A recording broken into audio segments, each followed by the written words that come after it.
2003 സംഭവങ്ങളുടെ എല്ലാം തുടക്കം. ജോയൽ അയാളൊരു സിംഗിൾ ഫാദറാണ്. മകൾ സേറയെ നോക്കിയും സഹോദരൻ ടോമിയുമൊത്ത് നിർമ്മാണ മേഖലയിൽ ജോലി ചെയ്തും ജീവിച്ചു വരുന്നു. അങ്ങനെയിരിക്കെ ഒരു ദിവസം ലോകവ്യാപകമായി ചർച്ച ചെയ്യപ്പെടുന്ന ഒരു വേറിട്ട സംഭവം. മനുഷ്യർ പലരും അസാധാരണമായി വളരെ അഗ്രസീവായി പെരുമാറുന്ന ഒരവസ്ഥ. TV ചാനലുകളിൽ അതേക്കുറിച്ച് വലിയ വാർത്തകളൊക്കെ വരുന്നതിലും ജോയലും കൂട്ടരും അതിൽ വലിയ ശ്രദ്ധ കൊടുക്കുന്നില്ല. അന്നേ ദിവസം വൈകുന്നേരം സേറ തൊട്ടയൽഭാഗത്തുള്ള പ്രായം ചെന്നവർ താമസിച്ചു വരുന്ന വീട്ടിലേക്ക് ഒന്ന് പോയി നോക്കാൻ തീരുമാനിക്കും. എന്നാൽ ചെന്ന് നോക്കുമ്പോൾ കാണുന്നത് വീട്ടിലെ വയസ്സായ സ്ത്രീ അവരുടെ ഭർത്താവിനെയും ഹോം നേഴ്സിനെയും കൊന്നിട്ടിരിക്കുന്നത്. എന്നിട്ട് അവരുടെ വായിലായി ചലിച്ചുകൊണ്ടിരിക്കുന്ന ഒരുതരം ടെന്റക്കിൾസ് ഇവരിലേക്ക് പകരുന്നത് കണ്ട് ഭയപ്പാടോടെ ഇറങ്ങി ഓടുന്ന സേറയെ ഇവർ ആക്രമിക്കാൻ ചാടി വരുമെങ്കിലും തക്ക സമയം തന്നെ ജോയലെത്തി അവരെ അടിച്ചിട്ടിട്ട് സേറയുമൊത്ത് വണ്ടിയിൽ നേരെ സിറ്റിയിലേക്ക് പാഞ്ഞെത്തുമ്പോഴോ അവിടെ മൊത്തം ബഹളമയം. ആൾക്കാരെല്ലാം ഇതേപോലെ അപകടകരമായി മാറി അക്രമങ്ങൾ നടത്തുന്നത് മൂലം ബാക്കിയുള്ളവർ ഓടി രക്ഷപ്പെടാൻ നോക്കുന്ന സിറ്റുവേഷനിൽ നിന്നും മാറി ഇവർ കാർ ഉപയോഗിച്ച് കടക്കാൻ വേറെ വഴിയില്ലാതെ എത്തിപ്പെടുന്നത് മിലിറ്ററി ടീമിനടുത്തും.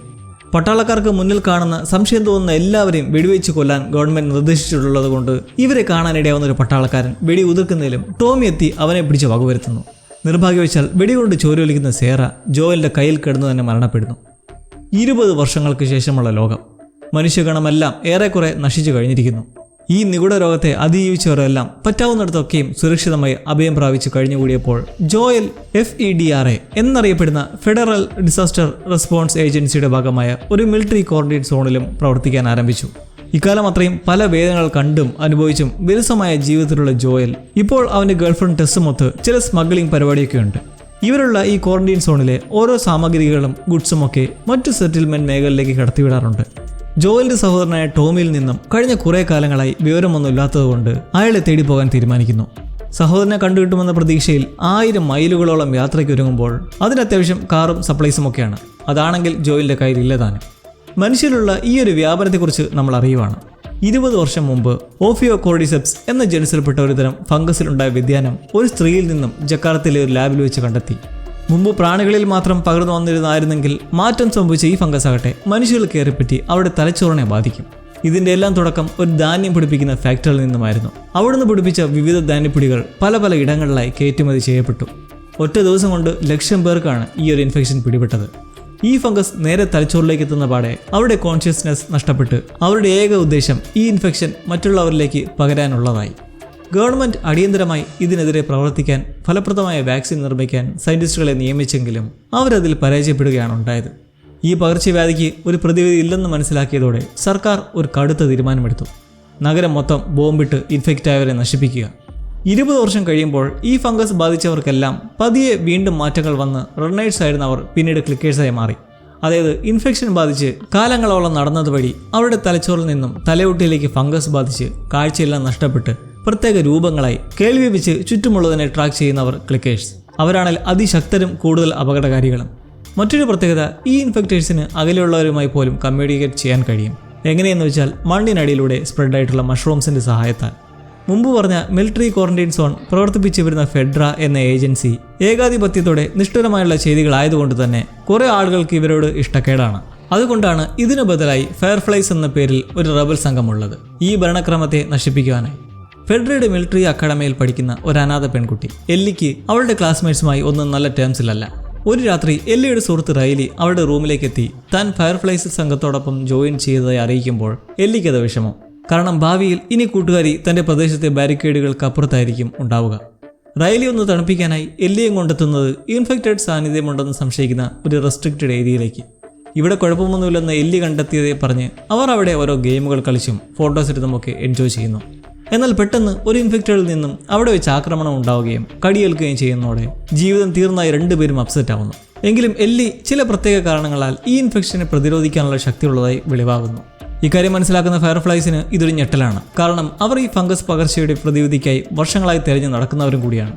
ഈ ഫയർഫ്ലൈസ് എന്ന സേനയുടെ ലീഡറായ മാർലൈൻ എല്ലൻ്റെ അമ്മ ഇവരുടെ ഒരു സുഹൃത്തായിരുന്നു. അതുകൊണ്ട് തന്നെ മരിക്കുന്നതിന് മുമ്പ് മകളെ സംരക്ഷിക്കണമെന്ന് പറഞ്ഞ് ഏൽപ്പിച്ചെങ്കിലും പിന്നീട് എങ്ങനെയോ അതിൽ പാളിച്ച പറ്റി വീണ്ടും മെർലിൻ എല്ലിയെ കാണുന്നത് ഈ ഇൻഫെക്റ്റഡ് ആക്രമണത്തിന് ശേഷവും. ഇവർ എല്ലിയെ ഈ ക്വാറന്റൈൻ സോണിൽ നിന്നകറ്റി രാജ്യത്തിന് മറുവശത്തേക്ക് എത്തിക്കാനായി ഒരു തീരുമാനമെടുക്കുന്നു. അവിടെയുള്ള അവരുടെ ലാബിലെ സയൻറ്റിസ്റ്റുകൾ ഇവളിലൂടെ ഒരു പ്രതിവിധി കണ്ടെത്താനായി.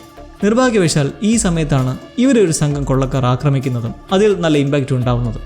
അതോടെ എല്ലിയെ കൊണ്ടുപോകാൻ ആളില്ലാതെ വരുന്ന സാഹചര്യത്തിൽ അവർ സ്മഗ്ലേഴ്സായ ജോയലിനെയും ടെസ്സിനെയും നിയോഗിക്കാനിടയാവുന്നു. ഫെഡറയുടെ കാവൽക്കാരിൽ നിന്നും സുരക്ഷിതമായി കടന്ന് ബോസ്റ്റണിലെ രഹസ്യ താവളത്തിലേക്ക് എത്തിക്കാനുള്ള ദൗത്യയാത്രയ്ക്കിടെ ഈ രണ്ടുപേരും അറിയുന്നു എല്ലിക്ക് കടിയേറ്റതിനെക്കുറിച്ചും, എന്നാൽ അവൾ ഇമ്മ്യൂൺ ആണെന്നുള്ളത്. സ്റ്റിൽ ജോയലിന് ഈ ഇൻഫെക്ഷന് ഒരു പ്രതിവിധി എന്നുള്ളത് അസംഭവ്യമാണ്. അയാൾക്ക് വിശ്വാസമില്ല. ടെസ്സിന് ഏറെ പ്രതീക്ഷയും.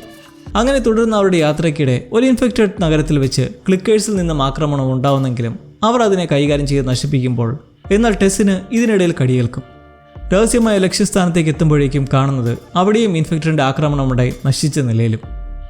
ഇതോടെ വേറെ വഴിയില്ലാത്ത ഈ ദൗത്യം ജോയൽ മതിയാക്കി തൻ്റെ സഹോദരനെ തേടി ഇറങ്ങാൻ തുടങ്ങുമ്പോൾ ടെസ് അതിനെ എതിർത്ത് എല്ലിയെ എങ്ങനെയും ലാബ് കണ്ടെത്തി അവിടേക്ക് സുരക്ഷിതമായി എത്തിക്കാൻ നിർബന്ധിക്കുന്നു.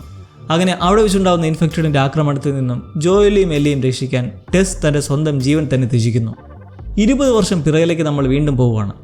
ബിൽ എന്നൊരു വ്യക്തി ഇങ്ങനൊരു ദുരന്ത സാഹചര്യം മുന്നിൽ കണ്ടു തന്നെ അതിനുള്ള തയ്യാറെടുപ്പുകളെല്ലാം ജീവിതത്തിൽ ചെയ്തു വരികയായിരുന്നു. ഇൻഫെക്ഷൻ വ്യാപിച്ചതോടെ ടൗണിലുള്ളവർ രക്ഷ തേടി അവിടം വിട്ടപ്പോൾ ബിൽ അയാൾ പടുത്തുയർത്തിയ ബങ്കറുടെ ധൈര്യത്തിൽ അവിടെ തന്നെ നിന്നു. അങ്ങനെയുള്ള ഒറ്റയൻ ജീവിതത്തിനിടയിലേക്ക് 4 കൊല്ലത്തിന് ശേഷം എത്തുന്ന ഒരുവൻ ഫ്രാങ്ക്. കക്ഷിയുമായി നല്ലവണ്ണം അടുത്ത് ഒരുമിച്ചൊരു ജീവിതം തുടർന്നപ്പോൾ ഈ കൂട്ടർക്കൊപ്പം ജോയലും ടെസ്സിയും വന്നെത്തിയ ചില നല്ല നിമിഷങ്ങൾ ഉണ്ടായിട്ടുണ്ട്. കാലങ്ങൾ കടന്ന് 2023 എത്തിയപ്പോഴേക്കും ബില്ലും ഫ്രാങ്കും നല്ല പ്രായമായി അതിൻ്റേതായ രോഗങ്ങളും ഔഷധയും ഒക്കെ കൊണ്ട് സ്വയം ജീവൻ അവസാനിപ്പിക്കാൻ തീരുമാനിക്കുന്നു. ഒരു സുഖമരണം. ഇപ്പോൾ 2024 എല്ലിയുമായി ഇവിടേക്ക് പഴയ സുഹൃത്തുക്കളെ കാണാനെത്തുന്ന ജോയലിന് എന്നാൽ ഇവരുടെ ഈ അന്ത്യത്തിലും തനിക്ക് അവസാനമായി ഒന്ന് സംസാരിക്കാൻ കഴിയാത്തതിലൊക്കെ വിഷമമുണ്ട്. എന്നിരുന്നാലും അവിടുന്ന് ആവശ്യത്തിലധികം സപ്ലൈസും എടുത്ത് കാറിൽ കയറി കുറച്ച് മാറ്റം വരുന്നതോടെ സഹോദരൻ ടോമിയെ കണ്ടുപിടിക്കാൻ തീരുമാനിക്കുന്നു. ടോമി ഒരു ഫയർഫ്ലൈ ആയിരുന്നതുകൊണ്ട് അവൻ ഈ ലാബ് എവിടെയാണെന്ന് അറിയാൻ കഴിയും എന്ന പ്രതീക്ഷയിൽ. അങ്ങനെ അവർ അവിടുത്തെ സിറ്റിയിലേക്ക് എത്തുമ്പോൾ അവിടെ ഒരു സംഘം ആക്രമിക്കുകയും കാറ് പിടിച്ചെടുത്ത് കൊണ്ടുപോവുകയും ചെയ്യുന്നു. ഒരു വലിയ ബിൽഡിങ്ങിൽ കയറി പതുങ്ങുന്ന ജോയലും എല്ലിയും രാത്രി അവർ പോയ ശേഷം ഇറങ്ങി പരതുന്ന വഴി മറ്റു 2 സർവൈവർ ചെക്കന്മാരെ കാണാനിടയാവും, ഹെൻറിയും അവൻ്റെ സഹോദരൻ സാമും. അവർ വഴി അറിയുന്ന കാര്യം ഇവിടെയുള്ള ലോക്കൽ സംഘം നിയമം നോക്കാതെ ജനങ്ങളെ കയ്യേറ്റം ചെയ്യുകയും ഫെഡറയുമായി ബന്ധമുള്ളവരെ വകവരുത്തിക്കൊണ്ടിരിക്കുന്നവരുമാണ്. ഇൻഫെക്റ്റഡ് ആയവരെ പണ്ട് എങ്ങനെയോ അണ്ടർഗ്രൗണ്ടിലേക്ക് തുരുത്തി ഓടിച്ച് പുറത്തു വരാത്ത വിധം സീൽ ചെയ്തുകൊണ്ട് ഇവിടം അവരിൽ നിന്ന് സേഫ് ആണെന്നും ജോയലും എല്ലിയും ഹെൻറി വഴി അറിയാനിടയാകുന്നു. തൊട്ടടുത്ത ദിവസം ഈ 4 പേരും അവിടുന്ന് രക്ഷപ്പെടാൻ ശ്രമിക്കും. അധികം വൈകാതെ തന്നെ അവരെ ലോക്കൽ സ്പീഡ് കൂടുന്നെങ്കിലും അവിടെ തുടർന്നുണ്ടാകുന്ന ഒരു സ്ഫോടനത്തിൽ അടിയിലൂടെ പോകുന്ന ഓടയിലേക്ക് ഒരു കുഴി ഉണ്ടാകുന്നതും രൂക്ഷ പ്രശ്നം. അതിലൂടെ അത്രയും കാലം ട്രാപ്ഡായി കിടന്നിരുന്ന ഇൻഫെക്റ്റഡ് ഒക്കെയും പുറത്തേക്ക് ഇരിച്ചു കയറി വരുന്നതോടെ മൊത്തം സ്ഥിതി ഗുരുതരമാവുന്നതിലും ജോയലും എല്ലിയും രക്ഷപ്പെടും. നിർഭാഗ്യവശാൽ ടോമിന് കടിയേൽക്കുന്നതോടെ ഹെൻറി അവനെ കൊല്ലുകയും എന്നിട്ട് സ്വയം മരിക്കുകയും ചെയ്യും. അങ്ങനെ കുതിരയൊക്കെ കിട്ടി ഇരുവരും 3 മാസം യാത്ര തുടർന്ന് ഒരു കൊച്ചു ശാന്തമായ കുടിയേറ്റ പ്രദേശത്തേക്ക് എത്തിച്ചേരും. ജോയൽ അവിടെ തൻ്റെ സഹോദരൻ ടോമിയെ കണ്ടെത്തുകയും സന്തോഷ നിമിഷങ്ങൾക്ക് ശേഷം ഇപ്പോൾ നിൽക്കുന്ന ലക്ഷ്യങ്ങളെക്കുറിച്ചും പറയുന്നു. ജോയൽ എല്ലിയുമായി നല്ല രീതിയിൽ അടുത്തു കഴിഞ്ഞു എന്ന് നമ്മൾ ഇവിടെ നിന്ന് മനസ്സിലാക്കുന്നു. ഇപ്പോൾ നല്ല പ്രായമുള്ളതുകൊണ്ടും ആവശ്യനായതുകൊണ്ടും മുന്നോട്ടുള്ള വഴിയിൽ പതിയിരിക്കുന്ന അപകടങ്ങളിൽ നിന്ന് എല്ലിയെ രക്ഷപ്പെടുന്നതിൽ സംശയമുണ്ടെന്നും അതുകൊണ്ട് തനിക്ക് പകരം ടോമി ആ ദൗത്യം ഏറ്റെടുക്കാനും ജോയൽ പറയുന്നു. എന്നാൽ ജോയലുമായി നല്ലവണ്ണം അടുത്ത എല്ലി ഇതിനെ എതിർക്കുന്നതോടെ ഇരുവരും വീണ്ടും യാത്ര തുടരുന്നു. ടോമിയിൽ നിന്നും എവിടെയാണെന്നറിഞ്ഞ ആ പഴയ ഫയർഫ്ലൈ സയൻറ്റിസ്റ്റ് ലാബിലേക്ക്. വഴിമധ്യേ അവർ എത്തിപ്പെടുന്ന ഒരു യൂണിവേഴ്സിറ്റി ബിൽഡിങ്ങിൽ ഫയർഫ്ലൈസ് സംഘം താവളം അടിച്ചിരുന്നതായി അവിടെയുള്ള ഓരോ വസ്തുക്കളിൽ നിന്നും മനസ്സിലാവുന്നു. അവിടെ കിടപ്പുള്ള ഒരു മാപ്പ് വഴി ഇവരെല്ലാം സോൾട്ട് ലേക്ക് നഗരത്തിലേക്കാണ് ചേക്കേറിയിരിക്കുന്നതെന്ന് അറിയുന്നു. പെട്ടെന്ന് അവിടെ എത്തുന്ന കൊള്ളക്കാരായ മറാഡേഴ്സിന്റെ ആക്രമണത്തിൽ ജോയലിനെ കത്തിക്കുത്തേൽക്കുന്നതിന് പിറകെ അവിടുന്ന് തടിയൂരി പോകുന്നതിലും വഴിക്ക് വെച്ച് അയാൾ തീരെ അവശനായി വീണു പോകുന്നു. എന്താ ചെയ്യാന്നറിയാൻ വയ്യാതെ എല്ലി അടുത്ത് കാണുന്ന ഒരു കെട്ടിടത്തിലേക്ക് വലിച്ചു കയറ്റുന്നതിലും ജോയലിന് ഇനി അധികം നേരം ഇല്ലെന്ന് മനസ്സിലായി സമയം പാഴാക്കാതെ ഒറ്റയ്ക്ക് യാത്ര തുടരാൻ നിർബന്ധിക്കുന്നതിലും അവൾക്ക് അതിനൊരിക്കലും മനസ്സ് വരുന്നില്ല. കയ്യിലിരുന്ന സൂചി നൂലും വെച്ച് മുറിവ് തയ്ച്ചു കെട്ടി അവൾ അച്ഛനെ പോലെ കെയർ ചെയ്യുന്നു. അങ്ങനെ അവിടെ നിൽക്കുമ്പോൾ ഏറ്റവും അത്യാവശ്യമായ ഭക്ഷണത്തിന് വേണ്ടി വേട്ടയാടാൻ ഇറങ്ങി ഒരു മാനിനെ വെടിവെച്ചിടുമ്പോൾ എല്ലി അവിടെ 2 അപരിചിതരെ കണ്ടെത്തും. വലിയ പ്രശ്നക്കാരായി തോന്നാത്ത അവരുമായി അവൾ ഒരു ഡീലിലെത്തുന്നു. മൃഗത്തിൻ്റെ പാതി പങ്കായി തരാം, പകരമായി ജോയലിൻ്റെ പഴുത്തു വരുന്ന മുറിവ് ഉണക്കാൻ പെൻസിലും തരിക. അങ്ങനെ ഡീലിലെത്തി ഒരുവൻ മരുന്നെടുക്കാൻ പോകുമ്പോൾ മറ്റൊരുവനായ ഡേവിഡ് ജോയലും എല്ലിയും ആരൊക്കെയാണെന്ന് അറിയാമെന്നും അവരുടെ ഒപ്പം കൂടാനായും പറയുന്നു. ഡേവിഡിൻ്റെ സംഘം എന്നുള്ളതാണ് കുറച്ചു മുമ്പ് പറഞ്ഞ മറാഡേഴ്സ്, കൊള്ളക്കാർ. അവരുടെ ഒരു ഉദ്ദേശം എന്തെന്നാൽ പകയാണ്, പ്രതികാരം. മാത്രമല്ല ഒരു കൾട്ടും കൂടിയാണ്. എല്ലിയോട് ഒപ്പം കൂടാൻ നിർബന്ധിക്കുന്നതിലും ബലം പിടുത്തമോ ഭീഷണിയോ ഒന്നും ഇല്ലാത്ത കൂട്ടരാണ്. എല്ലി അവിടെ നിന്ന് ആരും അറിയാണ്ട് മരുന്നുമായി കടന്നു കളയുന്നതിന് പിറകെ കൾട്ട് ലീഡറായ ഡേവിഡ് ഇവരെ തേടി പിടിക്കാൻ ആളുകളെ പറഞ്ഞയക്കുന്നു. വിറച്ചാവശ്യനായി ബോധമില്ലാതെ കിടപ്പുള്ള ജോയലിന് മേൽ മരുന്ന് കുത്തിവെച്ചിരിക്കെ തേടിയെത്തുന്നവരെ കണ്ട് എല്ലി ജോയലിനടുത്തേക്ക് വരാതിരിക്കാനായി കുതിരപ്പുറത്തേറി അവരുടെ ശ്രദ്ധ മാറ്റുന്നതിലും ഒടുവിൽ അവൾ അവരുടെ പിടിയിലാവുന്നു. മരുന്നിന്റെ ഫലത്താൽ അങ്ങനെ പതിയെ ഭേദമാവുന്ന ജോയൽ ഇക്കൂട്ടത്തിലെ 2 പേരെ കീഴ്പ്പെടുത്തുന്ന വഴി എല്ലിയെ കൊണ്ടുപോയിട്ടുള്ള സ്ഥലം മനസ്സിലാക്കുമ്പോൾ ഇന്നേരം ഒരു കൂട്ടിലടച്ചിരിക്കുന്ന എല്ലിക്കടുത്തേക്ക് ഡേവിഡ് എത്തി പറയുന്നത് അവരുടെ കൂട്ടാളികൾക്ക് നല്ല വിശപ്പുണ്ടെന്നും അവരുടെ വയർ നിറയ്ക്കണമെന്നും. എന്തോ റോങ്ങായി തോന്നുന്ന എല്ലി ആ തടങ്കലിന് ചുറ്റും നോക്കുന്ന പാടെ അവിടെ മനുഷ്യൻ്റെ ഒരു ചെവി കിടക്കുന്നത് കാണുന്നു. സംഭവം എന്താണെന്ന് വെച്ചാൽ മനുഷ്യമാംസം തയ്യാറാക്കി ഭക്ഷിക്കാനായി സംഘങ്ങൾക്ക് കൊടുക്കുന്ന പരിപാടിയാണ് ഈ തലവനായ ഡേവിഡിൻ്റേത്. എന്നാൽ അവർക്കാർക്കും ഇത് മനുഷ്യമാംസമാണെന്ന് അറിയില്ല. അങ്ങനെ ഈ നരഭോജി തലവൻ എല്ലിയോടായി പറയുന്നത് താനുമായി ചേരാനും തൻ്റെ കുഞ്ഞുങ്ങളെ ജനിപ്പിക്കാനും. എല്ലി ഒട്ടും വഴങ്ങാതെ ദേഷ്യത്തിൽ അയാളുടെ വിരലൊക്കെ കടിച്ചു മുറിക്കുന്നതോടെ അവളെ വെട്ടിക്കൊന്ന് തിന്നാനായി തീരുമാനിക്കുന്നു. ആ അവസാന നിമിഷത്തിൽ എല്ലി താനൊരു ഇൻഫെക്റ്റഡ് ആണെന്ന് പറയുന്നതും ഇത് കേട്ട് തരിച്ചു നിൽക്കുന്ന സമയത്തിന് ഡേവിഡിനെ തെള്ളിമാറ്റിയും അയാളുടെ കൂട്ടാളിയെ കുത്തിയും അവളിറങ്ങി ഓടാൻ നോക്കുന്നതിലും വാതിലെല്ലാം ലോക്ക്ഡ് ആയതോടെ പിന്നെ അവിടെ നടക്കുന്ന ജീവൻ മരണ പോരാട്ടങ്ങൾക്കൊടുവിൽ എല്ലി ഡേവിഡിനെ ബ്രൂട്ടലായി കൊന്ന ശേഷം പുറത്തേക്ക് എത്തുകയാണ്. ജോയലിനെ കണ്ടുമുട്ടുന്നതോടെ അയാൾ അവളെ ഈ നരകത്തിൽ നിന്ന് കൊണ്ടുപോകുന്നു. പിന്നീട് നമ്മൾ കാണുന്ന ഒരു ഫ്ലാഷ് ബാക്കിൽ എല്ലിയുടെ ജനന സമയത്ത് അവളുടെ അമ്മയ്ക്ക് ഒരു ഇൻഫെക്റ്റഡിൻ്റെ ആക്രമണത്തിൽ കടിയേറ്റിരുന്നു. ജനിച്ചു കഴിഞ്ഞ ഉടനെ തന്നെ ഇത് മനസ്സിലാക്കി പൊക്കിൾ കൂടി അറുത്തുമാറ്റുകയും ചെയ്തു. ഈ ഒരു സാഹചര്യം മൂലമാണ് എല്ലിക്ക് ഇൻഫെക്റ്റഡിനെതിരെയുള്ള പ്രതിരോധമുള്ളതെന്ന് നമ്മെ കാട്ടിത്തരുന്നു. ഇവിടെ നിന്നാണ് പിന്നീട് മർലീൻ എല്ലിയെ ഏറ്റെടുക്കുന്നത്. അങ്ങനെ ഇപ്പോൾ ടോമി പറഞ്ഞ ആ സിറ്റിയിൽ എത്തുന്നതും ഫയർഫ്ലൈസിന്റെ സുരക്ഷാ വലയത്തിൽ നിന്നുള്ള ആക്രമണത്തിൽ ഇരുവർക്കും ബോധം നഷ്ടപ്പെടുന്നതോടെ പിന്നീട് എണീക്കുന്ന ജോയലിന് മുന്നിൽ നിൽക്കുന്നത് മർലീനും. എല്ലിയെ ഒരു സർജറിക്ക് വിധേയാക്കിയിരിക്കുകയാണെന്നും രോഗത്തിന്റെ പ്രതിവിധിക്കായി അവളുടെ തലച്ചോർ പുറത്തെടുക്കേണ്ടതുണ്ട്, അതിനുവേണ്ടിയാണ് ഈ ഓപ്പറേഷൻ എന്ന് പറയുമ്പോൾ അതിന് എല്ലിയെ കൊല്ലുക എന്നല്ലാതെ വേറെ അർത്ഥമൊന്നുമില്ല. ജോയൽ ഇതൊരിക്കലും ചെയ്യരുതെന്ന് കട്ടായം പറയുന്നതിലും ഫയർഫ്ലൈസ് ഇറങ്ങി തിരിച്ചു തന്നെയായിരുന്നു. ഇതോടെ അയാൾ ഇവർക്കെതിരെ പ്രവർത്തിച്ചു തുടങ്ങി ആക്രമിച്ച് പലരെയും വകവരുത്തി തോക്കും കൈക്കലാക്കി ഒടുവിൽ ലാബിലേക്കെത്തി സർജനെ ഷൂട്ട് ചെയ്ത് അൺകോൺഷ്യസായി കിടപ്പുള്ള എല്ലിയും കൊണ്ട് രക്ഷപ്പെടുന്നു. എന്തായാലും ഇനിയും തിരികെ വരും എന്നുറപ്പുള്ളതുകൊണ്ട് ജോയൽ മർലീനെയും അവിടെ വെച്ച് വകവരുത്തി നേരെ കാറിൽ കയറി ടോമിയുള്ള സെറ്റിൽമെൻറ്റിലേക്ക്. പതിയെ ബോധം വരുന്ന എല്ലിയോട് എന്നാൽ ജോയൽ പറയുന്ന കളവ് അവരുടെ പരീക്ഷണം പാളിപ്പോയതുകൊണ്ട് തിരിച്ചു പോകുന്നതാണെന്ന്. അങ്ങനെ കുടിയേറ്റ പ്രദേശത്തിനടുത്തേക്ക് എത്തുമ്പോൾ ഫയർഫ്ലൈസിനെ കുറിച്ച് പറഞ്ഞതെല്ലാം സത്യമാണോ സംശയം തോന്നി ചോദിക്കുന്ന എല്ലിയോട് അത് സത്യം തന്നെയെന്ന് ആവർത്തിക്കുന്നു. മർലീനും ഫയർഫ്ലൈസും എല്ലാം എല്ലിയെ കൊല്ലാൻ ശ്രമിച്ചതായിരുന്നു എന്ന യഥാർത്ഥ സത്യം മറച്ചുവെച്ച്. എന്നാൽ ജോയലിൻ്റെ വാക്കുകളെല്ലാം കളവാണെന്ന് എല്ലി ഊഹിക്കുന്നു. മറ്റൊരിടത്ത് അയാളെ കൊല്ലാനുള്ള റിവെഞ്ച് രൂപപ്പെടുകയാണ്. ആ ലാബ് നിന്നിരുന്ന സോൾട്ട് ലേക്ക് സിറ്റിയിൽ പ്രിയപ്പെട്ടവരുടെ മൃതദേഹങ്ങൾ സംസ്കരിച്ച് ഫയർഫ്ലൈസിലെ യങ്സ്റ്റേഴ്സ് സംസാരിക്കുന്നത് എന്തിനയാൾ ഇങ്ങനെയൊക്കെ ചെയ്തെന്നറിയില്ല, പേര് മാത്രം അറിയാം. കയ്യിൽ കിട്ടുമ്പോൾ ഇഞ്ചിഞ്ചായി കൊല്ലണമെന്ന് കൈ ധരിച്ചു കൊണ്ടവർ ആ ഒരു പ്രതികാരദാഹത്തിൽ ഇറങ്ങിത്തിരിക്കുകയാണ്. അങ്ങനെ 5 വർഷം കടന്നു പോയിരിക്കുന്നു. ജോയൽ എല്ലിയുമായി തൻ്റെ സഹോദരൻ ടോമിയുള്ള സെറ്റിൽമെൻറ്റായ വ്യോമിങ്ങിലെ ജാക്സൺ എന്ന ഏരിയയിൽ സ്ഥാനമുറപ്പിച്ചു കഴിഞ്ഞു. എന്നിരുന്നാലും ഇപ്പോഴത്തെ സ്ഥിതിയിൽ അപ്പാടെ മാറ്റമുണ്ട്. എല്ലി അവിടെയുള്ള മറ്റൊരുവരുമായി ഒരു കച്ചി തൊഴുത്തിൽ കിടന്ന് ഭയങ്കര മൽപ്പിടുത്തം. കാലബ് അവനുമായി പരസ്പരം ഒരു ഗുസ്തി മത്സരം പോലെ നടത്തുന്നതെല്ലാം ഒരു നേരം പോക്ക് പോലെയാണ്.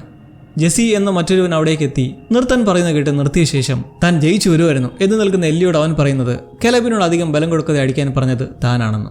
കാരണം എന്താണെന്ന് വെച്ചാൽ എല്ലിക്ക് എന്തെങ്കിലും പറ്റിയാൽ പിന്നെ അതിന് ജോയലിനോട് സമാധാനം പറയാൻ വയ്യ. ഇനി മേലെ അങ്ങനെ ചെയ്യരുതെന്ന് പറഞ്ഞ അരിശത്തോടെ പറഞ്ഞിറങ്ങിപ്പോകുന്ന എല്ലിയുടെ മുഖത്ത് ജോയലിൻ്റെ പേര് പറയുമ്പോൾ എന്തോ ഒരു നീരസം പ്രകടമാണ്. രാത്രി നീ അതിന് പോകുന്നുവെന്ന് ജെസ്സി ഇടയ്ക്ക് അവളോട് ചോദിക്കുന്നുണ്ട്. എന്തായാലും പോയല്ലേ പറ്റൂ, നമ്മുടെ കമ്മ്യൂണിറ്റിയുടെ കാര്യമല്ലേ എന്ന് പറയുമ്പോൾ സംഭവം അന്നേ ദിവസം രാത്രി നടക്കാനിരിക്കുന്ന ഒരു പുതുവത്സര പരിപാടിയെക്കുറിച്ചാണ്. എല്ലിയുടെ കാര്യം നോക്കിയാൽ സെറ്റിൽമെൻറ്റിൻ്റെ അടുത്ത് എന്തെങ്കിലും ഇൻഫെക്റ്റഡ് പ്രസൻസ് ഉണ്ടോ എന്ന് നോക്കാനുള്ള സ്ഥിരം കറക്കത്തിൽ ഇവളുമുണ്ട്. കൊച്ചു കൊച്ചു നിർമ്മാണങ്ങളൊക്കെ അവിടെ ഇവിടെ നടന്നു വരുന്നുണ്ട്. JCB ഒക്കെ വെച്ച് കുഴിക്ക് അതിലൂടെ പോയിട്ടുള്ള ഒരു പൈപ്പ് ലൈൻ പൊട്ടുന്നത് കണ്ട് വന്ന് നോക്കുമ്പോൾ അതിനകത്ത് മൊത്തം വേരും പായലും ഒക്കെ പിടിച്ചു കിടക്കുന്ന അവസ്ഥയിൽ. ജോയലിപ്പോൾ കണ്ണാടിയൊക്കെ വെച്ച് കുറച്ചുകൂടെ മെച്യൂർഡായിരുന്ന് എന്തോ റിപ്പയറിംഗ് പരിപാടിയാണ്. അവിടെ കറങ്ങി തിരിഞ്ഞെത്തുന്ന ഒരു സുന്ദരിക്കുട്ടി ഡീന. അവളിതേപ്പറ്റി ചോദിക്കുമ്പോഴാണ് ഇത് ഇലക്ട്രിക്കൽ ബ്രേക്കേഴ്സിൻ്റെ റിപ്പയറിംഗ് ആണെന്ന് അറിയുന്നത്. തന്നെയും കൂടി പഠിപ്പിച്ചതാന്ന് നിൽക്കുന്ന ഡീനയോട് ഓരോന്ന് പറഞ്ഞു കൊടുക്കുന്നതിലും അവളൊരു താല്പര്യവുമില്ലാണ്ട് കേട്ടിരുന്നിട്ട് നിങ്ങളോട് അവൾക്ക് എന്താ എപ്പോഴും ദേഷ്യമെന്ന് ചോദിക്കുവാണ്. എല്ലിയെക്കുറിച്ചാണ്. അങ്ങനെ അവൾ പറഞ്ഞോ എന്ന് മൗനത്തിൽ ജോയൽ ചോദിച്ചാൽ അങ്ങനെ പറഞ്ഞിട്ടില്ല, പക്ഷേ പലവട്ടം കാണുമ്പോഴും അറിയാമല്ലോ. ജോയൽ ഇത് കേട്ട് നിന്റെ ബെസ്റ്റ് ഫ്രണ്ട് അല്ലേ, നിനക്ക് തന്നെ അവളോട് പോയി ചോദിച്ചൂടെ എന്താ എപ്പോഴും എന്നോട് ദേഷ്യമെന്ന് പറയുമ്പോൾ ഡീന ആ ടോപ്പിക് കളയുന്നതിലും ഏറെ പറയാനുള്ള ജോയലിന് പിന്നെ എല്ലിയെക്കുറിച്ചാണ് സംസാരം. ഇപ്പോൾ 19 വയസ്സായി. ഈ പ്രായത്തിൽ എല്ലാ മക്കൾക്കും മാതാപിതാക്കളോട് തോന്നുന്നത് ഇങ്ങനെയൊക്കെ ആയിരിക്കും. എൻ്റെ മകൾ പോയതുകൊണ്ട് അതെങ്ങനെ ആയിരിക്കുമെന്ന് അറിയാനും കഴിയില്ല.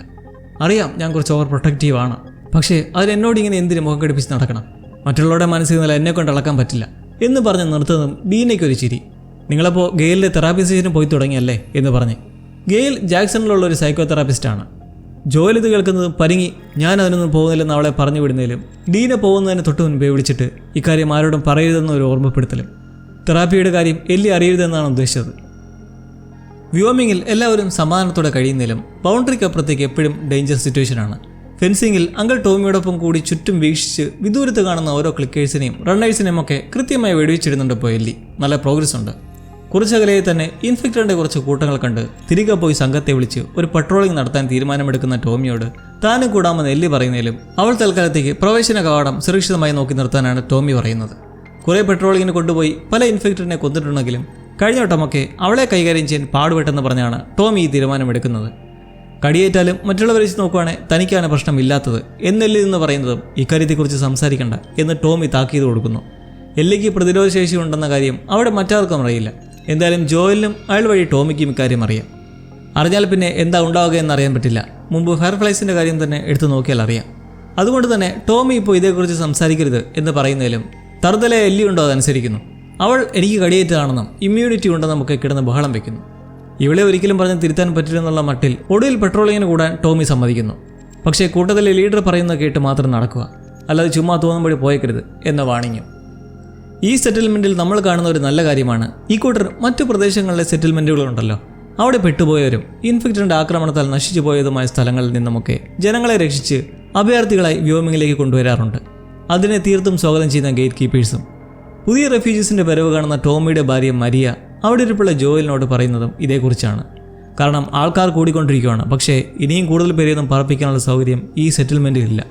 മുമ്പ് കൺസ്ട്രക്ഷൻ ഫീൽഡ് ആയിരുന്നതുകൊണ്ട് ജോയൽ ഈ സെറ്റിൽമെൻറ്റിൻ്റെയും പൊതുവായിട്ടുള്ള ഓരോ കാര്യങ്ങൾ, സ്കൂൾ ലൈബ്രറി, റൂഫിംഗ് മെയിൻ്റനൻസ്, ഓടകളുടെ പ്രവർത്തനങ്ങൾ, അങ്ങനെ വേണ്ട നിർമ്മാണ മേഖലയുമായി ബന്ധപ്പെട്ട ഒട്ടുമിക്ക കാര്യങ്ങളും കേന്ദ്രീകരിച്ച് ശാന്തമായി പോയിക്കൊണ്ടിരിക്കുന്ന ഒരു പ്രവണതയാണ് ജോയലിന് ഇപ്പോഴുള്ളത്. മരിയ പുതിയ റെഫ്യൂജീസിനെ കണ്ട് അങ്ങനെ പറയുമ്പോൾ ജോയൽ പറയുന്നത്, അങ്ങനെയെങ്കിൽ അത് മനസ്സിലാക്കി നിങ്ങളുടെ കൗൺസിലിനെ ഇത് ധരിപ്പിച്ച് ആളുകളെ കൊണ്ടുവരുന്നത് നിർത്തിക്കുക എന്ന്.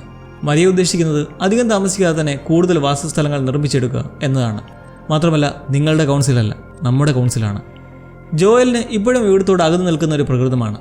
എന്തെങ്കിലും വഴിയുണ്ടെങ്കിൽ തീർച്ചയായും അഭയാർത്ഥികൾ ഇനിയും വരണമെന്നാണ് ജോയലിൻ്റെ ആഗ്രഹവും. മുമ്പ് ജോയലും ഇവിടേക്ക് എത്തിയത് ഇതുപോലുള്ള റെഫ്യൂജിയായി ആയിരുന്നു എന്ന് മരിയ ഓർമ്മിപ്പിക്കുമ്പോൾ അതിൽ പല കാര്യങ്ങളും ഒളിഞ്ഞിരിപ്പുണ്ട്. ടോമിയുടെ മകൻ ബെഞ്ചിയുമൊത്ത് നേരം പോക്കിലിരിക്കെ ടോമി അവിടേക്ക് എത്തുന്നു. മകനെയും മരിയെ ഒന്ന് പുണർന്ന് തോക്കിൽ നിന്നും കാലിയ സംഭവങ്ങളൊക്കെ എടുത്ത് മാറ്റുന്നത് കണ്ട് ജോയൽ തിരക്കുവാണ് എന്തെങ്കിലും വേട്ടയ്ക്ക് പോയെന്ന്. ഇൻഫെക്റ്റഡിനെതിരെ പ്രയോഗിച്ചാണെന്നറിയുമ്പോൾ ഒറ്റയ്ക്കായിരുന്നു തിരക്കുമ്പോൾ അതേന്നാണ് ടോമിയുടെ മറുപടി. കൂടെ എല്ലിയുള്ള കാര്യം അയാൾ പറയുന്നില്ല. കൗൺസിൽ റെഫ്യൂജികൾക്ക് അഭയം കൊടുക്കുന്നത് നിർത്തണമെന്ന് പറഞ്ഞത് വെച്ച് പോകാൻ നേരം നിങ്ങളും ഒരു അഭയാർത്ഥിയായിരുന്നു എന്ന് മരി ഓർമ്മിപ്പിച്ച് വിടുമ്പോൾ ജോയൽ എത്തുന്നത് ഗെയിലിൻ്റെ വീട്ടിലേക്കാണ് തെറാപ്പി സെഷനായി. വീട്ടിൽ ഈ തൂക്കിയിട്ടിരിക്കുന്ന ഫോട്ടോ പോലെ തന്നെ അവർ ഒറ്റയ്ക്കാണ്. ഭർത്താവ് യൂജിൻ മരണപ്പെട്ടിട്ട് 1 വർഷം മാത്രമേ ആകുന്നുള്ളൂ. തെറാപ്പിക്കുള്ള ജോയലിൻ്റെ പ്രതിഫലം എന്നത് നീലച്ചടയനാണ്. കഴിഞ്ഞ 41 കൊല്ലത്തിനിടയിൽ ഭർത്താവില്ലാത്ത തൻ്റെ ആദ്യത്തെ ബർത്ത്ഡേ ആണെന്നും പറഞ്ഞ് ഒരു കപ്പ് വിസ്കിയും നുണഞ്ഞ് ജോയലിനെ കൊടുത്ത് സ്റ്റാർട്ട് ചെയ്യുവാണ്. പറയാനുള്ളത് എല്ലിയുടെ രീതി തന്നെയാണ്. മുമ്പത്തെ സെഷനിൽ പറഞ്ഞു വിട്ട പോലെ ഇപ്പോൾ അവളെ നിർബന്ധിക്കാറില്ലേലും മാറ്റമൊന്നും കാണുന്നില്ല. മിണ്ടാറില്ല. പുറത്തു വെച്ച് കണ്ട പരിചയക്കാരെ പോലെ നോക്കുപോലുമില്ല. വീട്ടിലേക്ക് വന്നാലും ഒന്നും മിണ്ടാതെ മുമ്പ് പോരുതെന്ന് പറഞ്ഞ ഗരാജിലേക്ക് തന്നെ കയറി കഥ അടച്ചിരിക്കും. കൂടുന്ന അത്താഴം പോലും കഴിക്കില്ല. ആ കുട്ടി ഡീനയും ചോദിക്കുന്നതും അവൾക്കെന്താ പ്രശ്നമെന്നാണ്. ഡീനയുടെ കാര്യമെടുത്താൽ അവളെ ഉള്ളൂ കുറച്ചെങ്കിലും ബഹുമാനത്തോടെയും താനൊരു മനുഷ്യനാണെന്ന രീതിയിലും പെരുമാറുന്നത്. പക്ഷെ അവളെൻ്റെ മകളല്ല താനും. എല്ലി മകളല്ലല്ലോ എന്ന് തുടങ്ങുന്ന ഗെയിൽ പറയുന്നതെന്ന് മനസ്സിലാക്കാവുന്നത് ഇതിപ്പോൾ ജോയലിൻ്റെ 5ാമത് സെഷനാണ്. എല്ലാ പ്രാവശ്യവും പറയുന്നത് ഇങ്ങനെയുള്ള പിണക്കങ്ങളെക്കുറിച്ചും മിണ്ടാതിരിക്കുന്നതിനെക്കുറിച്ചും തന്നെയാണ്. പക്ഷേ ഇതിന് പിന്നിലെന്തോ കാരണം തീർച്ചയായും ഉണ്ട്. അത് ജോയൽ ഇതുവരെ പറയാൻ തയ്യാറായിട്ടേയില്ല. ഒന്നുമില്ലെന്ന് നിൽക്കുന്ന ജോയലിനോട് എന്തായാലും അത് പറഞ്ഞാൽ മാത്രമേ ഇതിന് എന്തെങ്കിലും ഒരു മാറ്റം ഉണ്ടാവുള്ളൂ എന്ന് വിസ്കി അടിച്ചിരിക്കുന്ന ഗെയിൽ നിർബന്ധിക്കുന്നുണ്ട്. പിന്നെ വരാൻ എണീക്കുന്നതും ഇരുത്തി മനസ്സിലുള്ള കാര്യം ധൈര്യമായി പുറത്തേക്ക് വിടാതെ അതിനെ ഒരിക്കലും ഹീൽ ചെയ്യാൻ കഴിയില്ലെന്ന് പറഞ്ഞ് അവർ അവരുടെ മനസ്സിലെ ഇതുപോലുള്ളൊരു കാര്യം വെളിപ്പെടുത്തുവാണ്. അതോ ജോയലിനോടുള്ള നീരസത്തെക്കുറിച്ചും. ഗെയിലിൻ്റെ ഭർത്താവ് യൂജിനെ കൊന്നത് ഒരവസരത്തിൽ ജോയൽ തന്നെയായിരുന്നു.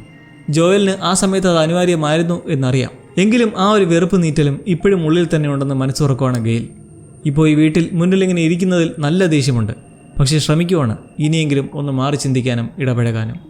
ഇനി നിങ്ങളുടെ മനസ്സിലുള്ളത് തുറന്നു പറയുന്ന ഗെയിൽ നിൽക്കുന്നതിലും ജോയലിൻ്റെ മൗനം. എന്തായിരുന്നാലും തീർച്ചയായും സഹായിക്കാം എന്ന് നിർബന്ധിച്ച് എല്ലിയോട് മോശമായി എന്തെങ്കിലും ചെയ്തോ എന്ന് ചോദിക്കുന്നതോടെ ജോയലിൻ്റെ മുഖം അങ്ങ് മാറുന്നു. വിളറി ഇമോഷണലായി കണ്ണാക്കി നിറഞ്ഞിരിക്കുന്നത് കണ്ട് അവളെ വേദനിപ്പിച്ചോ എന്നുള്ള ചോദ്യം ഗെയിലിൽ നിന്നും. ജോയൽ കുറച്ചു നേരം അങ്ങനെ തന്നെ ഇരുന്നിട്ട് എണീച്ച് പോകുന്നതിന് മുമ്പായി പറയുന്നൊരു കാര്യം, ഞാൻ അവളെ രക്ഷിച്ചു. ഒന്നും വ്യക്തമാകാതെ ഗെയിലിരിക്കുമ്പോൾ മുമ്പ് ഫയർഫ്ലൈസിൽ നിന്നും കൂടെ നിന്ന് ചതിച്ച മർലിയിൽ നിന്നും എല്ലിയെ രക്ഷിച്ച അഭിമാനവും അതേപോലെ അവളോട് അതേക്കുറിച്ച് കള്ളം പറഞ്ഞ് സത്യം ചെയ്ത ഷെയ്മിങ്ങിലും ഇപ്പോഴും ജോയലിൻ്റെ മനസ്സ് നീറിപ്പുകയുമാണ്. വീടിനടുത്ത് ചേർന്നുള്ള ഗരാഷ് ഒരു വീടാക്കി മെറ്റൽ മ്യൂസിക്കൊക്കെ ഹൈ വോളിയത്തിൽ വെച്ച് അൽക്കുലത്ത് പണി നടത്തുന്ന എല്ലിക്കടുത്തേക്ക് എത്തുകയാണ് അവളുടെ സുഹൃത്ത് ഡീന. അവളും പട്രോളിങ്ങിന് റെഡിയാണ്. പോകാൻ സമയമായെന്നും വരാനും വിളിച്ച് നിമിഷങ്ങൾക്കുള്ളിൽ റെഡിയായി സംഘത്തിനടുത്തേക്ക് എത്തുവാണ്. ഇവരെ കുട്ടികൾ 5 അംഗ സംഘത്തോട് ഇൻസ്ട്രക്ടർ ജെസ്സി നൽകുന്ന നിർദ്ദേശങ്ങൾ ഓവർ സ്മാർട്ട്നെസ് ഒന്നും കാട്ടാൻ നിൽക്കരുതെന്നും വെടിവെച്ചിടാവുന്നതിൻ്റെ അളവിലധികമായി ഇൻഫെക്ഷനെ കണ്ടാൽ തിരിച്ചു വന്ന് അറിയിക്കണമെന്നും. ജെസ്സി ആദ്യം പറഞ്ഞത് തീർച്ചയായും എല്ലി ഉദ്ദേശിച്ചാണ്. രണ്ടാമത് പറഞ്ഞത് അധികമായി കണ്ടാൽ തിരികെ വന്ന് പറയുമ്പോൾ അങ്ങോട്ടേക്കൊരു സ്ക്വാഡിനെ സജ്ജമാക്കി അയക്കാനാകും. അങ്ങനെ ഗേറ്റും തുറന്നു കൊടുത്ത് അവരെ നിരീക്ഷണത്തിൽ വിടുമ്പോൾ ഇതിനിടയ്ക്ക് പറയാതിരുന്നൊരു കാര്യം, എല്ലി ലെസ്ബിയനാണ്. മുൻപ് കടിയേറ്റ സമയത്ത് കൂടെ ഉണ്ടായിരുന്ന റൈലി അവളുടെ ഒരു ഗേൾഫ്രണ്ട് ആയിരുന്നു. ഇപ്പോൾ ഈ സംഘത്തിൻ്റെ ലീഡറാണ് ദേ ഈ കാണുന്ന കാറ്റ്. അവളുമായും കുറച്ചു കാലം മുമ്പ് വരെ എല്ലിക്ക് റിലേഷൻ ഉണ്ടായിരുന്നു. അവർ ബ്രേക്കപ്പ് ആയപ്പോൾ അതുപോലെ തന്നെ ഈ അടുത്ത് ബ്രേക്കപ്പായ മറ്റു രണ്ടുപേർ ഡീനയും ജെസ്സിയും. അതെ, ഇവരും കപ്പിൾസ് ആയിരുന്നു. ഇരുവരും ഓരോന്ന് പറഞ്ഞ് പിറകെ കുതിരപ്പുറത്ത് ചലിക്കെ മുന്നിലുള്ള മൂവർ എന്തോ കണ്ട് അതിശയിച്ച് നിൽക്കുന്ന കണ്ട് ചെന്ന് നോക്കുമ്പോഴാകട്ടെ വഴിയിൽ മൊത്തം ചോരപ്പാടുകൾ. എന്തോ വലിച്ചെടുത്തോണ്ട് പോയതുപോലുള്ള പാടാണ്. ഇത് കാണുന്നതും എല്ലിക്ക് ത്രില്ലടിച്ച് അവൾ എന്താ സംഭവം നോക്കാൻ മുന്നോട്ട് നടക്കുന്ന കണ്ട് കാറ്റ് പോരുതെന്നും തിരികെ പോയി അറിയിച്ച് സ്ക്വാഡുമായി വരാമെന്ന് നിർദ്ദേശിക്കുന്നെങ്കിലും തറുതലയുടെ കതർണ ഉണ്ടോ കേൾക്കുന്നു. ഡീനയും അവൾക്ക് കൂട്ടിന് പോകുന്നത് നോക്കി ഈ മൂവർ സംഘം നിൽക്കുന്നു. ഇരുവരും എത്തിച്ചേരുന്നത് ഒരു വൻ ആക്രമണം നടന്ന ഏരിയയിലാണ്. കുറച്ച് കെട്ടിടങ്ങൾക്ക് നടുവിലായി വയറും കീറി കുടലും പണ്ടവും പുറത്തു വന്ന് കിടക്കുന്ന കരടിയും അത് അള്ളിക്കീറി കൊന്നിട്ടിരിക്കുന്ന കുറച്ച് ഇൻഫെക്റ്റഡും. കരടിയുടെ ആക്രമണത്തിൽ അത്രയും തീർന്നെങ്കിലും അതിൽ നിന്ന് രക്ഷപ്പെട്ടു പോയതായി കുറച്ച് മാറിക്കാണാം. വാനിൽ കയറി അവിടെയുള്ള ജനാല വഴി അകത്തേക്ക് കടന്ന പോലുള്ള ചോരപ്പാടുകൾ. ഉടൻ തന്നെ മറ്റു മൂവരും എത്തി ഇത് കണ്ട് അമ്പരന്ന് കാറ്റ് വീണ്ടും തിരിച്ചു പോകാമെന്ന് വിളിക്കുന്നതിലും അകത്തേതെങ്കിലും മനുഷ്യരെ കൂടിയും കിടപ്പുണ്ടെങ്കിലോ എന്ന് പറഞ്ഞ് എല്ലി അതേ വഴിയിൽ അള്ളിക്കയറി പോകുന്നു. പിറകെ സപ്പോർട്ടായി ഡീനയും. സംഘത്തിലെ ഒരുവൻ കാറ്റിനോട് അവരിങ്ങനെ വിട്ടാൽ എങ്ങനെയാണെന്ന് ചോദിക്കുന്നതിലും നമുക്കൊരു 5 മിനിറ്റ് നോക്കാമെന്ന് കാറ്റും. ഇരുവരും പതിയെ ജനാലയ്ക്കടുത്ത് നിന്ന് ശ്രദ്ധിക്കവേ ഒരലർച്ച. ഇൻഫെക്റ്റഡ് ആണ്. ഒരാളെ ഉള്ളൂ നിൽക്കുന്ന എല്ലിയെ ഡീനെ പിടിച്ച് നിർത്തുമ്പോൾ വേറെയും അലർച്ചകൾ. അപ്പോൾ കുറഞ്ഞത് 2 പേരെങ്കിലും ഉണ്ടെന്ന് ജാഗ്രതയിൽ ശ്രദ്ധയുടെ അകത്തേക്ക് കയറി ഇരുവരും ആംഗ്യ ഭാഷയിൽ 2 ദിശയിലേക്ക് ചുവടുവയ്ക്കുന്നു. വളരെ ജാഗ്രതയോടെയാണ് നീങ്ങുന്നത്. കാരണം റണ്ണേഴ്സ് ആണെങ്കിൽ അവരുടെ ആക്രമണം പെട്ടെന്നായിരിക്കും. ശബ്ദം കേൾക്കുന്നിടത്തേക്ക് അവിടെ കിടപ്പുള്ള ഒരു കുപ്പി എടുത്തിരുന്നതും ചാടി വീഴുകയാണ്. അത് പക്ഷേ ഒരു ക്ലിക്കറാണ്. കാഴ്ചയില്ലാതെ ശബ്ദം കേട്ട് ആക്രമിക്കുന്നവർ. കുറേ അറ്റാക്ക് നടത്തി തഴമ്പിച്ച എല്ലിക്ക് ഇതൊക്കെ ഒരു രസമാണ്. അവൾ തോക്കെടുക്കാതെ കയ്യിലെ കത്തിയുമായി മെല്ലെ നടന്ന് ചാടിക്കേറി കഴുത്തിനിട്ട് കുത്തി അതിനെ നിലം പരിശാക്കുന്നു. പിറകെ നിനക്ക് കടിയേറ്റോ, നിന്നെ വെടിവെക്കേണ്ടി വരുമെന്ന് വെറുതെ പറഞ്ഞ് ഓടി വരുന്ന ഡീനെ. ആരെങ്കിലും കുടിയും കിടപ്പുണ്ടോ നോക്കാമെന്ന് പറഞ്ഞ് നടക്കുന്നതും എല്ലി ഫ്ലോർ തകർന്ന് നേരെ താഴേക്ക്. ഡീനയ്ക്ക് താഴെ നിന്നും അവളെ പിടിച്ചു കയറ്റാമെന്ന് വെച്ചാൽ അത് നടക്കുകയില്ല. അത്രയ്ക്കും താഴ്ചയുണ്ട്. ഇമ്മീഡിയറ്റായി തന്നെ ശബ്ദമുണ്ടാക്കാതെ നിന്ന് ചുറ്റുമൊന്ന് ശ്രദ്ധിക്കാൻ അവളുടെ നിർദ്ദേശം. എല്ലി വീക്ഷിക്കുമ്പോൾ നിശ്ചലമാണ്. മുകളിലേക്ക് വരാൻ പടികളൊന്നും കാണാത്തതുകൊണ്ട് എന്തേലും വഴി നോക്കട്ടെ എന്ന് പോകുന്നത് അവളോട് ശക്തമായി ആവർത്തിച്ചൊരു താക്കീത് നൽകിയാണ്. ഇവിടെ നിന്ന് എങ്ങോട്ടും ചലിച്ചേക്കരുതെന്ന്. കാരണം എല്ലിയുടെ സ്വഭാവത്തിന് അവൾ എവിടെയും അടങ്ങിയിരിക്കാറില്ല. അങ്ങനെ ഡീന എല്ലിക്കടുത്തേക്ക് എത്താൻ ശ്രമം നടത്തുമ്പോൾ അവളാകട്ടെ ചുമ്മാ നടന്ന് അവിടെ കാണുന്ന ജെന്നിഫർ ആനിസ്റ്റന്റെ കവറുള്ള മാഗസിനൊക്കെ വായിച്ചിരിക്കെ ഒരു പൂച്ച ചാടി ഓടുന്ന ശബ്ദം. അവളുടൻ അലേർട്ടായി ഷോട്ട് ഗണ്ണും സെറ്റാക്കി മെല്ലെ നടക്കുവാണ്. അനക്കൊന്നുമില്ല. താഴെ കുപ്പിച്ചില്ലൊക്കെ ചിതറി കിടപ്പുണ്ട്. എന്നാൽ അവിടെ ഒരു വലിയ അപകടമുണ്ട്. നടക്കുന്നതിന് പകരം കൈകാലുകൾ വെച്ച് നടന്നു വരുന്ന ഒരു ഇൻഫെക്റ്റഡ്. ചുറ്റും നോക്കി നിൽക്കെ എല്ലി ഒരു മുരൾച്ചയും മുക്കലുമൊക്കെ കേട്ട് നടക്കുന്നതും അതവളുടെ പിറകിൽ നിന്നാണ്. എത്തി നോക്കുന്നതായി കാണുന്നതും തോക്ക് ചൂണ്ടി ഓടി അടുത്തേക്ക് വാ നാശമേ എന്ന് പറയുന്നതിലും അത് പെട്ടെന്ന് തന്നെ മറിഞ്ഞ് ഒളിക്കുന്നു. പൊതുവെ ഇൻഫെക്റ്റഡ് എല്ലാം കണ്ടാൽ ചാടി വരാനാണ് പതിവ്. എന്നാൽ ആദ്യമായി ഒളിക്കാൻ മുതിർന്നത് കണ്ട് അമ്പരപ്പോടെ അങ്ങോട്ടേക്കോട് നോക്കവേ അവിടെ കാണാനില്ല. മെല്ലെ നടക്കുന്നതും അത് പതിയെ ഒളിച്ചിരുന്നിടത്തുനിന്ന് എല്ലിയുടെ പിറകിലായി വരുന്നു. എല്ലി നടന്ന് ഒരു സംശയം തോന്നി പൊടുന്നതിനെ തിരിഞ്ഞു വെടിവെക്കുന്നതും അവിടെ ഇല്ല. പെട്ടെന്നുള്ള ഈ ചാടി വീഴിൽ അത് ആക്രമിക്കാൻ ശ്രമിച്ച് എല്ലിയുടെ ബാറ്റിലായി കടിക്കുന്നതും പിസ്റ്റൾ എടുത്തൊരൊറ്റ വലി. ക്ഷണം നേരം കൊണ്ട് അത് നിശ്ചലമാവുന്നത് കാണുന്ന അവൾ നോക്കുമ്പോൾ നല്ലൊരു കടിയാണ് കിട്ടിയിരിക്കുന്നത്.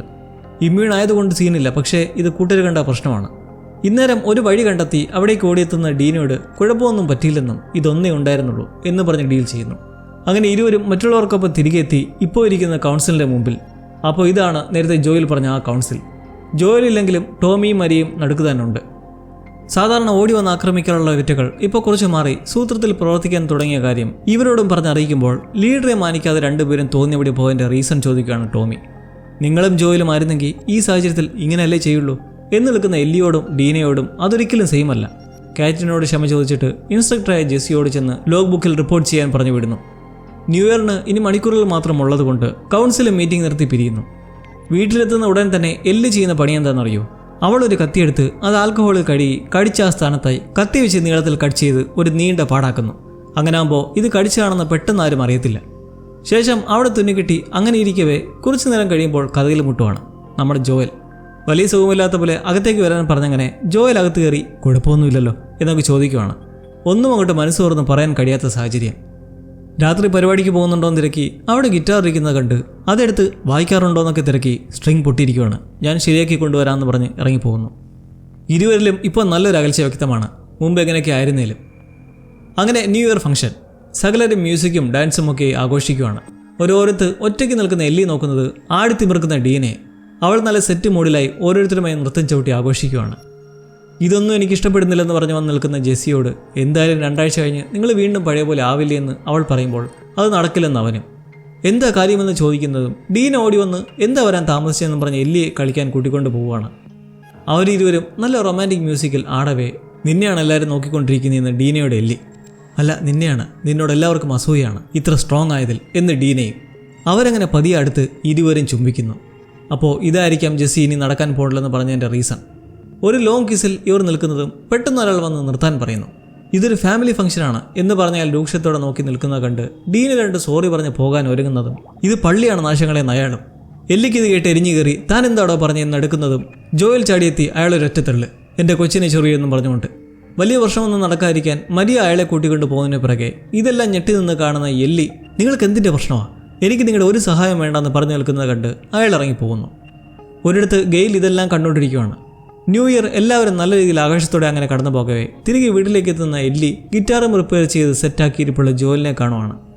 ഒന്നും മിണ്ടാതെ നേരെ ഗരാജിലേക്ക് കയറിപ്പോകുന്ന എല്ലിയിൽ ഈ എപ്പിസോഡ് സ്മൂത്തായി തീരുമെന്ന് കരുതിയെങ്കിൽ തെറ്റി. ഇനി വരാനിരിക്കുന്നേ ഉള്ളൂ, അതും പ്രശ്നമല്ല, പ്രശ്നങ്ങൾ. തുടക്കത്തിൽ നമ്മൾ വാട്ടർ ലൈനിലായി പടർന്നു പിടിച്ചിരുന്ന കുറേ പായലും വേരുകളുമൊക്കെ കണ്ടിരുന്നില്ലേ? അതിൽ ആ സെറ്റിൽമെൻറ്റിനെ തന്നെ തകർക്കുന്ന ഏറ്റവും വലിയ ഒരു അപകടമുണ്ട്. ഇൻഫെക്റ്റഡ് ആക്കി മാറ്റുന്ന ആ കോർഡിസെപ്സ് ഫംഗസ് അതിൽ രൂപപ്പെട്ടുകൊണ്ടിരിക്കുകയാണ്. അതിൻ്റെ ചലിച്ചുകൊണ്ടിരിക്കുന്ന തളിർ വേരുകൾ മാത്രമല്ല അതിപ്പോൾ മറവിട്ട് പുറത്തു വരികയും ചെയ്തിരിക്കുന്നു. സെറ്റിൽമെൻറ്റിൻ്റെ അടുത്തേക്ക് ആ അർദ്ധരാത്രി തന്നെ കുറച്ചുപേർ എത്തിയിരിക്കുകയാണ് താനും. ജോലിനെ നരകിപ്പിച്ച് കൊല്ലാൻ ഇത്രയും കാലം തിരഞ്ഞൊടുവിൽ അടുത്തെത്തി നിൽക്കുന്ന ഫയർഫ്ലൈസിലെ പ്രതികാരദായികളായ യുവാക്കൾ. നമ്മളപ്പോൾ രണ്ടാം എപ്പിസോഡിലേക്ക് കടക്കുന്നത് ആബിയുടെ ഒരു ദുസ്വപ്നത്തിൽ നിന്നാണ്. ആരാണ് ആബി എന്ന് സംശയം വേണ്ട. ജോയലിനെ കൊല്ലാൻ ഏറെ മുട്ടി നിൽക്കുന്ന ഫയർഫ്ലൈസ് യുവാക്കളിലെ പ്രധാനിയാണിവൾ. ഇഞ്ചിഞ്ചായി കൊല്ലാൻ കാത്തിരിക്കുന്നവൾ. ജോയലുള്ള വ്യോമിങ്ങിലെ ജാക്സൺ പ്രവിശ്യ ദൂരെ നിന്ന് കാണത്തക്ക രീതിയിലുള്ള ഒരു ഷോറൂം പോലുള്ള ബിൽഡിങ്ങിലാണ് ഇക്കൂട്ടർ തങ്ങുന്നതും മഞ്ഞിൽ നിന്ന് രക്ഷ നേടുന്നതും. ഞെട്ടിയടിക്കുന്ന ആബി കണ്ട ആ സ്വപ്നം എന്താണെന്ന് വെച്ചാൽ ഫയർ അലാം മുഴങ്ങുന്ന ഒരു ഇടനാഴിയിലൂടെ മെല്ലെ തോക്കും പിടിച്ച് പോവുകയാണ്. പിറകെ നിന്ന് ആബിയെ വിളിക്കുന്ന മറ്റൊരു ആബി. അങ്ങോട്ടേക്ക് പോകണ്ട, അത് കാണാൻ ത്രാണി ഉണ്ടാകില്ല എന്നൊക്കെ പറയുന്നത് കേട്ട് തോക്കുമായി നിൽക്കുന്ന ആബി എനിക്ക് കണ്ടേ പറ്റുമെന്ന് നിൽക്കുന്നതും കാണേണ്ട ആൾ തലച്ചോറൊക്കെ പുറത്തു വന്ന് വല്ലാതെ കിടക്കുകയാണെന്ന് ഈ ഹാലൂസിനേഷനും. അങ്ങനെ അവിടെ നിന്ന് കരയുന്ന സ്വപ്നം കണ്ട് എണീക്കുമ്പോൾ ഇതും ആബിയുടെ ജോയലിനോടുള്ള പകയുമായി ഒരു കണക്ഷനുണ്ട്. അത് നമുക്ക് വഴിയെ അറിയാം. ഇപ്പോൾ അവൾ എഴുന്നേറ്റ് നിന്ന് കൂടുള്ള ഓവനും കൂട്ടരും ഒത്തു നിന്ന് ജാക്സണിലേക്ക് നോക്കുമ്പോൾ വളരെ വിശാലമായൊരു സെറ്റിൽമെൻറ്റാണ്. രാത്രി കണ്ടപ്പോൾ ഇത്രയും വലുതാണെന്ന് ഇവർ കരുതിയില്ല. നമുക്കൊരു പ്ലാനിങ് നടത്താമെന്ന് ആബി നിൽക്കുമ്പോൾ കുറച്ച് നേരത്തെ തന്നെ പുറത്തൊക്കെ നിരീക്ഷിച്ച് കറങ്ങി വന്ന ഓവൻ പറയുന്നത് കുറച്ച് ടാസ്ക് ആണെന്നാണ്. 4 പാടും ഗേറ്റുകൾ, കാവൽക്കാർ, ഇടയ്ക്കുള്ള പട്രോളിംഗ്, ആയുധ സന്നാഹങ്ങൾ അടങ്ങിയ ശക്തമായ സൈന്യം, വേട്ടനായ്ക്കൾ എന്നിങ്ങനെ ശക്തമായാണ് അവരുള്ളത്. ജോയലിനെ അല്ലാതെ വേറെ ആരെയും ഉപദ്രവിക്കരുത് എന്നൊരു അണ്ടർസ്റ്റാൻഡിങ് ഇവർക്കുണ്ട്. അതുകൊണ്ടാണ് പെട്രോളിങ്ങിന് വരുന്ന 2 പേരെ പിടിച്ച് ജോയലോടുണ്ടെന്ന് ഭീഷണിപ്പെടുത്തി ചോദിക്കാമെന്ന് ആബി പറയുമ്പോൾ അവർ പറഞ്ഞില്ലെങ്കിൽ പിന്നെ എന്തു ചെയ്യുമെന്ന് കൂട്ടർ ചോദിക്കുന്നത്. ആബി മറുപടി ഇല്ലാതെ നിൽക്കവേ തനിക്കൊരു പ്ലാൻ ഉണ്ടെന്ന് പറയുന്ന ഓവൻ അതേപ്പറ്റി ആലോചിക്കാൻ കുറച്ച് സമയം വേണമെന്ന് അറിയിക്കുമ്പോൾ ആബി എന്തായാലും അതുവരെയും താൻ പോയി ഒന്ന് നിരീക്ഷിക്കാമെന്ന് പറഞ്ഞ് തോക്കുമായി പുറത്തേക്ക് പോകുന്നു. നല്ല ശക്തമായ മഞ്ഞുകാറ്റാണ് അടിച്ചുകൊണ്ടിരിക്കുന്നത്. ഒരു പ്ലാൻ ഉണ്ടെന്ന് ഓവൻ പറഞ്ഞത് വെറുതെ അല്ലേ എന്ന് സംശയിക്കുവാണ് കൂടുള്ളവർ. എന്നാൽ അവൻ സത്യത്തിൽ ഒരു പ്ലാൻ ഉണ്ട് താൻ. അതെങ്ങനെയും ആബിയെ പിന്തിരിപ്പിച്ച് തിരികെ പോകാനാണ്. ഇല്ലെങ്കിൽ മരിക്കാൻ പോണത് നമ്മളെല്ലാവരും ആയിരിക്കും എന്ന് പറയുമ്പോൾ ക്ലിയർ ആക്കാം. ആബിയെ വിട്ടാൽ വേറെ ആർക്കും ജോയലിനെ കൊന്ന് പകവീട്ടുന്നതിൽ വലിയ താല്പര്യമില്ല. മറ്റുള്ളവരുടെ നോട്ടത്തിൽ തന്നെ അത് കാണാം. ഒരു സുഖമില്ലാത്ത ന്യൂ ഇയർ ആഘോഷത്തിന് ശേഷം എല്ലിയെ വിളിച്ചുണർത്തുന്നത് ജെസ്സിയാണ്. അവൻ വാതിലിൽ മുട്ടുന്നത് കേട്ട് പതുക്കെ എഴുന്നേറ്റ് വന്ന് തുറക്കുന്ന എല്ലിയോട് അവൻ കഴിഞ്ഞ രാത്രി നടന്നതിനെക്കുറിച്ച് അറിഞ്ഞു എന്ന് പറഞ്ഞിട്ട് വീണ്ടും എങ്ങനെ എടുക്കാൻ ശ്രമിക്കുമ്പോൾ കിട്ടിയ അവസരം ഡീനയുമായി മുതലാക്കുവാണോ എന്നൊരു ചോദ്യം. എല്ലി നിന്ന് അങ്ങനെയൊന്നുമില്ലെന്ന് പരുക്കുന്നതിലും ജെസ്സി ചുമ്മാ പറഞ്ഞതാണ്. ഡീനയുടെ ഇൻട്രസ്റ്റ് മാറിയതായി അവൻ അറിയാം. എല്ലി റെഡിയായി ജെസ്സിയുമൊത്ത് മോർണിംഗ് പട്രോളിങ്ങിന് പോകാനായി നടക്കുമ്പോൾ പുറത്ത് അത്യാവശ്യം നല്ല ജാഗ്രതാ പ്രവർത്തനങ്ങൾ നടക്കുവാണ്. മണ്ണെണ്ണ വയ്പ് ഉരുട്ടിക്കൊണ്ടു പോവുകയും തോക്കുകൾ സെറ്റാക്കുകയും മറ്റും ചെയ്യുന്ന ആൾക്കാരെ കണ്ട് എല്ലി കാര്യം തിരക്കുമ്പോഴാണ് അറിയുന്നത്. കഴിഞ്ഞ രാത്രി പട്രോളിങ്ങിന് പോയ കൈലിയും മാക്സും അടുത്തുള്ളൊരു മേഖലയിലായി കുറേ ഇൻഫെക്റ്റഡ് മഞ്ഞിൽ കിടക്കുന്നതായി കാണപ്പെട്ടു, തണുത്ത് മരവിച്ച്. ഏകദേശം 30ഓളം പേരെങ്കിലും കാണുമെന്ന ഊഹത്തിൽ അവിടെ നിന്ന് ഉടൻ തന്നെ തിരിച്ചെത്തി ക്ലിയർ ചെയ്യാനായി ഒരു സ്ക്വാഡിനെ പറഞ്ഞു വിട്ടു. എന്നാൽ ഇപ്പോൾ ചിന്തിക്കുന്നത് 30 പേര് മാത്രമാണോ അതോ ഇനിയും അടിയിലേക്ക് വേറെ ജന്തുക്കൾ ഉണ്ടോ എന്നാണ്. ചിലപ്പോൾ 1000 പേരെങ്കിലും കാണുമെങ്കിലോ എന്ന് ചോദിച്ച് നടക്കുന്ന ജെസ്സിയെ പുച്ഛിച്ച് നടക്കുന്ന എല്ലിയോട് ജോയലുമായി ഇങ്ങനെ നീരസത്തിൽ നിൽക്കുന്നതിനെക്കുറിച്ച് ചോദ്യം ചെയ്യുവാണ്. ഇങ്ങനെ തന്നെയായിരിക്കും ഇനി ഇതിൽ നിന്നും മാറാൻ പോകുന്നില്ലെന്ന് നടക്കുന്ന എല്ലി നിനക്ക് വേണമെങ്കിൽ ജോയലിനൊപ്പം പട്രോളിങ്ങിന് പോകാൻ താല്പര്യമില്ലാതെ പറയുമ്പോഴാകട്ടെ ജോയൽ ഓൾറെഡി പട്രോളിങ്ങിന് പോയി കഴിഞ്ഞിരിക്കുന്നു ഡീനയുമൊത്ത്. ജെസ്സി അവളെ കൊണ്ടെത്തിക്കുന്നത് അവിടെയുള്ള റെസ്റ്റോറൻറ്റിലേക്കാണ്. മരിയയ്ക്ക് ഇവളെ കാണണമെന്ന് പറഞ്ഞിരുന്നു. അവിടെ എത്തുമ്പോഴാകട്ടെ ജനങ്ങളോടായി കുറേ മുന്നറിയിപ്പുകൾ നൽകുവാണ് ടോമി. എന്തെങ്കിലും പ്രശ്നമുണ്ടായാൽ പുറത്തേക്ക് ഇറങ്ങാതെ ബേസ്മെൻറ്റിൽ പോയി സുരക്ഷിതരാകുക, ആയുധങ്ങളുമായി റൂഫിലേക്ക് പോവുക, ബാക്കിയുള്ളവർ തോക്കും സന്നാഹവുമായി ബോർഡറിലേക്ക് ഇറങ്ങുക, ഇങ്ങനെ കുറച്ച് നിർദ്ദേശങ്ങൾ നൽകി എല്ലാവരെയും അറിയിക്കുന്ന പറഞ്ഞ് പിരിച്ചുവിടുന്നതെല്ലാം കണ്ടു നിൽക്കുന്ന എല്ലി മരിയെ കാണുമ്പോൾ അവർ കൊണ്ട് നിർത്തുന്നത് സെത്തിനടുത്തേക്കാണ്. അയാളാണ് കഴിഞ്ഞ രാത്രി ഇവരിലേക്ക് വന്ന് തലയിട്ടതും തുടർന്ന് ജോയൽ വന്ന് തള്ളിയിട്ടതും. മോശമായി പെരുമാറിയതിന് ക്ഷമ ചോദിക്കുന്ന സെത്ത് അവൾക്കായി സാൻഡ്വിച്ചൊക്കെ കൊടുക്കുന്നതിലും എല്ലി മുരടൻ ഭാവത്തിൽ തന്നെ. മര്യാദ എടുത്ത് ജെസ്സിക്ക് കൊടുത്തങ്ങനെ ഇരുവരും പട്രോളിങ്ങിന് പോവുകയാണ്. ടോമി ജനങ്ങളോട് നിർദ്ദേശങ്ങൾ കൊടുക്കുന്നതെല്ലാം ജസ്റ്റ് ഒരു പരിശീലനത്തിന്റെ ഭാഗമല്ലേ എന്നാണ് എല്ലി ഇടയ്ക്ക് വെച്ച് മരിയയോട് ചോദിക്കുന്നത്. കാരണം വലിയ പ്രശ്ന സാഹചര്യമൊന്നുമല്ല ഇപ്പോഴെന്ന് ഉറപ്പുവരുത്താനാണ്. ജസ്റ്റ് ഒരു ഡ്രില്ലാണെന്ന് മരിയയും അവളോട് പറയുന്നു. ഒരു ജാഗ്രതാ നിർദ്ദേശം. കാലാവസ്ഥ വളരെ മോശമാണ്. ദൂരെ മൊത്തം ഇരുണ്ട മേഘങ്ങളും കാറ്റുമൊക്കെ. നല്ല മഞ്ഞുവീഴ്ചയുമുണ്ട്. കുഴപ്പമില്ലെന്ന് പറഞ്ഞങ്ങനെ ഇരുവരും പോകവേ കിടുങ്ങി ഉറച്ച് നിരീക്ഷണം നടത്തിവരുന്ന ആബി സഹിക്കിട്ട് തിരികെ പോകാൻ ഒരുങ്ങുന്നതും കുതിര കരയുന്ന ശബ്ദം. തിരിഞ്ഞു നിന്ന് ബൈനോക്കുലർ വഴി നോക്കുമ്പോൾ കാണാം ദൂരെ 2 പേർ കുതിരപ്പുറത്ത് റോന്തു ചുറ്റുമാണ്. അവൾ അവരെ പിടിക്കാൻ പതിയെ മലമുകളിൽ നിന്ന് ഇറങ്ങുമ്പോൾ ഇന്നേരം ജാക്സണിൽ ഒരാക്രമണം പ്രതീക്ഷിച്ചെന്ന പോലെ തന്നെ ബോർഡർ ഏരിയയിലായി ആയുധങ്ങളും മറ്റുമൊക്കെ കയറ്റി സജ്ജമാക്കുവാണ്. വോക്കി ടോക്കിയിലൂടെ ശക്തമായ മഞ്ഞുവീഴ്ച കാരണം ഒന്നും കാണാൻ വരുന്നില്ല. അതുകൊണ്ട് തിരിച്ചു വരുവാണ് എന്നൊരു പെട്രോളിംഗ് ടീം പറയുന്നത് അവ്യക്തമായി കേൾക്കുന്ന ടോമി ഒരാളെ വിളിച്ച് റേഡിയോ റൂമിലെ ഏമിക്കടുത്തേക്ക് പറഞ്ഞു വിടുന്നു. പോയ എല്ലാവരെയും തിരികെ വിളിക്കാൻ പറഞ്ഞുകൊണ്ട്. അതിശക്തമായ കാറ്റ് അടുത്തേക്ക് വന്നുകൊണ്ടിരിക്കുകയാണ്. ജെസ്സി എല്ലി സംഘത്തെ ഇതറിയിക്കുന്നതിലും അവർ മഞ്ഞുവീഴ്ചയും കാറ്റും കൂടുന്ന ഈ അവസ്ഥയിൽ തിരികെ എത്താൻ കഴിയാത്തതിനാൽ ജെസ്സിക്ക് അറിയാവുന്ന അടുത്തുള്ള ഒരു ഷെൽട്ടറിലേക്ക് തൽക്കാലത്തേക്ക് പോവുകയാണെന്ന് അറിയിച്ച് ഒരു സ്പേസിലെത്തി കുതിരകളെ സുരക്ഷിതമാക്കി ഇരുവരും ചെന്ന് കയറുന്ന ഒരു ബിൽഡിംഗ്. പണ്ടൊരു സൂപ്പർ മാർക്കറ്റായിരുന്നു എന്ന് മനസ്സിലാക്കാം. എല്ലി നോക്കുമ്പോഴാകട്ടെ അതീ മൊത്തം പിടിച്ചു നിൽക്കുന്ന നീലച്ചടയൻ. ജെസ്സി പറയുന്നത് ഇത് യൂജീൻ്റെ തവളമായിരുന്നു. യൂജീൻ ആരെന്നറിയാലോ? മുമ്പ് നമ്മൾ ജോയലിനെ തെറാപ്പി ചെയ്തതായി കണ്ട ഗെയിലിൻ്റെ ഭർത്താവ്. അയാൾ ആദ്യമേ ഒറ്റയ്ക്ക് പെട്രോളിംഗ് നടത്തി വന്നതായിരുന്നു. പിന്നീട് ജെസ്സി കൂടെ കൂടിയപ്പോൾ ഈ സ്ഥലം മനസ്സിലാക്കി. എല്ലി അറിയുന്ന ഒരു കാര്യം, ഈ യൂജീൻ ഫയർഫ്ലൈസിൽ പ്രവർത്തിച്ചിരുന്ന ഒരാളായിരുന്നു. അവിടെ ഇരിപ്പുള്ള ലോക്കറ്റ് കണ്ട് ഇതേപ്പറ്റി ചോദിക്കുമ്പോൾ ജെസ്സിയിലൂടെ അറിയുന്നത് 2009 വരെ മാത്രമാണ് പുള്ളി ഫയർഫ്ലൈസിൽ ഉണ്ടായിരുന്നത്. പിന്നീട് ആൾക്കാരെ കൊന്നു മടുത്തോടെ നിർത്തിയതാണ്. മാത്രമല്ല ആള് വിയറ്റ്നാമിലെ ഒരു മൃഗഡോക്ടറുമായിരുന്നു. പട്രോൾ സംഘത്തിന് നേരെ മഞ്ഞിലൂടെ നിരങ്ങിയും അള്ളിപ്പിടിച്ചുമൊക്കെ നീങ്ങുന്ന ആബി പിടിവിട്ടി ചെന്ന് വീഴുന്നാകട്ടെ ഒരു ശവപ്പറമ്പിൽ. മൊത്തം കുറേ ശവങ്ങൾ എന്ന് തോന്നുന്നെങ്കിലും സൂക്ഷിച്ചു നോക്കുമ്പോൾ അത് ശവങ്ങളല്ല, എല്ലാം ഇൻഫെക്റ്റഡ് ആണ്. അപ്പോൾ ഇതായിരിക്കണം കഴിഞ്ഞ രാത്രി പെട്രോളിങ്ങിന് മാക്സിമം കയ്യിലും കണ്ടെന്ന് പറഞ്ഞത്. ഇൻഫെക്റ്റഡിലെ റണ്ണേഴ്സും ശക്തരായ ക്ലിക്കേഴ്സും തണുത്തുറഞ്ഞു കിടക്കുന്നത് കണ്ട് ഭയപ്പാടോടെ അവൾ പതിയെ അവിടെ നിന്ന് പോകാൻ നോക്കുന്നതും ഓരോന്നോരോന്നായി അനക്കം വെച്ച് വരുവാണ്. അവിടുന്ന് അങ്ങോട്ട് പിന്നെ ഉറുമ്പിന് കൂട്ടം ഇളകി വരുന്ന കണക്ക് പുറത്തേക്ക്. ജീവനം കൊണ്ട് ഓടുന്ന ആബിയും പിറകെ അവളെ കടിക്കാൻ വരുന്ന എണ്ണമറ്റ രാക്ഷസ രൂപികളും. അടുത്ത് കാണുന്ന ഒരു കോമ്പൗണ്ടിലേക്ക് കയറുന്നെങ്കിലും രക്ഷയില്ല. അവർ പിന്തുടർന്ന് ഇപ്പൊ കടിക്കുന്ന സിറ്റുവേഷനിൽ നിൽക്കുന്നതും അടുത്തേക്ക് വരുന്ന ഒരു ഇൻഫെക്റ്റഡിന് നേരെ ഒരൊറ്റ വെടി. അത് മറ്റാരുമല്ല, ജോയലാണ്. ഇവൾ കൊല്ലാൻ നടക്കുന്ന ജോയൽ. ഓടി അകത്തേക്ക് കയറാൻ പറഞ്ഞ് ജോയലും പിറകെ വരുന്ന ഓരോന്നിനെയും വെടിവെച്ച് വീഴ്ത്തി ഒരു ഹോളിൽ കയറി കഥ കടയ്ക്കുന്നു. ഡീന ജോയലിനെ വിളിക്കുന്നത് കേട്ട് ആബിക്ക് ആളെ മനസ്സിലായി നിൽക്കെ ജോയലെത്തി നിങ്ങൾക്ക് കടിയേറ്റിട്ടുണ്ടോ എന്നൊക്കെ തോക്കും പിടിച്ച് നിന്ന് ചോദിക്കുന്ന കണ്ട് ഇല്ലെന്ന് പറഞ്ഞങ്ങനെ ഇരുവരും അവിടെ നിന്ന് പോകാൻ പ്ലാനിടുവാണ്. എന്തായാലും കാലാവസ്ഥയും ഈ ജന്തുക്കളും കാരണം ജാക്സണിലേക്ക് ഇപ്പോൾ എന്തായാലും പോകാൻ പറ്റില്ലെന്ന് പറയുന്ന ഡീന ആബിയെ കണ്ട് ഇവളിപ്പോൾ ഇത് എവിടെ നിന്ന് എത്തിയെന്ന് ചോദിക്കുവാണ്. ആബി ആകട്ടെ അധികം അകലെയില്ലാത്തൊരു സ്ഥലത്തായി അവളുടെ കൂട്ടരുണ്ടെന്നും ആയുധങ്ങളൊക്കെ ഉണ്ടെന്നും പറയുന്നത് കേട്ട് മൂവരും അങ്ങോട്ടേക്ക് വെച്ച് പിടിക്കുന്നു. റേഡിയോ റൂമിലെത്തുന്ന ടോമി എമിയോട് എല്ലാവരെയും തിരിച്ചു വരാൻ വിളിച്ചുവെന്ന് തിരക്കുമ്പോഴാണ് കുറച്ചു പേർ അവിടെ ഷെൽട്ടർ കണ്ടെത്തി തങ്ങുന്നതും പിന്നെ ജോയലിനെയും ഡീനെയും കോൺടാക്ട് ചെയ്യാൻ കഴിയാഞ്ഞതേക്കുറിച്ചും അറിയുന്നത്. ഇത് കേൾക്കുന്ന വെപ്രാളത്തിൽ എങ്ങനെയും അവരെ അറിയിക്കാൻ എല്ലാ 10 സെക്കൻഡും ട്രൈ ചെയ്തുകൊണ്ടിരിക്കാൻ പറഞ്ഞിട്ട് പോകുമ്പോൾ വീക്കായി കണക്ഷൻ കിട്ടുന്നത് ജെസ്സിക്ക്. ജോയലിൻ്റെ ഏരിയയ്ക്കടുത്തുള്ളത് ഇക്കൂട്ടരാണ്. ജോയലിനെയും ഡീനെയും പറ്റി എന്തെങ്കിലും വിവരം ലഭിച്ചുവെന്നും അവരെ സിഗ്നലിൽ കിട്ടുന്നില്ലെന്നുമുള്ള വിവരം കേട്ട് ഇരുവരും അപ്പോൾ തന്നെ കുതിരപ്പുറത്തേറി ആ സൈഡിലേക്ക് സ്പ്ലിറ്റായി വെച്ച് പിടിക്കുന്നു. സെറ്റിൽമെൻറ്റിലാകട്ടെ പണി തകൃതിയായി നടക്കുവാണ്. ആ പൈപ്പ് ലൈൻ പൊട്ടിച്ചു മരുന്നതിനിടയിൽ തൊഴിലാളികളും ഒടുവിൽ ഞെട്ടിക്കുന്ന ആ സംഭവം കണ്ടെത്തുകയാണ്. കോഡിസെപ്റ്റ് ഫംഗസിൻ്റെ വ്യാപനം. ഇന്നേരം ഇൻഫെക്റ്റഡിൽ നിന്നും തകർത്തോടി രക്ഷപ്പെടാൻ ശ്രമം നടത്തുവാണ് ജോയിലും ഡീനയും കൂടെ ആബിയും. വേറെ സ്ഥലത്തു നിന്നും വീണ്ടും അനേകം ജന്തുക്കൾ ചാടിയിറങ്ങി വരുവാണ്. ജെസ്സി പറഞ്ഞത് വെച്ച് 1000-ലും അധികം. ബോർഡറിൽ നിൽക്കുന്നവരും എന്തോ എരിച്ചു വരുന്നതുപോലെ തോന്നി നോക്കുമ്പോൾ കാണാം തുരുതുര വന്നുകൊണ്ടേയിരിക്കുന്നു. ഉടൻ ബെല്ലടിച്ച് എല്ലാവർക്കും അലേർട്ട് നൽകി ടോമി വിളിപ്പിച്ച് ആക്രമണത്തിനൊരുങ്ങുന്നു. മുമ്പ് കണ്ട മണ്ണെണ്ണ വീപ്പുകൾ ഓരോന്നായി എടുത്ത് മുകളിൽ താഴേക്കിടുമ്പോഴേക്കും ഇൻഫെക്റ്റഡ് ചീറി എത്തുകയായി. ഗേറ്റിന് മേൽ വന്ന് അടിച്ച് വീഴുന്നെങ്കിലും ഇപ്പുറത്ത് കുറേ വാഹനങ്ങൾ ചേർത്തിട്ടിരിക്കുന്നതുകൊണ്ട് കുറച്ചധികം ശക്തമാണ്. ടോമിയും സംഘവും കുറേ എണ്ണത്തെ വെടിവെച്ചിട്ടും കന്നാസിലേക്ക് വെടിവെച്ച് ലീക്കാക്കി അതിലേക്ക് തീയിട്ടുമൊക്കെ നശിപ്പിച്ചുകൊണ്ടിരിക്കുകയാണ്. എന്നാലും എണ്ണം കൂടുന്നതല്ലാതെ കുറയുന്നില്ല. എങ്ങനെ നിന്നോ വീണ്ടും വീണ്ടും അനേകമായിരം ജന്തുക്കൾ വന്നുകൊണ്ടേയിരിക്കുന്നു.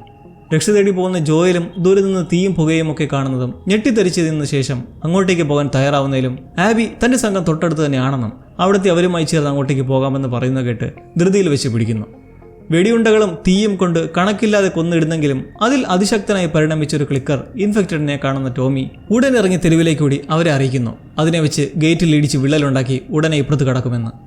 എല്ലാവരും സജ്ജരാകാൻ പറഞ്ഞ് തീതൂപ്പുന്ന സിലിണ്ടറും വെച്ച് പിടിച്ചു നൽകെ മുന്നിലെ കവാടം തകർന്ന് ചീറിവിടുന്ന ജന്തുക്കളെ കണ്ട് ചിലർ പേടിച്ചോടുമ്പോൾ റൂഫിൽ നിന്നും താഴെ നിന്നുമൊക്കെ വെടിവെച്ച് ജീവൻ രക്ഷിക്കാനുള്ള തത്രപ്പാടാണ് മറ്റു ചിലർ. ഓരോന്ന് വീടുകൾ കയറി ബേസ്മെന്റിലെ വാതിൽ പൊളിക്കാൻ നോക്കുമ്പോൾ മറ്റു ചിലത് മുകളിൽ നിന്ന് വെടിയുതിർക്കുന്നവരുടെ നേർക്കും. മരി ഉൾപ്പെടെയുള്ളവർ നിന്ന് വെടിവെക്കുന്നിടത്തേക്ക് ആ അതിശക്തനായ ഇൻഫെക്റ്റന്റ് അടുക്കുന്നത് കാണുന്ന ടോമി ഇടയിലൂടെ അതിനെ വെടിവെച്ചും ശ്രദ്ധ തിരിച്ചും തൻ്റെ നേരെ കൊണ്ടുവന്നിട്ട് ഓടുന്നെങ്കിലും വഴിയടഞ്ഞ് ഒന്നും ചെയ്യാൻ പറ്റാത്ത സാഹചര്യത്തിൽ കുടുങ്ങുമാണ്. പിന്നാലെ വിടുന്ന ഭീമാകാരൻ ക്ലിക്കറിനെ കയ്യിലുള്ള ഫ്ലെയിം ത്രോവർ വെച്ച് ആഞ്ഞടിക്കുന്നതും ആ തീ അതിനെ ബാധിക്കുന്നുണ്ട്. പക്ഷേ അടുത്തേക്ക് തന്നെ വന്നുകൊണ്ടേയിരിക്കുവാണ്. ടോമി നിവൃത്തിയില്ലാതെ വീണ്ടും ഓടി മാറിയിട്ടും അടുത്തേക്ക് വരുന്നത് കണ്ട് സകല കപ്പാസിറ്റിയും ഉപയോഗിച്ച് കത്തിച്ച് ഒടുവിൽ എണ്ണയും കാലിയായി തീർന്നെന്ന് കരുതി നിൽക്കവേ കത്തിപ്പിടിച്ച് കയറി വരുന്ന ഇൻഫെക്റ്റഡ് അടുത്തെത്തുന്നതും ഭാഗ്യത്തിന് മർമ്മസ്ഥാനമെല്ലാം വെന്തുപോയത് മൂലം അവശനായി വീണ് അതിൻ്റെ ഭീഷണി ഒടുവിൽ അവസാനിക്കുന്നു. ഒട്ടും സമയം കളയാതെ തോക്കുമായി പുറത്തേക്ക് ഓടുമ്പോൾ മരിയ ചെയ്യുന്നത് എന്തെന്നോ, അവൾ മുകളിൽ നിന്ന് ഓരോരുത്തരെ വെടിവെച്ചിട്ടുകൊണ്ട് താഴെയെത്തി നേരെ ഒരു ഫാമിൽ ചെല്ലുന്നു. അത് തുറക്കുന്നതും ശരിക്കും വേട്ടനായ്ക്കൾ ചീറിയിറങ്ങി ഓടുവാണ്. അവശനെ വന്നുനിന്ന് പിസ്റ്റൾ വെച്ച് ഷൂട്ട് ചെയ്തുകൊണ്ടിരിക്കുന്ന ടോമി കാണുന്നത് ചീറി വരുന്ന ഇൻഫെക്റ്റഡിനെ അതിലും വീറോടെ വന്ന് കടിച്ചു കീറുന്ന നായ്ക്കളെ. ഇപ്പോൾ തന്നെ ഇവിടെ മൊത്തം ഒരു ശവപ്പറമ്പായിട്ടുണ്ട്. ആബി ഇന്നേരം ജോയലിനെയും ഡീനെയും അവരുടെ താവളത്തിലേക്ക് എത്തിച്ച് ചുറ്റുവട്ടത്തായി നോക്കി നടന്നിരുന്ന കൂട്ടരെ വിളിച്ച് മുറിയിലേക്ക് കയറ്റുന്നു. തണുത്തു കുറിക്കുന്ന ആബിക്കടുത്തേക്ക് സുഖപ്പെടുത്താനെത്തവേ ജീവൻ രക്ഷിച്ച് ഇവിടെ വരെ എത്തിച്ചതിൽ ഒരു സോഫ്റ്റ് കോർണർ എന്ന പോലെ അവരെയും ഒന്ന് നോക്കാൻ പറയുന്നു. എന്നാൽ അതത്രയേ ഉള്ളൂ. അവളുടെ പക അതിനേക്കാളും ഉപരിയാണ്. കൈയൊക്കെ തണുത്തു മരവിച്ചിരിക്കുന്ന ഡീനയെ പരിചരിക്കവേ വോക്കി ടോക്കിയിൽ കണക്ഷൻ ശ്രമിച്ചുകൊണ്ട് 3 മിനിറ്റിനുള്ളിൽ നമുക്ക് ഇവിടുന്ന് അവിടേക്ക് പോകണമെന്ന് ചൂടിൽ നിൽക്കുന്ന ജോയലിനോട് ആബി അവളെയും കൂട്ടരെയും പരിചയപ്പെടുത്തിയ ശേഷം കൂട്ടരോടെ അറിയിക്കുവാണ്. ഇത് ഡീനയും അത് ജോയലും. ജോയൽ എന്ന് കേട്ട് അമ്പരക്കുന്നവർ പിന്നൊന്നും നോക്കാതെ ഡീനയെ തോക്കിന് മുന്നിൽ നിർത്തി ജോയലിനെ ഫ്രീസാക്കി കയ്യിൽ ആയുധമെല്ലാം അഴിച്ചെടുത്ത് മാറ്റുന്നു. കൊള്ളക്കാരെന്ന ധാരണയിൽ എന്തു വേണമെങ്കിലും എടുത്തു വന്ന് നിൽക്കുന്ന ജോയലിനോട് ഞങ്ങൾ റൈഡേഴ്സ് ആണെന്ന് തോന്നുന്നുണ്ടോ എന്നുള്ള ആബിയുടെ സംസാരത്തിൽ ഇവർ മിലിറ്ററിയോ മറ്റോ ആണെന്ന് അയാൾ ഊഹിക്കുന്നു. ഫയർഫ്ലൈസ് ആണോ എന്നതിലേക്ക് എത്തുന്നതും ആയിരുന്നു. നിങ്ങൾക്കറിയായിരിക്കുമല്ലേ, ഫയർഫ്ലൈസ് ഇപ്പോൾ നശിച്ചു പോയിരിക്കുന്നു എന്ന് ആബി പറഞ്ഞിട്ട് ഡീനയെ തൽക്കാലത്തേക്ക് മയക്കി കിടത്താനായി ഇഞ്ചക്ഷൻ കൊടുക്കാനായി ഉത്തരവിടുന്നു. ആബി ജോയലിനോട് ഇനി ചോദിക്കുന്നതിന് സത്യം മാത്രം പറയണമെന്നും അല്ലെങ്കിൽ ഡീനെ കൊല്ലുമെന്നും നിൽക്കുന്നതും അവളുടെ കൂടുള്ള ചിലർക്ക് വിയോജിപ്പ്. കാരണം മുമ്പ് തന്നെ എല്ലാവരും ഒരുമിച്ചെടുത്തൊരു തീരുമാനമാണ് വേറെ ആർക്കും ഉപദ്രവം ഉണ്ടാവരുതെന്ന്. എന്നാൽ ആബിക്കിപ്പോൾ വേറെ ഒരു നോട്ടവുമില്ല. ഫയർഫ്ലൈസിനെ അവസാനമായി കണ്ടത് എവിടെയാണെന്നുള്ള ചോദ്യത്തിന് കുറച്ചു നേരം നിന്നിട്ട് ജോയൽ സോൾട്ട് ലേക്ക് സിറ്റി എന്ന് പറയുന്നതും പിന്നെ ചോദ്യമൊന്നുമില്ല. അവൾ ശാന്തമായി നേരെ ചെന്ന തോക്കെടുത്ത് ജോയലിൻ്റെ കാലിലേക്ക് ഒരു ഒറ്റ വെടി. ഇഞ്ചിഞ്ചായി കൊല്ലാനുള്ള ദേഷ്യത്തിൽ അവൾ ജോയലിൻ്റെ കാല് മുറുക്കിക്കെട്ടാൻ പറയുമ്പോൾ ഒട്ടും താല്പര്യമില്ലാതാണെങ്കിലും പോയി വരിഞ്ഞു മുറുക്കുന്നതിന് പിന്നാലെ ആബി ജോയലിന് അടുക്കലേക്ക് വന്ന് പറയുന്നതിൽ നിന്ന് അവളുടെ പക എത്രത്തോളം പേഴ്സണലാണെന്ന് മനസ്സിലാക്കാം. അന്ന് എല്ലിയെ രക്ഷിച്ചു കൊണ്ടുപോകുന്ന വഴിക്ക് 18 പടയാളികളെ ജോയൽ വകവരുത്തി, ഒപ്പം ഒരു സർജനെയും. എല്ലിയെ ശസ്ത്രക്രിയ നടത്താനായി നിന്നിരുന്ന ആ സർജൻ ആബിയുടെ അച്ഛനായിരുന്നു. ആയുധമൊന്നുമില്ലാതെ നിന്നിരുന്ന അയാളെയായിരുന്നു അന്ന് ജോയൽ നിഷ്പ്രയാസം തീർത്തതും. അതുകൊണ്ട് തന്നെ ഇത് ഫയർഫ്ലൈസിനെ വകവരുത്തിയതിനേക്കാളും സ്വന്തം അച്ഛനെ കൊന്നതിൻ്റെ ഒരു പ്രതികാരമാണ്. വീണ്ടും സംസാരിച്ച് നിൽക്കുന്നത് കണ്ട് ജോയൽ നിനക്ക് എന്താ വേണ്ടതെന്ന് വെച്ചാൽ ചെയ്യുക എന്ന് ഷൗട്ട് ചെയ്യുന്നതും അവൾ അവിടെ ഇരിപ്പുള്ള ഒരു ഗോൾഫ് സ്റ്റിക്ക് എടുത്ത് ജോയലിനടുത്തേക്ക് വന്നിട്ട് വെടികൊണ്ട് ചിതറിയ മുറിവിലേക്ക് ആഞ്ഞടിക്കുന്നു. കാലടിച്ചടിച്ച് ഒടിയുന്ന ശബ്ദമൊക്കെ കേൾക്കുമ്പോൾ ഇന്നേരം ജോയലിനെ തിരിയുന്ന എല്ലിയും സെറ്റിൽമെൻറ്റിൽ അപകടമാണെന്ന് കാണുന്നു. ജോയലിനെ ആദ്യം കണ്ടെത്തുക എന്നുള്ളത് കൊണ്ട് തന്നെ അവർ പോയ വഴിയെ കുതിര കാൽപ്പാടുകൾ കണ്ട് അത് പിന്തുടർന്നെത്തുന്നതും ഒരു കോമ്പൗണ്ടിലായി അവിടെ കുതിരകൾ നിൽക്കുന്നത് കാണുന്നു. എല്ലി പതിയെ ഒരു മുറി തുറന്ന് അകത്തേക്ക് കയറി നടക്കുന്നത് വഴി അടിക്കുന്ന ശബ്ദം കേട്ട് പതിയെ അങ്ങോട്ട് തോക്കും കയ്യിൽ വെച്ച് ചെന്ന് മെല്ലെ കഥ തുറക്കുമ്പോൾ കാണുന്നതോ ചോരയിൽ കുളിച്ച് കിടക്കുന്ന ജോയലിനെ. വീണ്ടും വീണ്ടും അടിച്ചുകൊണ്ടിരിക്കുന്നത് കണ്ട് എല്ലി ഉടൻ തന്നെ ആബിക്ക് നേരെ വെടി പൊട്ടിക്കുന്നതിലും കൂട്ടർ ഇവൾ അകത്തേക്ക് വരുന്നത് കണ്ട് പിടിച്ച് കീഴ്പ്പെടുത്തുന്നു. ഓരോരുത്തരായി വന്നു തുടങ്ങുന്നത് കണ്ട് പെട്ടെന്നെല്ലാം തീർക്കാൻ ഓവൻ പറയുന്നതിനെ തുടർന്ന് അവളൊരു കൂർത്ത കമ്പിയെടുത്ത് ചോര വാർന്നൊഴുകുന്ന ജോയലിനടുത്തേക്ക് എത്തുമ്പോഴെല്ലാം എല്ലി കൊല്ലരുതെന്നും ജോയലിനോട് എണീക്കുന്നുമൊക്കെ കണ്ണു നിറഞ്ഞ് ആക്രോശിച്ചുകൊണ്ടിരിക്കുകയാണ്. ആബി നേരെ ചെന്ന് ആ കൂർത്ത കമ്പി വെച്ച് ജോയലിൻ്റെ കഴുത്തിലേക്ക് ഒരൊറ്റ കയറ്റ്. അയാളുടെ ഉള്ള ചലനം നിലച്ചിരിക്കുന്നു. കരഞ്ഞ ദേഷ്യം കൊണ്ട് കൊല്ലുമെന്ന് പറഞ്ഞ് എണീക്കുന്ന എല്ലിയെ അവർ വയറ്റിൽ ചവിട്ടി ആവശ്യമാക്കിയ ശേഷം അവിടെ നിന്നും മടങ്ങുവാണ്. അവൾ പതിയെ ചെന്ന് തുളച്ചു കയറിയ കമ്പിയെടുത്ത് മാറ്റുന്നെങ്കിലും ജോയലിന് അനക്കമില്ല. ഇത്രയും കാലം നമ്മൾ കണ്ടുവന്ന ആളുടെ ജീവിതം ഇവിടെ തീർന്നിരിക്കുകയാണ്. ഉദ്ദേശം പൂർത്തിയായി പിൻവാങ്ങുന്നതിന് കുറച്ചു കഴിഞ്ഞ് ജെസ്സിയും അവിടേക്ക് എത്തുകയായി. ജാക്സണിൽ ഭീഷണി ഉയർത്തി ഇൻഫെക്റ്റഡിനെ എല്ലാം വകവരുത്തിയ ആശ്വാസത്തിൽ എല്ലാവരും നിൽക്കുമ്പോൾ അവരെ കാത്തിരിക്കുന്ന ഏറ്റവും വേദനാജനകമായ കാഴ്ച സെറ്റിൽമെൻറ്റിലേക്ക് നീങ്ങിക്കൊണ്ടിരിക്കുന്നു. ഒരു ചാക്കൽ കെട്ടി ജോയലിൻ്റെ ശരീരവുമായി കുതിരപ്പുറത്ത് ആ മൂവരും നഷ്ടവേദനയിൽ വിറച്ച് നടക്കുന്നിടത്ത് ഈ 2ാം എപ്പിസോഡിന് അന്ത്യമാവുകയാണ്. ജീവൻ മരണ പോരാട്ടം നടന്ന ജാക്സണിലെ ഇരുണ്ട അന്തരീക്ഷത്തിലാണ് ദ ലാസ്റ്റ് ഓഫ് അസിൻ്റെ 3ാം അധ്യായം തുടങ്ങുന്നത്. ഇൻഫെക്റ്റഡും മനുഷ്യരുമെല്ലാം ചേതനറ്റ് കിടക്കുന്ന ശവപ്പറമ്പ്. സെറ്റിൽമെൻറ്റിന് വേണ്ടി ജീവൻ തേച്ചവരെയെല്ലാം കിടത്തിയിട്ടുള്ള ഒരു തകർന്ന ഹോളിലേക്ക് ടോമി കയറുമ്പോൾ അതിൽ ജോയലും കിടപ്പുണ്ട്. ഒരാളെ മാത്രമല്ല, ഒറ്റ ദിവസം കൊണ്ട് ഇവർക്കെല്ലാം നഷ്ടപ്പെട്ടെന്ന് മനസ്സിലാക്കാം. സ്വന്തം ചോര മരിച്ചതിൻ്റെ പക തീർത്ത് ആബി പോയപ്പോൾ അതേപോലെ തന്നെ സ്വന്തം ചോര മുന്നിൽ പിണമായി കിടക്കുകയാണ് ടോമിക്ക് മുന്നിൽ. മൂടിയിട്ടിരിക്കുന്ന ജോയലിൻ്റെ മുഖം ഒന്ന് കാണാൻ പോലും ത്രാണിയില്ല അയാൾക്ക്. ശവശരീരം തുടച്ച് വിങ്ങലോടെ അയാൾ അവസാനമായി പറയുന്നത് ഒരൊറ്റ കാര്യം മാത്രം: സേറയോട് എൻ്റെ സ്നേഹം അറിയിക്കുക. തുടക്കത്തിലെ നഷ്ടപ്പെട്ട മകൾ സേറയ്ക്കടുത്തേക്ക് ഇപ്പോൾ ജോയലും പോയിരിക്കുന്നു. അവിടുത്തെ ആശുപത്രിയിൽ മൊത്തം ഒരു എമർജൻസി അന്തരീക്ഷമാണ്. പരിക്കേറ്റവരെ ഓരോരുത്തരായി കൊണ്ടുവന്നുകൊണ്ടേയിരിക്കുന്നു. ഒരിടത്ത് ഡ്രിപ്പൊക്കെ ഇട്ട് തളർന്ന ആവശ്യമായിരുന്ന എല്ലിയും. ബോധം വന്നെണീക്കുന്ന അവൾക്ക് മുന്നിലുള്ള കാഴ്ച ആ സാഹചര്യമാണ്. ആബി ജോയലിനെ വകവരുത്തുന്നതിനുള്ള സംഭവം അവളുടെ മുന്നിൽ തന്നെ ഉണ്ട്. ആ ഷോക്കിലും വിയോഗത്തിലും അലറിക്കരയുന്ന അവളെ ശാന്തമാക്കാൻ ശ്രമിക്കുന്ന കുറച്ചു പേരും. മൊത്തത്തിൽ ഒരു ഡാർക്ക് ഡിപ്രഷൻ അവസ്ഥ അല്ലേ? ഇതെല്ലാം വിട്ട് നമുക്കൊരു 3 മാസം കഴിഞ്ഞുള്ള സെറ്റിൽമെൻറ്റിലേക്ക് വരാം. കടന്നുപോയ വേദനകളെയും നഷ്ടങ്ങളെയും അടക്കി പിടിച്ച് ഒരു റീവൈവൽ സ്റ്റേജിലാണ് ഇപ്പോൾ ജാക്സൺ. പുതിയ ഓരോ നിർമ്മാണങ്ങളിൽ എല്ലാവരും ഒഴുകുന്നതായി കാണുമ്പോൾ മുമ്പ് പൈപ്പ് ലൈനിൽ കോഡിസെപ്സിൻ്റെ സാന്നിധ്യം കണ്ടതിൽ പിന്നെ എന്ത് സംഭവിച്ചു എന്നതൊരു ചോദ്യചിഹ്നമാണ്. എല്ലി ഫിസിക്കലി ഓക്കെ ആയി കഴിഞ്ഞു. എങ്കിലും പോകുന്നതിന് മുന്നേ മെൻ്റലി ഓക്കെ ആണെന്ന് ഉറപ്പുവരുത്താനായി ഗെയിലുമായി ഒരു കൂടിക്കാഴ്ച നടത്തേണ്ടതുണ്ട്. ഇപ്പോൾ എങ്ങനെയുണ്ട് എന്ന് ചോദിച്ചു തുടങ്ങി ഇരുവരുമൊത്തുള്ള സംസാരത്തിൽ എല്ലിക്ക് ജോയിൽ പോയതിൽ വിഷമമുണ്ട്. പക്ഷേ അവൾ സ്റ്റേണായി തന്നെയാണ്. വലിയ ദുഃഖമോ നിരാശയോ ഒന്നും മുഖത്ത് പ്രകടമല്ല. ആ രാത്രി ചർച്ചിൽ വെച്ചുണ്ടായ സംഭവത്തിന് ശേഷം വീട്ടിലേക്കെത്തിയ എല്ലി ജോയൽ ഗിത്താറും റെഡിയാക്കി ഇരിക്കുന്നതായി കണ്ടതായിരുന്നല്ലോ ഇവർ തമ്മിലുള്ള ഒരു അവസാന നോർമൽ മീറ്റ്. അന്ന് ഒന്നും സംസാരിക്കാതെ പോയതിൽ എന്തെങ്കിലും കുറ്റബോധം തോന്നുന്നുണ്ടോ എന്നുള്ള ഗെയിലിൻ്റെ ചോദ്യത്തിൽ അവൾക്കൊരു അടിപൊളി മറുപടിയുണ്ട്. നമ്മൾ ഒരാളോട് അവസാനമായി എങ്ങനെ പെരുമാറി എന്നത് വെച്ച് അവരുമായി മുമ്പുണ്ടായിരുന്ന അടുപ്പത്തെ വിലയിരുത്താനാകില്ല. ആ പറഞ്ഞ ഒരു കറക്റ്റ് കാര്യമല്ലേ?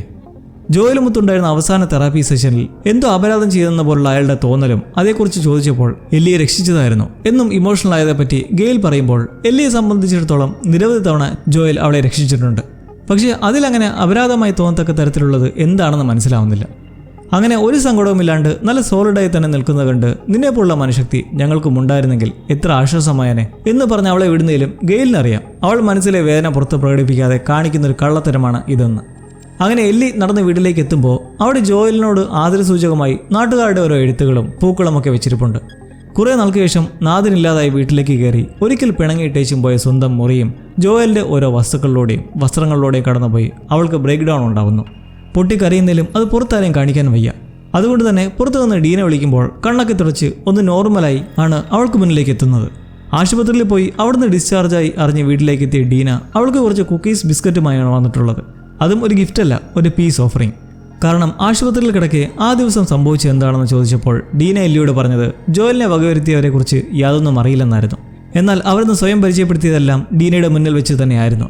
ഡോക്ടർമാർ എല്ലി അപ്സെറ്റാക്കും വിധം സംസാരിക്കരുത് എന്ന് നിർദ്ദേശിച്ചത് കൊണ്ടാണ് അവൾ അന്നത് പറയാതിരുന്നത്. എന്നാൽ വീരോടെയുള്ള എല്ലി പറയുന്നതോ ഇത് പറയാതിരുന്നത് കൊണ്ട് അത്രയും സമയം പാഴാക്കിയെന്നും അവരെ നശിപ്പിക്കാനുള്ള സമയം. പക്ഷേ ഡീന പറയുന്നതിലും കാര്യമുണ്ട്. കഴിഞ്ഞ കുറേ നാളുകളിലായി ഈ സെറ്റിൽമെൻറ്റ് തന്നെ ഒരു ശവപ്പറമ്പായി മാറി ഇപ്പോൾ അതിൽ നിന്ന് കരകയറാൻ ശ്രമിച്ചുകൊണ്ടിരിക്കുന്ന അവസ്ഥയിലാണ്. അതേക്കുറിച്ച് ആവലാതിയിലിരിക്കെ വേറൊന്നും മനസ്സിലില്ല. എങ്കിലും ഡീനയ്ക്ക് ജോയലിനോട് അതിയായ സ്നേഹമായിരുന്നു എന്നത് മറ്റൊരു വസ്തുത. എന്തായാലും ഇപ്പോൾ ഡീന അവരുടെ പേരുകൾ പറയുവാണ്. ഓവൻ എന്നൊരുവൻ, മാനി, തലമുട്ടയടിച്ച നോറ, പിന്നെ മെല്ലും. എല്ലിക്ക് അതിൽ മറക്കാനാവാത്തത് ഒരാളെയാണ്, ആബി. അവളെയാണ് പ്രധാനമായി കിട്ടേണ്ടത്. അന്ന് ജോയലിനോടൊപ്പം ഇവിടെ അടുത്തേക്ക് എത്തിയ സമയത്ത് ഡീന അവരുടെ ബാഗിലും മറ്റുമൊക്കെ ഒരു ബാഡ്ജ് കണ്ടിരുന്നു. ട്രയാങ്കിൾ ഷേപ്പിൽ ചെന്നായുടെ പടവും WLF എന്നൊക്കെയുള്ളൊരു സിമ്പൽ. ഇത് കണ്ടപ്പോൾ ഡീനയ്ക്ക് ഓർമ്മ വന്നത് യൂജീൻ ഒരിക്കൽ പറഞ്ഞു കൊടുത്ത ചില കാര്യങ്ങളാണ്. യൂജീനെ മറന്നിട്ടില്ലല്ലോ. കുറച്ച് അപ്ഡേറ്റഡായി പറഞ്ഞാൽ ഫയർഫ്ലൈസിൽ നിന്നും വിട്ടുപോകുന്നതും ഗെയിലിൻ്റെ ഭർത്താവും ജോയൽ ഒരു സാഹചര്യത്തിൽ കൊന്നതും നീലച്ചടേൻ്റെ കൃഷിയുമുള്ള ആൾ.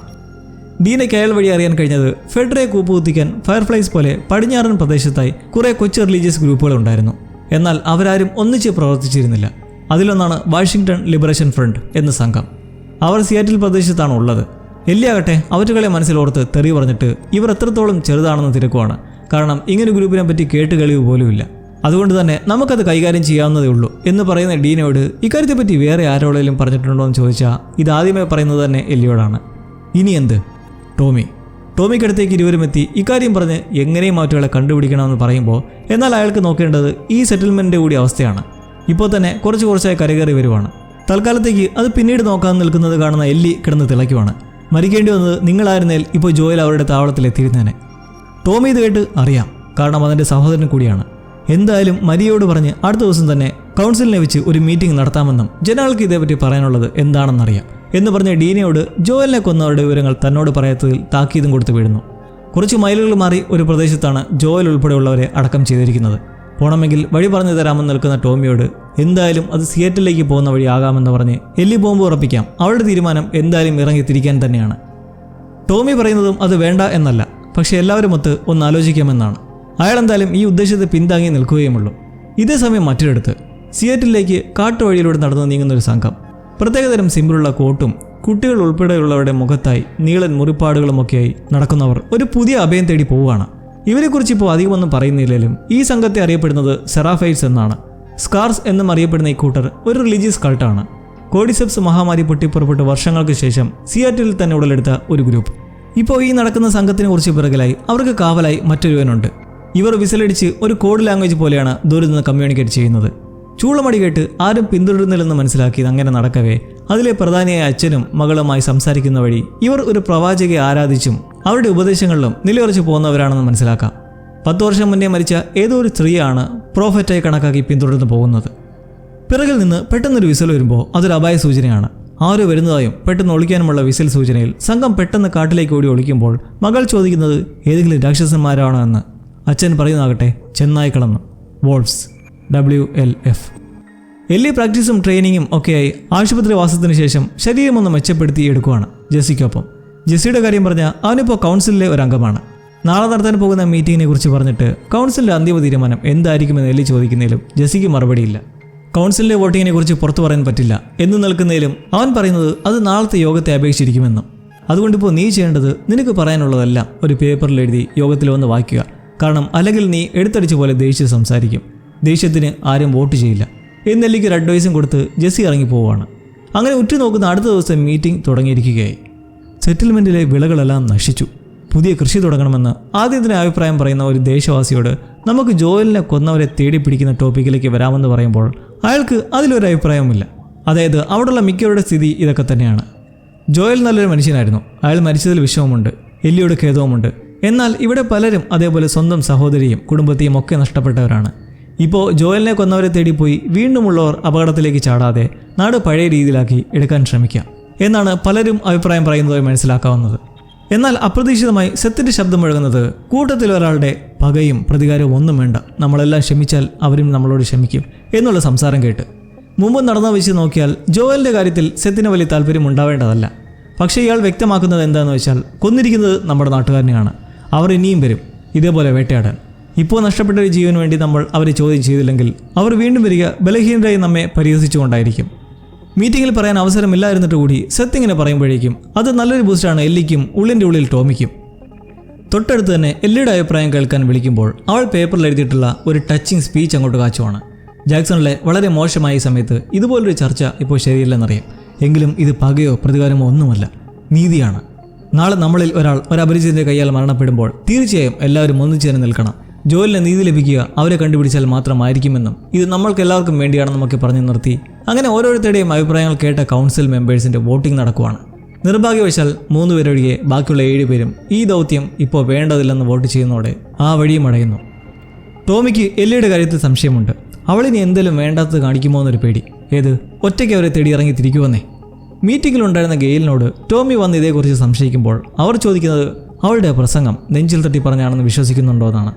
ഗെയിൽ പറയുന്നത് അത് മൊത്തം കള്ളമാണ്, അവളൊരു കള്ളിയാണ്, സ്വന്തം കാര്യം നടത്താൻ നെയ്ത് കൂട്ടിയതാണ്, അല്ലാതെ എല്ലാവർക്കും വേണ്ടിയോ നീതിക്ക് വേണ്ടിയോ ഒന്നുമല്ല, ജോലിനെ കൊന്നവരോടുള്ള പക തീർക്കുക അത്ര തന്നെ. ടോമിക്ക് എല്ലിയുടെ കാര്യത്തിൽ നല്ല കൺസേൺ ഉണ്ടെന്ന് മനസ്സിലാക്കി തന്നെ ഗെയിൽ ശാന്തമായി ചില ആൾക്കാരെ നമ്മൾ സഹായിക്കാൻ ശ്രമിച്ചാലും അതിന് കഴിയില്ല എന്ന് പറഞ്ഞു വിടുന്നു. ഗെയിലിൻ്റെ ആ വാക്കുകൾ നോക്കുകയാണെങ്കിൽ ജോയൽ മരിച്ചിരിക്കുന്ന ഈ സിറ്റുവേഷനിൽ ഒന്ന് ചിന്തിക്കേണ്ടത് തന്നെയാണ്. അങ്ങനെ ആ രാത്രി തന്നെ എല്ലി ആസ് എക്സ്പെക്റ്റഡ് പോകാനുള്ള പരിപാടിയിലാണ്. ജോയൽ ഉപയോഗിച്ചിരുന്ന പിസ്റ്റളും സ്നൈപ്പറും മറ്റാവശ്യ സാമഗ്രികളുമൊക്കെ സെറ്റാക്കിയിരിക്കെ ഡീന കഥയിൽ മുട്ടുന്നത് കേട്ട് ഉറങ്ങാൻ പോവുക എന്നൊക്കെ പറയുന്നതിലും അവൾക്കറിയാം പോകുന്നത് എന്തായാലും ഉറങ്ങാനല്ലെന്ന്. എല്ലി കഥ തുറക്കുന്നത് തന്നെ എന്നെ ഇതിൽ നിന്ന് പിന്തിരിപ്പിക്കാൻ ശ്രമിക്കരുതെന്ന് ആദ്യമേ പറഞ്ഞുകൊണ്ടാണ്. എന്നാൽ എല്ലിക്ക് തെറ്റി. ഇത്രയും തോക്കും വെടികൊണ്ടുകളുമൊക്കെ എടുത്ത് നോർത്ത് വെസ്റ്റിലേക്ക് സഞ്ചരിക്കുന്നത് കൊള്ളാം, പക്ഷേ സേഫായിട്ടുള്ള വഴി അറിയാതെ കയ്യിൽ അത്യാവശ്യത്തിന് മരുന്നും എയ്ഡുമൊന്നുമില്ലാതെ എന്തു ചെയ്യുമെന്ന് നിൽക്കുന്ന ഡീന അവളുടെ ദൗത്യത്തിന് പിന്തുണയുമേ എത്തിയതാണ്. കൈവശമുള്ള ഒരു മാപ്പ് കാട്ടി ഹൈവേയിൽ നിന്ന് മാറി സേഫായി പോകാവുന്ന വഴിയും എന്തൊക്കെ കരുതൽ വേണമെന്നൊക്കെ പറഞ്ഞ് കൂടെ വരാൻ ഒരുങ്ങുന്നത് കണ്ട് സപ്ലൈസൊക്കെ എവിടുന്ന് കിട്ടാനാണെന്നുള്ള എല്ലിയുടെ കുഴങ്ങലിന് ഡീനയുടെ റിപ്ലൈ എനിക്കൊരാളെ അറിയാമെന്നാണ്. നീ എന്തിനാ ജെസ്സിയോട് പറഞ്ഞ നെല്ലി ഊഹിക്കുന്നതിലും അവൾ അവനോടൊന്നും പറഞ്ഞിട്ടില്ല, പറഞ്ഞത് മറ്റൊരാളോടാണ്. വെളുപ്പിന് 3 മണിക്ക് ഒരു സ്പോട്ടിലെത്താൻ നിർദ്ദേശം നൽകി പിരിഞ്ഞ് എല്ലി ആ സമയത്ത് അവിടെ എത്തുമ്പോഴാണ് ആ ആളെ കാണുന്നത്. സെത്ത്. വിരോധമുണ്ടാകുമെന്ന് കരുതിയ ആൾ ഇപ്പോൾ സപ്പോർട്ടായി എത്തുന്ന കാഴ്ച. എല്ലിക്കെന്നാലും അനുകമ്പ കാര്യങ്ങളൊന്നും തീർത്തുമില്ല. അപ്പോൾ കാര്യത്തിലേക്ക് വരുവാണെങ്കിൽ ഇരുവർക്കും പോകാൻ ഒരു കുതിരയാണുള്ളത്. 2 ആഴ്ചത്തേക്ക് ആവശ്യമുള്ള സപ്ലൈസ് എല്ലാം സെറ്റാക്കി കൊടുത്തപ്പോൾ കുതിരാലയം നോക്കുന്ന ജിയാന എന്ന സ്ത്രീ ഇവരുടെ മനസ്സറിഞ്ഞ് ഒരു കുതിരയെ വിട്ടുകൊടുക്കുകയും ചെയ്തിരിക്കുകയാണ്. എല്ലിയുടെ പക്കലുള്ള സ്നൈപ്പർ മേടിച്ച് സെത്തിന്റെ കുറച്ച് അഡ്വാൻസ്ഡ് ആയിട്ടുള്ളത് നൽകിയ ശേഷം 10 മിനിറ്റിനുള്ളിൽ പട്രോളിംഗ് സംഘം എത്തുമെന്ന് പറഞ്ഞ് അവരെ ശുഭാശംസകളോടെ യാത്ര അയക്കുന്നു. ഒരു ഗുഡ് സൈൻ എന്ന പോലെ എല്ലിക്കൊരു ഹാൻഡ് ഷേക്കും കൊടുത്ത്. സിയാറ്റിലേക്ക് പോകുന്നതിന് മുന്നോടിയായി എല്ലി പറഞ്ഞൊരു കാര്യം, ജോയലിനെ അടക്കം ചെയ്ത ഭൂമിയിലേക്ക് എത്തി ഉള്ളിലെ വിങ്ങലിൽ കുറച്ചു നേരം അവിടെ തന്നെ ഇരുന്ന ശേഷം യാത്ര തുടങ്ങുവാണ്. മലകളും കാടും താണ്ടി പ്രതികാരദാഹം അകറ്റാനുള്ള സഞ്ചാരം. പോകുമ്പടിയെ മൈൻഡ് ഒക്കുപ്പൈഡ് ആകാനായി വെർബൽ ഗെയിം കളിച്ചും എല്ലിയുടെ ഫസ്റ്റ് കില്ലിനെ കുറിച്ചുമൊക്കെ പറഞ്ഞങ്ങനെ നീങ്ങുവാണ്. എല്ലിക്ക് അവളുടെ ഫസ്റ്റ് കില്ലിനെ കുറിച്ച് പറയാൻ ബുദ്ധിമുട്ടാണ്. കാരണം അത് അവളുടെ പ്രണയിനിയായിരുന്ന റൈലി ആയിരുന്നല്ലോ. ഇൻഫെക്റ്റഡ് ആവാണ്ടിരിക്കാൻ മനസ്സിലോടെയുള്ള ഒരു ഫസ്റ്റ് കിൽ. കോള് കൊണ്ട് കയറി ആ രാത്രി ഒരിടത്ത് തമ്പടിക്കവേ ഡീനിക്കൊരു സ്റ്റുപ്പിഡ് ചോദ്യമുണ്ട്. അന്ന് ന്യൂ ഇയർ സെലിബ്രേഷനിൽ വെച്ചുള്ള കിസ്സിന് എത്ര റേറ്റിംഗ് നൽകുമെന്ന്. എല്ലി, അന്ന് നീ നല്ല ഹൈയിലല്ലായിരുന്നോ? ചുമ്മാ കിടന്ന് ഉറങ്ങും പെണ്ണേ എന്ന് പറയുന്നതിലും ഡീനയ്ക്ക് അറിഞ്ഞേ പറ്റൂ. 10 ഒരു 6 കൂട്ടാന്ന് പറയുന്നതും ഡീന ഇത് കേട്ട് അയ്യേ അത്രയേ ഉള്ളൂ എന്ന് പുലമ്പുന്നത് കണ്ട് നീ ജെസ്സിക്കടുത്ത് തന്നെ പോകുന്നതാണ് നല്ലതെന്ന് പറയുമ്പോൾ ഓൾറെഡി ജെസ്സിയുമായി വീണ്ടും അടുപ്പം തുടങ്ങിയതായി അവൾ പറയുന്നു. എന്നാൽ അതിനെക്കുറിച്ച് കൂടുതലൊന്നും പറയുന്നില്ലേലും ജെസ്സി ഒരു സാഡിസ്റ്റ് ആണോ എന്ന് ഡൗട്ടുണ്ട്. അവൻ്റെ ഉള്ളിൽ എന്തോ നീറുന്നത് പോലെ തോന്നാറുണ്ട് പലപ്പോഴും. എന്തായാലും ഉറങ്ങാമെന്ന് പറഞ്ഞ ലൈറ്റ് അണച്ച ശേഷം അവൾ പറയുന്ന ഒരു കാര്യം, അന്ന് ഞാൻ അത്ര ഹൈ ഒന്നും അല്ലായിരുന്നെന്ന്. അതായത് അവൾ കിസ് ചെയ്തത് ബോധപൂർവം തന്നെ ആയിരുന്നുവെന്ന്. അതെന്തേലും ആട്ടെ, ഇവരടുത്ത ദിവസം യാത്ര തുറന്ന് സിയാറ്റിലിനടുത്തേക്ക് എത്താറായിട്ടുണ്ട്. ഇനി ഏതാനും മൈലുകൾ കൂടിയേ ഉള്ളൂ. അങ്ങനെ ഇരിക്കെ വഴിയിലായി ഒരു ശവശരീരം. കുറച്ച് പഴക്കമുണ്ട്. സമീപത്തായി ഒരു ഇരുട്ട് വണ്ടിയും തകർന്നു കിടപ്പുണ്ട്. ഇറങ്ങിച്ചെന്ന് നോക്കുമ്പോഴാകട്ടെ കോട്ടിൽ ആ ചിഹ്നം, നമ്മൾ മുമ്പ് കണ്ട സ്കാർസ് എന്നറിയപ്പെടുന്ന സെറാഫൈറ്റ്സ്. നല്ലോണം വെടിയേറ്റിട്ടുണ്ട്. അത് മുതുകത്തായതുകൊണ്ട് ഓടി രക്ഷപ്പെടാൻ ശ്രമിച്ച സമയത്ത് വെടിവെച്ചതാണെന്ന് പറഞ്ഞ എല്ലി വെടിയുണ്ടകൾ പരിശോധിച്ചുകൊണ്ട് നിൽക്കെ എന്തോ ഒരു സ്മെല്ലടിച്ച് ഡീന അടുത്തുള്ള കാട്ടിലേക്ക് നടക്കുന്നു. കാലിബർ കാണുമ്പോൾ അത് ഫെഡറേഡാണെന്ന് തോന്നുന്നില്ല. തിരിഞ്ഞു നോക്കുമ്പോൾ ഡീനയെ കാണാഞ്ഞ് വിളിച്ച് നടക്കുന്നതും അവൾ ഓടി വന്ന് മനമറിച്ച് ഛർദ്ദിക്കുന്നു. എന്താ കാര്യമെന്നറിയാൻ എല്ലി ചെന്ന് നോക്കുമ്പോഴാകട്ടെ അവിടെ മൊത്തം ശവശരീരങ്ങൾ വെളുത്ത് ചീർത്ത് കിടക്കുന്നു. കുട്ടികൾ ഉൾപ്പെടെ ആ ഒളിച്ചിരുന്ന സകലരെയും കൊന്നിട്ടാണ് ആരായാലും പോയിരിക്കുന്നതെന്ന് പറയുമ്പോൾ ഈ കിടക്കുന്ന സ്കാർസ് ഗ്രൂപ്പാണെന്നും ഇവരിലെ കുട്ടികളെ വരെ കൊന്ന ക്രൂരമായ സംഘം വോൾഫാണെന്നും ഇരുവർക്കും പിടികിട്ടിയിട്ടില്ല. ഇങ്ങനൊരു ഭീകര കാഴ്ച കണ്ടതോടെ പിന്നീട് അങ്ങോട്ട് ഇവർ ജാഗ്രതയോടെ നീങ്ങി അങ്ങനെ വളരെ അടുത്തേക്ക് എത്തുവാണ്. ഇനി 9 മൈലുകൾ മാത്രമാണ് ശേഷിക്കുന്നത്. വളരെ ശാന്തമായ അന്തരീക്ഷം. ഒച്ചയും അനക്കവും ഒന്നും കേൾക്കാനില്ല. തുച്ഛമായ ആൾക്കാരെ ഇനി ശേഷിക്കുന്നുണ്ടാവും എന്ന ധാരണയിൽ നീങ്ങുമ്പോൾ എന്നാൽ പണി വരുന്നതേയുള്ളൂ. നല്ല മുട്ടൻ പണി. മാനി സ്നൈപ്പറുമായി ചുറ്റും വീശി നിൽക്കുന്ന അവന് വരുന്ന ട്രാൻസീവറിലെ നിർദ്ദേശം, ഞങ്ങൾ വന്നുകൊണ്ടിരിക്കുകയാണ്, റോഡ് ക്ലിയർ ആണോ എന്ന് ചെക്ക് ചെയ്യുക. മാനി ചുറ്റും നോക്കി ക്ലിയർ എന്ന് പറയുമ്പോൾ അവിടേക്ക് അനുഗമിക്കുന്നത് ഒരു വൻ സന്നാഹം. യുദ്ധവാഹനങ്ങളുടെ അകമ്പടിയോടെ ആയുധങ്ങളുമേന്തി സർവ്വസജ്ജമായ സേനകൾ മാർച്ച് ചെയ്തു വരുന്നു. വളരെ കുറച്ച് നെല്ലിയും ഡീനയും കരുതിയ വോൾ സംഘം. അന്ന് ആബിയും സംഘവും ജോയലിനെ കൊല്ലുക എന്ന ശബ്ദമെടുത്ത് 5 വർഷമെടുത്ത് നിറവേറ്റിയപ്പോൾ അത്രയും കാലം അവർ ഈ വാഷിംഗ്ടൺ ലിബറേഷൻ ഫ്രണ്ട് എന്ന സംഘത്തിൽ ചേർന്നായിരുന്നു പ്രവർത്തനം. സെറാഫൈസിലെ കൊച്ചുകുട്ടികളെ വരെ നിഷ്കരുണം കൊന്നതായി കാണിച്ചതിലൂടെ അവർ എത്രത്തോളം നീചരാണ് എന്നൊരു സൂചന നൽകുമ്പോൾ ആബിയും കൂട്ടരെയും കണ്ടെത്തി തീർക്കുക എന്ന എല്ലിയുടെയും ഡീനയുടെയും ഉദ്ദേശം നിറവേറ്റാൻ വിചാരിച്ച പോലെ അത്ര നിസ്സാരമാകില്ല. ഫയർഫ്ലൈസിന്റെ ലീഡറായ മർലിൻ ജോയലിനെയും ടെസ്സിനെയും ഏൽപ്പിച്ച ദൗത്യം ഇമ്മ്യൂണായിട്ടുള്ള എല്ലിയെ സുരക്ഷിതമായി വിദൂരത്തുള്ള അവരുടെ ലാബിലേക്ക് എത്തിക്കുക. ദ ലാസ്റ്റ് ഓഫ് അസിന്റെ ആദ്യ സീസണിലെ ആദ്യ എപ്പിസോഡിൽ ജോയൽ ഈ ദൗത്യം ഏറ്റെടുത്ത് വിട്ടതിൽ പിന്നെ ഫെഡറയെക്കുറിച്ച് ഒരു വിവരവും നമ്മൾ കണ്ടിട്ടുമില്ല, അറിഞ്ഞിട്ടുമില്ല. മീൻവെയിൽ സീസൺ 2 4ാം എപ്പിസോഡ് തുടങ്ങുന്നതോ ഈ ഫെഡറയുടെ ആർമിയിൽ നിന്നാണ്. ഒരു യുദ്ധവാഹനത്തിലായി സിയാറ്റിൽ ക്വാറന്റൈൻ സോണിൽ യാത്ര ചെയ്യുന്ന പട്ടാളക്കാർ. വർഷം 2018 എന്ന് വെച്ചാൽ ജോയൽ എല്ലിയെ കണ്ടുമുട്ടാൻ ഇനിയും 5 വർഷം കഴിയണം. ഈ ഫ്ലാഷ് ബാക്കിൽ നമ്മൾ കാണുന്നത് ഈ ഫെഡറൽ ആർമീസ് എല്ലാം തോക്കുമായി പട്രോളിങ്ങിന് പോകവേ ഓരോരോ കഥകൾ പറയുന്നതാണ്. അതിലൊരു വാദോരാതെ പറയുന്നത് അവൻ റൗണ്ട്സിന് പോയപ്പോൾ പിടിച്ച ചില വോട്ടേഴ്സിനെ കുറിച്ച്. വോട്ടേഴ്സ് എന്ന് വെച്ചാൽ സാധാരണക്കാർ തന്നെ, പ്രത്യേകിച്ച് വേറെ അർത്ഥമൊന്നുമില്ല. ഏകാധിപതിയായ ഫെഡറയ്ക്ക് മുന്നിൽ ഇവരെല്ലാം കഷ്ടപ്പെടുന്ന സമയമാണെന്ന് ഓർക്കണം. കുറച്ചുപേരെ ഇവൻ പിടിച്ചു നിർത്തിയതേക്കുറിച്ചും കൂടുതലെ മൊഷഡനായ ഗ്രീൻബർഗ് എന്ന പട്ടാളക്കാരൻ അവരെ നിഷ്ഠൂരമായി കൊന്ന കഥകളൊക്കെ പറഞ്ഞങ്ങനെ രസിച്ചിരിക്കെ എന്തിനാണ് അവരെ വോട്ടേഴ്സ് എന്ന് വിളിക്കുന്നതെന്ന് ഒരു ചോദ്യം കൂട്ടത്തിലെ ഒരു പയ്യനിൽ നിന്നും. ബർട്ടൺ എന്നാണ് അവൻ്റെ പേര്. മറുപടി ആകട്ടെ, വോട്ടർ എന്ന് വിളിക്കുന്നത് നമ്മൾ അവരുടെ അവകാശങ്ങൾ ഇല്ലാതാക്കിയത് മൂലം. ഇത് പറയുന്നത് ആയിരിക്കുന്നവന്മാർ ആരുമല്ല, ഇവരുടെ എല്ലാം ക്യാപ്റ്റനായ ഇയാളാണ് ഐസക്. അവരുടെ റൈറ്റ്സ് എല്ലാം നമ്മൾ ഇല്ലാതാക്കിയതിൻ്റെ പേരിൽ അവരെ കളിയാക്കി വിളിക്കുന്നതാണ് വോട്ടേഴ്സ് എന്ന് ഐസക് ബർട്ടനോട് പറയുമ്പോൾ അയാൾക്കുള്ളിൽ എന്തോ ഒരു വിമിഷ്ടമുണ്ട്. അങ്ങനെ പോകുമ്പോഴേ റോഡിൻ്റെ മധ്യത്തായി ഒരു വാഹനം കുറുക്കു വെച്ചിരിക്കുന്നത് കണ്ട് നിർത്തുന്നതും പിറകിൽ നിന്ന് കുറേ ആൾക്കാർ നടന്നെടുക്കുവാണ്. വോട്ടേഴ്സായി അവരെ കാണുന്നതും തോക്ക് സെറ്റാക്കി ഇറങ്ങാൻ തയ്യാറാവുന്ന കൂട്ടരോടായി ഐസക് തൽക്കാലത്തേക്ക് വണ്ടിയിൽ തന്നെ ഇരിക്കാൻ ഓർഡർ ചെയ്തിട്ട് ഒറ്റയ്ക്ക് പോയി ഒന്ന് സംസാരിച്ചിട്ട് വരാമെന്ന് പറഞ്ഞ് പുറത്തിറങ്ങുന്നു.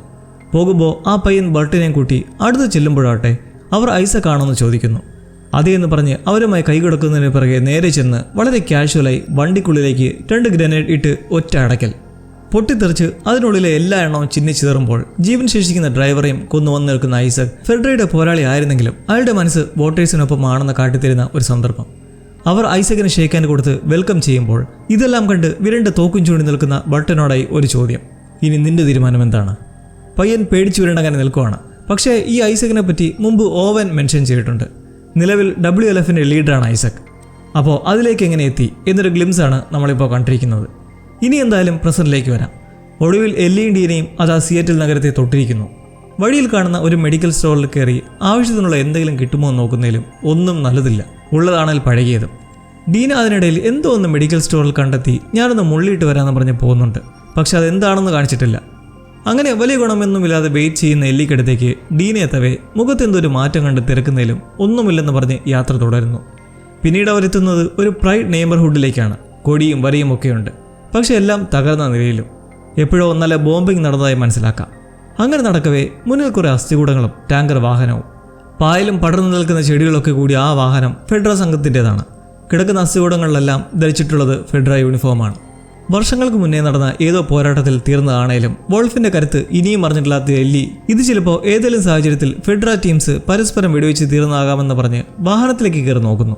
നിലവിൽ ശക്തരായവർ ഫെഡ്ര തന്നെയാണെന്ന ധാരണയിൽ വെടിയുണ്ടൊന്നും കിട്ടാതെ ഇറങ്ങി വരുമ്പോൾ ഡീന ബൈനോക്കുലറിലൂടെ കാണുന്ന ഒരു സവിശേഷ കാഴ്ച. ദൂരെ ഒരു കൂറ്റൻ ടവറിലായി ഇങ്ങനെ എഴുതിയിരിക്കുന്നത് എല്ലിയെ കാണിക്കുന്നതും അവരവിടെ ഉണ്ട്. ഇനി ഒട്ടും സമയം കളയണ്ടെന്ന് പറഞ്ഞ് പോകാൻ തുടങ്ങുന്ന അവളെ ഡീന വിളിച്ചു നിർത്തുന്നത് ഒരു ലോജിക്കൽ ചിന്തയിലൂടെയാണ്. ദൂരെ നിന്ന് കാണത്തക്ക രീതിയിൽ ഇത്രയും വലുപ്പത്തിൽ അവരങ്ങനെ എഴുതി വെക്കണമെങ്കിൽ വരുത്തർ ഇതേപോലെ അങ്ങോട്ടേക്ക് എത്താൻ വേണ്ടിയാണ്. ആ സമയം മറ്റൊരിടത്തായി നിരീക്ഷിക്കുന്നവർക്ക് ആ ടവറിനടുത്തേക്ക് വരുന്ന ആരുടെയും നല്ലൊരു വ്യൂ ലഭിക്കുകയും ചെയ്യും. അതുകൊണ്ട് ഈ പട്ടാപ്പകല് കുതിരപ്പുറത്ത് പോകുന്നതിലും നല്ലതാണ് കുറച്ച് ഇരുട്ടിയിട്ട് അങ്ങോട്ടേക്ക് പോകുന്നത് എന്ന് പറഞ്ഞങ്ങനെ ഇരുവരും അതുവരെ തങ്ങാൻ എത്തിച്ചേരുന്നത് ഒരു വലിയ മ്യൂസിക് സ്റ്റോറിലാണ്. കുതിരയ്ക്ക് ആവശ്യത്തിനുള്ള പുല്ലും അവിടെ ഉള്ളത് കൊണ്ട് ഡീൻ ഈ സ്റ്റോറിൽ തിരഞ്ഞെടുത്തപ്പോൾ മ്യൂസിക്കിനോട് താല്പര്യമേറിയ എല്ലിക്കും ഒരു മനസ്സുഖം. തുടർന്ന് അവിടെ എല്ലാം ഒന്ന് നോക്കി തിരയുന്നത് വഴി കണ്ണിൽ പെടുന്നൊരു ഗിറ്റാർ എടുത്ത് ട്യൂൺ ചെയ്ത് ഒരു റിലാക്സേഷൻ എന്ന പോലെ ഒരു മെലഡി സോങ് പാടുവാണ്. വിചാരിച്ച പോലല്ല, എല്ലി നല്ലോണം പാടുകയും ചെയ്യും കേട്ടോ. ഡീനയും ആശ്ചര്യത്തോടെ വന്നു നിന്ന് പാട്ട് എൻജോയ് ചെയ്തങ്ങനെ കോലാഹലത്തിന് മുന്നേയുള്ള ഒരു നല്ല മൊമെന്റിലൂടെ കടന്നു പോകുമ്പോൾ ഐസക്, അയാളെ നമ്മൾ വീണ്ടും കാണുവാണ്. വോൾഫിന്റെ ലീഡർ. പുള്ളി ഒരു കിച്ചണിലായി ഇപ്പോൾ നിന്ന് പറയുന്നത് പണ്ടൊക്കെ പെണ്ണുങ്ങളെ വളയ്ക്കാൻ കുറച്ച് ഷൈ ആയിരുന്നതുകൊണ്ട് ഒരു പണി ചെയ്യും. അവരെ ഇംപ്രസ് ചെയ്യിക്കാനായി നല്ല ഭക്ഷണങ്ങൾ കുക്ക് ചെയ്ത് കൊടുക്കും. അതിൽ നല്ല വിദഗ്ധനുമായിരുന്നു. ഐസക്കിൻ്റെ ഒരു ഏറ്റവും വലിയ ആഗ്രഹമായിരുന്നു ലിഡുള്ള ഒരു മൊബൈൽ സോസ് കോപ്പർ പാൻ മേടിക്കുക എന്നത്. ഇപ്പോൾ ആഗ്രഹം നിറവേറിയപ്പോൾ മഹാമാരിക്ക് ശേഷം അതുകൊണ്ട് വേറെയും എന്തൊക്കെ ഗുണങ്ങളുണ്ടെന്ന് മനസ്സിലായെന്ന് പറഞ്ഞ് അതെടുത്ത് തീയിലേക്ക് വെക്കുമ്പോൾ ഇതെല്ലാം കേൾക്കുന്നത് അവിടെ അടിച്ചവശനാക്കിയിട്ടിരിക്കുന്ന സെറാഫൈറ്റ്സിലെ ഒരുവനും. എങ്ങനെയോ ഇവരുടെ കയ്യിൽ പെട്ടുപോയതാണ്.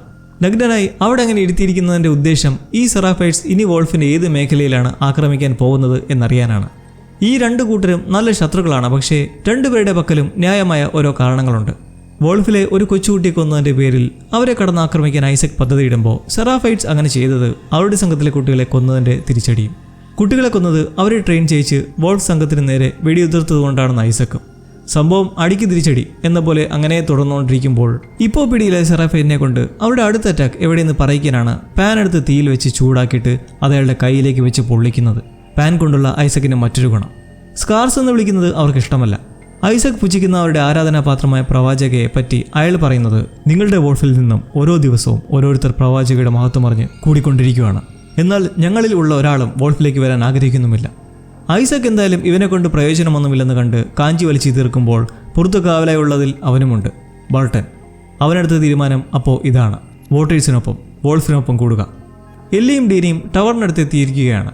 പുറമേ നിന്ന് ഓരോ കവാടങ്ങളും എങ്ങനെ അകത്ത് കിടക്കുമെന്നുള്ള വഴി നോക്കവേ രണ്ടാം നിലയിലായി ഇതിനു മുമ്പ് ആരോ അകത്ത് അതിക്രമിച്ച് കയറാൻ പൊട്ടിച്ച ഒരു വിൻഡോ കാണുന്നു. അതുവഴി കയറാം. പക്ഷേ മുന്നിൽ നമുക്ക് വേണ്ടുന്ന ആൾക്കാരല്ല നിൽക്കുന്നതെങ്കിൽ എന്തു ചെയ്യും? അതൊരു ചോദ്യചിഹ്നം തന്നെയാണ്. എന്തായാലും കയറുക തന്നെ എന്നിരുവരും ജാഗ്രതയോടെ വലിഞ്ഞു കയറി നീങ്ങുന്നത് കാണാം. ഒരു വോൾഫ് അവിടെ മരിച്ചു കിടക്കുന്നു. നെഞ്ചത്ത് തറച്ചു കയറിയിരിക്കുന്ന കുറേ അമ്പുകളും. വോൾഫിനെതിരെ വേറെയും ശത്രുക്കളുണ്ടെന്ന് മനസ്സിലാക്കി നടക്കുമ്പോൾ നമ്മൾ മുന്നേ കണ്ട സെറാഫൈറ്റ്സ് ആണ് അമ്പും ബില്ലും ഒക്കെ ആയുധങ്ങളാക്കി ഉപയോഗിക്കുന്നത്. മെല്ലെ നീങ്ങി തുറന്നു കിടപ്പുള്ള ഒരു വെയർ ഹൗസിലേക്ക് കയറുന്നതും ഡീനയ്ക്ക് അടുത്ത ഷർത്തിൽ വോൾഫ് ആർമീസിനെ കെട്ടിത്തൂക്കി വയറ് കീറി കുടലും മണ്ടവുമൊക്കെ പുറത്തേക്ക് വലിച്ചിട്ടിരിക്കുന്ന ബ്രൂട്ടലായിട്ടുള്ളൊരു കാഴ്ച. ഇരുവർക്കും ഇതൊരു വൺ ഷോക്കാണ്. ഇത്രയ്ക്കും പൈശാചികമായ എന്ത് നാശമാണ് സിയാറ്റിലുള്ളതെന്ന് ഡീന് നിൽക്കുമ്പോൾ സംഭവം വേറൊന്നുമല്ല, സെറാഫൈറ്റ്സ് ഒരു ആക്രമണം നടത്തിയതാണ്. അധികം നേരം ആയിട്ടുമില്ല. അവർ ആ ജനാല വഴി ചാടിക്കേറി മുന്നിൽ കണ്ട വോൾസിനെ കൊന്ന് കെട്ടിത്തൂക്കിയതാണ്. അവരുടെ ഒരു വേ ഓഫ് കില്ലിംഗ്, വൻ ബ്രൂട്ടൽ. എന്നിട്ട് ചോര കൊണ്ട് ഭിത്തിയിൽ അവരുടെ സ്നേഹം മനസ്സിലാക്കൂ എന്ന് പ്രവാചകയെ മെൻഷൻ ചെയ്യുന്ന താഴെയായി അവരുടെ സിമ്പിൾ കാണുന്നത് വഴി എല്ലി ഇത് മുന്നേ വഴിയിൽ മരിച്ചു കിടന്നവരുടെ പണിയാണെന്ന് മനസ്സിലാക്കുവാണ്. അവരുടെ കോട്ടിലുണ്ടായിരുന്ന സെയിം സിമ്പിൾ കുറച്ചു മാറി വീണ് കിടക്കുന്ന ഒരു പോരാളിയുടെ കയ്യിൽ വോക്കി ടോക്കി പ്രവർത്തിക്കുന്നത് കാണുന്നതും ഇവർ ഒരുപക്ഷെ അറ്റാക്കിനെ പറ്റി മറ്റുള്ളവരെ അറിയിച്ചു കാണുമോ എന്ന് ചിന്തിക്കുന്നതും അത് ശരിയാണെന്ന് കാട്ടി അവിടേക്കൊരു കൂട്ടം ആയുധധാരികൾ അപ്പോൾ തന്നെ എത്തുവാണ്. ഡീനയും എല്ലിയും കിട്ടുന്ന മറന്നോക്കി നെഞ്ചിടിച്ചിരിക്കെ വന്നവർ ഈ കാഴ്ച കണ്ട് ആ സ്കാർ നാശങ്ങളെ തിരിയാനും എവിടെ കണ്ടാലും അത് സ്ത്രീകളോ പിഞ്ചു കുഞ്ഞുങ്ങളോ ഒന്നും നോക്കാതെ കൊന്നേക്കാൻ ഉത്തരവിട്ട് വിടുമ്പോൾ കുറച്ചുപേർ അവിടെ മൊത്തം സെർച്ച് ചെയ്യുന്നതിൽ നിന്ന് രക്ഷ നേടാൻ എല്ലി മെല്ലെ സ്റ്റേഴ്സിലേക്ക് കയറി അവിടെ പുറത്തേക്കുള്ളൊരു ജനാല കണ്ട് തുറക്കാൻ നോക്കവേ ഒരു വോൾഫ് ശബ്ദം കേട്ട് അങ്ങോട്ടേക്ക് അടുക്കുന്നു. കിട്ടുന്നൊരു നാക്കിന് അവൾ അയാളുടെ കൊങ്ങ മുറുക്കി പിടിക്കുന്നതും ശബ്ദം കേട്ട് മറ്റൊരു അങ്ങോട്ടേക്ക് അവൻ മറ്റുള്ളവരെ വിളിച്ചറിയിക്കുന്നതും ഡീന പിറകെന്ന് ഷൂട്ട് ചെയ്ത് വിൻഡോയും ഷൂട്ട് ചെയ്ത് പൊട്ടിച്ച് ചാടുന്നു. മറ്റവനെ കഴുത്തറുത്തു കൊന്ന് എല്ലിയും ചാടിയിറങ്ങി ഇരുവരും ഒരു മറ നോക്കി പായവേ പട്ടാളക്കാരും പിറകെ പിന്തുടർന്ന് ഒടുവിൽ അടുത്തുള്ളൊരു സെക്യൂരിറ്റി റൂമിലെ ട്രാൻസിറ്റ് ടണൽ വഴി ഉള്ളിലേക്ക് കയറി പോകുന്നു. പട്ടാളക്കാർക്ക് കയറാൻ കഴിയുന്നതിലും ചെറിയ ടണലായതുകൊണ്ട് അവർക്കതൊരു താൽക്കാലിക ആശ്വാസമാകുമ്പോൾ അവിടെ അതിൻ്റെ ഇരട്ടി പ്രശ്നം. അവരെത്തി നിൽക്കുന്നത് തുരങ്കപാതയിലാണ്, ഒരു ട്രെയിൻ സ്റ്റേഷൻ. പൊടിഞ്ഞു വീണുകൊണ്ടിരിക്കുന്ന ഇവിടം ട്രെയിനിൻ്റെ കമ്പാർട്ട്മെൻറ്റ്സും മരിച്ച അസ്ഥികൂടങ്ങളുമൊക്കെയുണ്ട്. അവിടേക്ക് കിടക്കാനുള്ള ഒരു മാർഗം കണ്ടെത്തി അധികം വൈകാതെ തന്നെ വോൾസിന്റെ സംഘമെത്തി തേടുന്നത് കണ്ട് ഒളിച്ചിരിക്കവേ അധികം ദൂരെയല്ലാതെ മുരൾച്ചയും അലർച്ചയും. അവരെല്ലാം കൂടി എത്തിയിരിക്കുന്ന എവിടെയാണെന്നറിയോ? ഇൻഫെക്റ്റഡിന്റെ ഒരു കേന്ദ്രത്തിലേക്കാണ്. ഈ സ്ഥലം ഇൻഫെക്റ്റഡിൽ നിന്ന് ക്ലിയർ ആയിരുന്നല്ലോ എന്ന് സംഘം ചുറ്റും നോക്കി തോക്ക് ചൂണ്ടി നിൽക്കെ ഡീന ശബ്ദങ്ങൾ കേട്ട് എത്ര പേരുണ്ടെന്ന് എണ്ണുവാണ്. 1 അല്ല 2 അല്ല 5 ഒരു പട തന്നെ ഇരിച്ചു കയറി വോൾസിനെ കടിച്ചു കയറുമ്പോൾ ഇവരെ കണ്ട് വേറെ കുറെ എണ്ണം പായുന്നത് കണ്ട് അടുത്തുള്ള കമ്പാർട്ട്മെന്റിലേക്ക് ഓടിക്കേറി അതിലെ അസ്ഥികൂടങ്ങൾക്കിടയിലൂടെ നല്ലോണം പാടുപെട്ട് ഒരുവിധം ആ ജന്തുക്കൾ പിടിക്കുന്നതിന് മുന്നേ ചാടി പുറത്തിറങ്ങി സൈൻ ബോർഡ് കണ്ട എക്സിറ്റിനടുത്തേക്ക് ഓടി വേലിയൊക്കെ ചാടിക്കടന്ന് രക്ഷപ്പെടാൻ ശ്രമിക്കുന്നതിലും എല്ലാം ജാമാണ്. അതിനിടയിൽ ഒരു ഇൻഫെക്റ്റഡ് ഡീനയ്ക്കടുത്തേക്ക് പാഞ്ഞു വരുന്നതും എല്ലി തള്ളി മാറ്റുന്നതിനിടയിൽ അവൾക്ക് താണ്ടെ വീണ്ടും കടി കിട്ടിയിരിക്കുവാണ്. പക്ഷേ ഇപ്രാവശ്യം ഡീന അതിന് സാക്ഷിയും. അവളിനി എന്ത് ചെയ്യുമെന്ന് അന്തിച്ച് എല്ലിയുടെ പിറകെ വെച്ച് പിടിക്കുവാണ്. അങ്ങനെ ഒരുവിധം പുറത്തെത്തി കാണുന്ന ഒരു വലിയ തിയേറ്ററിലേക്ക് ഇരുവരും ഓടിക്കേറി തൽക്കാലം ഇവിടെ സേഫ് ആക്കാമെന്നും പറഞ്ഞ് ഡോറിലേക്ക് സെറ്റിയും ചീറമൊക്കെ എടുത്തു വെച്ച് തീയുന്നതും ഡീന താണ്ടെ തോക്കും ചൂടി നിൽക്കുന്നു. അത്രയും നേരം വലിയ കാര്യമാക്കാരുന്ന എല്ലിയും ഇത് കണ്ട് പറഞ്ഞാണൊക്കെ കടി കിട്ടിയായിരുന്നല്ലോ, അതും ഇവളുടെ മുന്നിൽ വെച്ച് എന്ന് പറഞ്ഞ് ഒടുവിൽ വെടിവെക്കരുതെന്ന് കൈപൊക്കി നിന്ന് സത്യം തുറന്നു പറയുവാണ്. ഇമ്മ്യൂണാണ്, ഇതിനു മുമ്പും പലതവണ കടി കിട്ടിയിട്ടുണ്ട്, പക്ഷേ ഇൻഫെക്റ്റഡ് ആവില്ല. ഡീന ഇതെല്ലാം കേൾക്കുന്നതിലും തോക്കും പിടിച്ച് വിരണ്ടു തന്നെ നിൽക്കുവാണ്. എല്ലി കൈവിട്ടു പോയെന്ന് കരുതി എന്തിനാ രക്ഷിക്കാൻ ശ്രമിച്ചതെന്ന് പറഞ്ഞ് തോക്കും പിടിച്ച് വിഷമിച്ച് നിൽക്കുന്ന അവളോട് ഞാൻ ദേ ഈ സോഫയിൽ കിടക്കാം, നീ എൻ്റെ കൈയും കാലും എല്ലാം കെട്ടിയിട്ടോ, തോക്ക് ചൂണ്ടി തന്നെ ഇരുന്നോ, ട്രാൻസ്ഫോം ആവുകയാണെങ്കിൽ വെടിവെച്ചോ, പക്ഷേ അങ്ങനെ ആവില്ല. അങ്ങനെ എല്ലി സോഫയിലിരുന്ന് ഒന്ന് മയങ്ങി എഴുന്നേൽക്കുമ്പോഴും ഉണർന്നു തന്നെയുണ്ട് ഡീന. തോക്കും ചൂണ്ടി ടോർച്ച് മടിച്ച് അവളെ തന്നെ നോക്കി ശ്രദ്ധയോടെ ഇരിക്കുവാണ്. പരിങ്ങി നോക്കുന്ന അവളോട് എല്ലി കണ്ടില്ലേ, ഒന്നും സംഭവിച്ചിട്ടില്ല, ശരീരത്തിനൊരു മാറ്റവും വന്നിട്ടില്ല, വിറയിലോ ഒന്നുമില്ല എന്ന് പറഞ്ഞ് കെട്ടിവെച്ചിരിക്കുന്ന ആ മുറിവഴിച്ച് കാണിക്കുവാണ്. അപ്പോൾ എല്ലി പറഞ്ഞെല്ലാം സത്യമാണെന്ന് ഡീന റിയലൈസ് ചെയ്യുന്നതോടൊപ്പം തന്നെ മറ്റൊരു രഹസ്യം കൂടി പുറത്തു വരികയാണ്. ഡീന പ്രഗ്നൻ്റ് ആണ്. ഇത് പറയുന്നതും അടുത്ത നിമിഷം നടക്കുന്നതോ അവൾ നേരെ എല്ലിക്കടുത്തേക്ക് എത്തി കിസ് ചെയ്ത് അവർ തമ്മിൽ റൊമാൻസിൽ ഏർപ്പെടുന്നു. എല്ലിയുമൊത്തൊരു ദാമ്പത്യ ജീവിതം ഡീന കുറേ കാലം കൊണ്ടേ നെയ്ത് കൂട്ടുന്നതാണ്. രഹസ്യമായി ആയിരുന്നേലും ഇപ്പോൾ പെട്ടെന്ന് അവളെ നഷ്ടപ്പെടുമെന്ന അവസ്ഥ വന്നപ്പോൾ ആ വികാരം പിന്നെ അടക്കാനായില്ല. ജെസ്സിയുടെ കുട്ടിയാണെങ്കിലും അവരിരുവരും അതുമായി ഒരു ഫാമിലി ലൈഫിനെ കുറിച്ച് ആലോചിക്കുമ്പോൾ ഇങ്ങനൊരു കാര്യം ഡീന സ്ഥിരീകരിച്ചത് മുമ്പ് മെഡിക്കൽ സ്റ്റോറിൽ വെച്ചായിരുന്നു. അവിടെ അവളുടെ കണ്ണിൽ പെട്ടതായി മുമ്പ് കണ്ടത് പ്രഗ്നൻസി ടെസ്റ്റ് കിറ്റായിരുന്നു. സാധാരണയായി ഇതിലും വലിയ ഭീകര കാഴ്ചയൊക്കെ കണ്ട് കൂളായി നിന്നിരുന്ന ഡീന അപ്പോൾ കാട്ടിൽ വെച്ച് കണ്ട ആ കാഴ്ചയിൽ ശ്രദ്ധിച്ചപ്പോൾ തോന്നി സംശയത്തിലിരിക്കുകയാണ്. മെഡിക്കൽ സ്റ്റോറിൽ വെച്ച് അത് കണ്ണിൽപ്പെട്ടതും എക്സ്പയർഡ് ആയ കിറ്റ് ആയതുകൊണ്ട് തന്നെ 6-7 കിറ്റുകളിൽ മുള്ളി നോക്കി പ്രഗ്നൻ്റ് ആണെന്ന് ഉറപ്പുവരുത്തിയതും. അങ്ങനെ ഇപ്പോൾ ഇരുവരും കെട്ടിപ്പെടുന്ന കിടക്കവേ വോക്കി ടോക്കിൽ മെസ്സേജ്. മുമ്പ് ഇവിടെ വെച്ച് വീണ് കിടന്ന ആ പട്ടാളക്കാരൻ്റെ ട്രാൻസീവർ ഡീന എടുത്തു വെച്ചിരുന്നു.